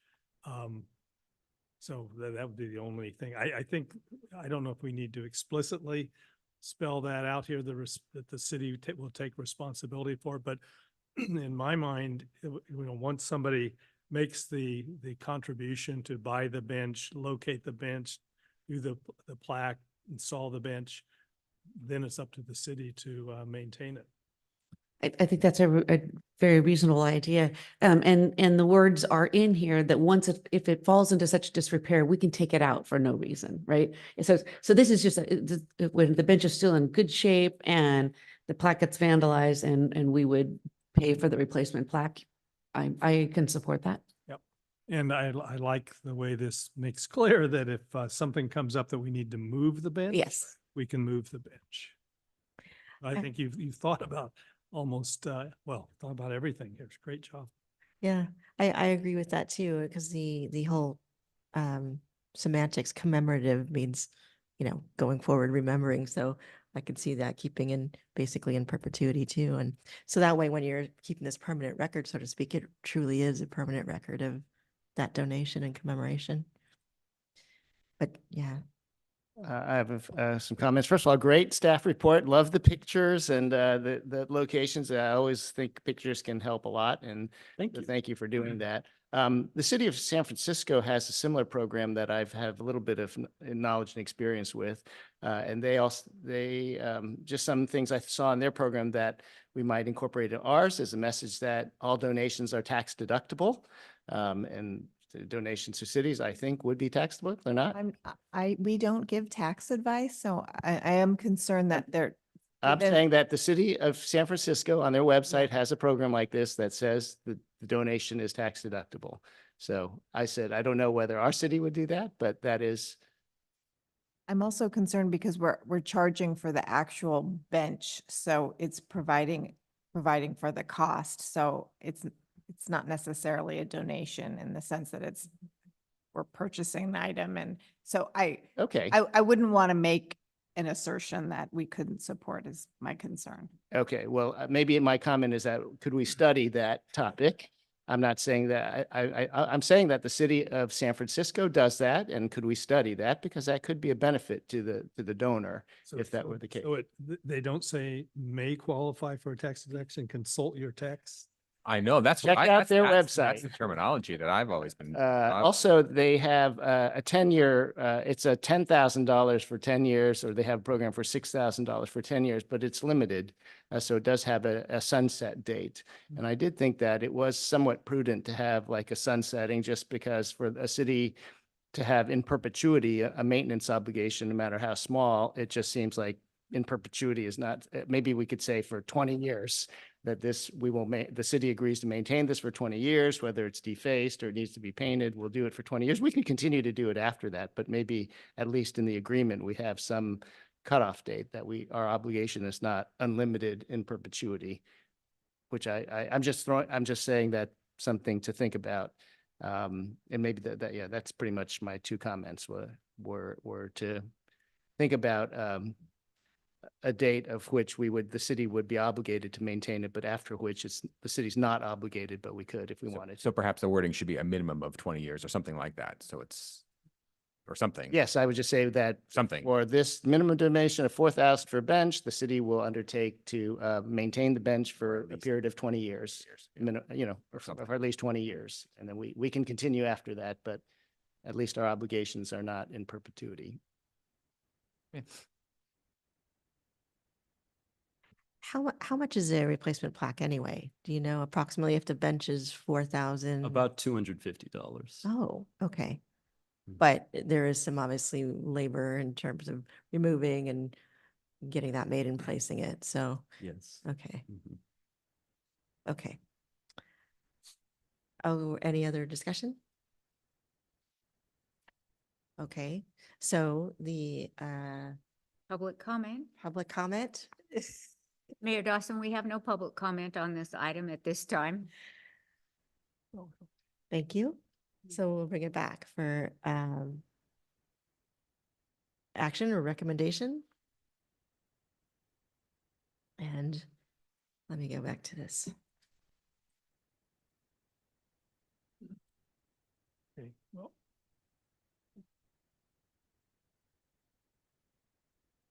Councilmember Derry. okay, I'll move adoption of resolution 2024-23 with Exhibit A, approving the downtown commemorative bench program, with the only revision being that we specify that the city will be responsible for maintaining the bench for 20 years. I think you said 2024-13. 13, not 23. Not 23. Oh, okay. But just clarifying that. Got it. And Thank you. We don't want to be ever. and I can second that. Can I just clarify? We do have language that says we can remove a commemorative bench for any purpose at any time. So do we want to say that we'll endeavor to maintain the bench for 20 years, or do we want to strike? Yeah, well, endeavor to maintain is fine. Thank you. Thank you. All right, I'm sorry, there was a motion by Councilmember Dory and a second by Councilmember Candell. All in favor? Aye. I am an aye. Mayor, you. may I Yeah. just say that about 4 months ago, the city engineer and I met with Will and we gave him this task and he just took off, needed very little, guidance. He anticipated the questions we would ask and came prepared every time. And because of that, we have at least 2 or 3 more policies lined up for him to take. Impressive, thank you. Thank you so much. Okay, and now we will move on to public hearings. Francine with the core area landscape and lighting district assessments.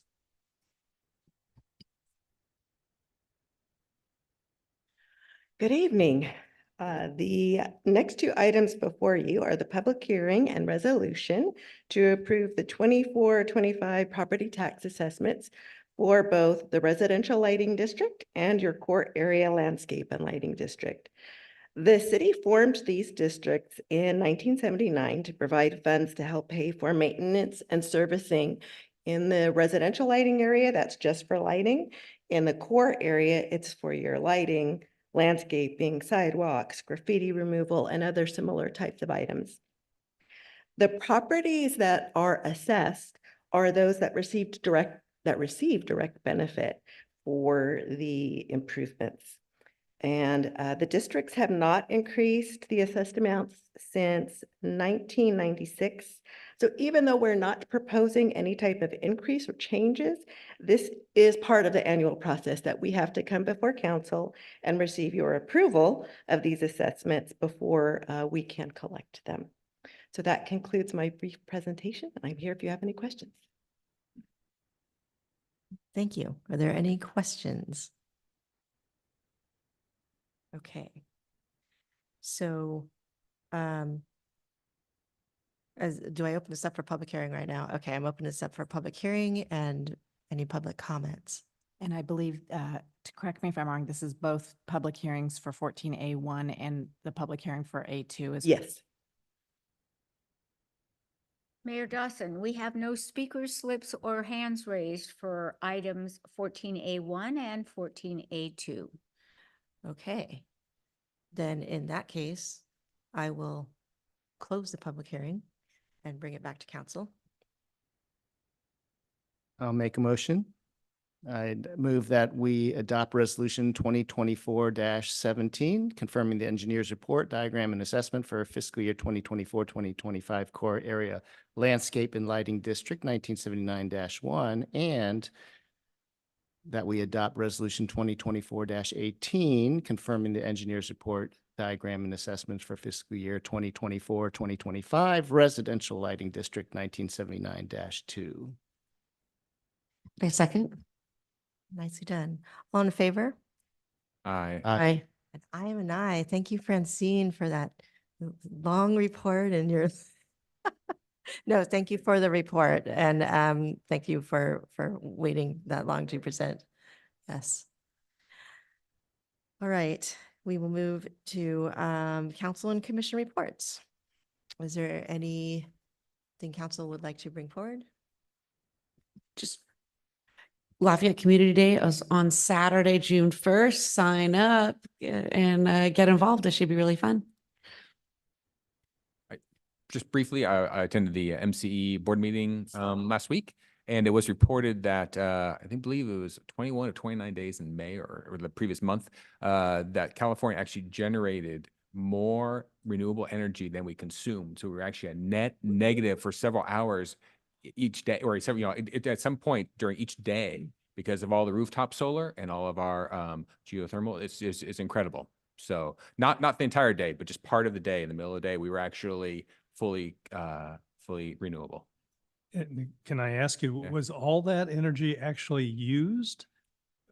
No, Because oh, the no, stories actually- have been that there's too much produced and some of it's wasted because of the time during which it's produced. That's true. That could be. We are talking about the generation problem about that kind of negative. It's almost it's but no, all I know in that particular case is that the entire state we were able to run completely on renewable energy for multiple for 21, 29 days in the previous period. So it's very, very exciting. It was a bit of a milestone. Yeah.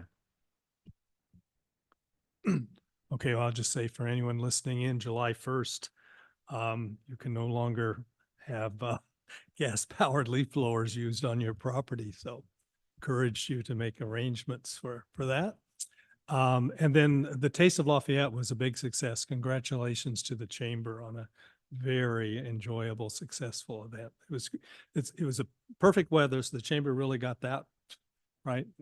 And it was great to see all the people walking around the downtown. If we could get a vital downtown like that every night of the year, it would be fantastic. Thank you. I have a few things to mention.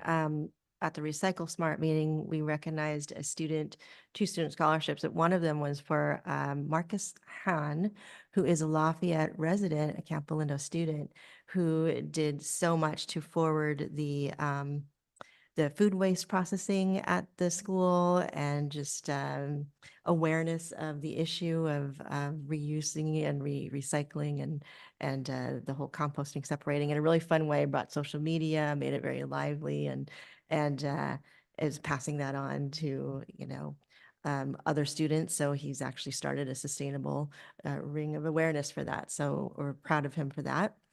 And another announcement, let me get this out, was Maria Gustolamendi, Rising Loafer, won an award from, it's called the Reuses Award. It is from, let's see, Upstream. It's a national nonprofit focused on reuse. And Maria won this award. Remember, it's a national one for an activist of the year because of her working with Foodware to Go for takeout orders and using reusable foodware on site. So very proud of all her efforts. She's done a lot for the green movement here and sustainability. So thank you for that. The next thing I want to talk about is just a little update on El Catola Bridge and get some guidance from council. For right now, we've had a few meetings, city manager, I'm just giving an update where we're at. City manager with Caltrans and the CHP, as well as Senator Glazer. We've had a few meetings and we've had some good movement with Caltrans. They did get signage up on the bridge. That signage is not allowed on the bridge. Unfortunately, we are a bit of a impasse with the CHP because they are the enforcement arm for Caltrans, where Caltrans can't tell them what to do, their sister agencies. So we want to forward that conversation with the CHP so we can answer to our constituents to let them know we're doing all that we can to alleviate that safety risk that we acknowledge up there on the bridge with banners and flags affixed to it. So at the latest, city manager is reaching out to the CHP so we can get a meeting with them and hopefully get something on record as to their process or methodology of how they'll approach enforcement. And then I'll bring back any update from there so we can decide, because right now, it's been kind of an iffy proposition. We were asking for a letter so that we can document their response, and they don't believe that's necessary, but we need something to know, get the good groundwork of how we can answer to our constituents, both people who travel underneath the bridge and of course the neighborhood. Are there, do we have demonstrations still going on for the building? Yes, there is an ongoing demonstration up there. And once again, we are message neutral, demonstration neutral, but I foresee this as something that will continue on as we get through this election year and could be more of a problem. So I'd really like us to have some answers from the CHP so we can be proactive before it gets worse. So anything else from council? Well, I know we don't want to get into a discussion of this, but can you share what the Highway Patrol has told you about? Is it resource constraint? Is it, what is it? Well, it's interesting because that's part of it. They have acknowledged that it is a safety issue for them as well. So now that we have that acknowledgement, then we're asking, okay, what is the issue with enforcement? And it is that they, unfortunately, similar to other demonstrations, it's not that they can sit there and wait for something to happen. So, because they're on different beats as well. So that's one of the issues. But when things are reported, that's what we want the answer, if they can go out and tend to that, if it's reported as a hazard to safety. We don't have any answers as to that. So that's what we're looking for. Okay, Yeah. but if we know, because some of these demonstrations, we know they're happening, they send out announcements. If we forward that to the Highway Patrol, then what would their response be? That's what we're looking to get. Okay. I mean, it's not I assume it's not a question of is there a hazard or not? To be honest with you, we just established that. You know, we just, in one of our last meetings, it was acknowledged at least that they do acknowledge it's a safety hazard. They do acknowledge that it is, the unfortunate part is it administrative policy of Caltrans that the CHP would then need to figure out how they put that into priority, how they prioritize that. It's not their top priority in terms of all that CHP has to deal with.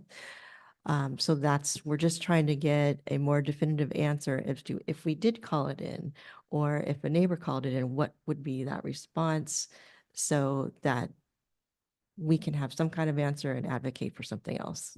But for right now, we need that. And then depending on their response, obviously in parallel, I think the biggest thing is to maybe move forward with our legislative contacts to see if there's something we could do to address. It's a long-term fix, but the short-term problem we're just trying to get addressed.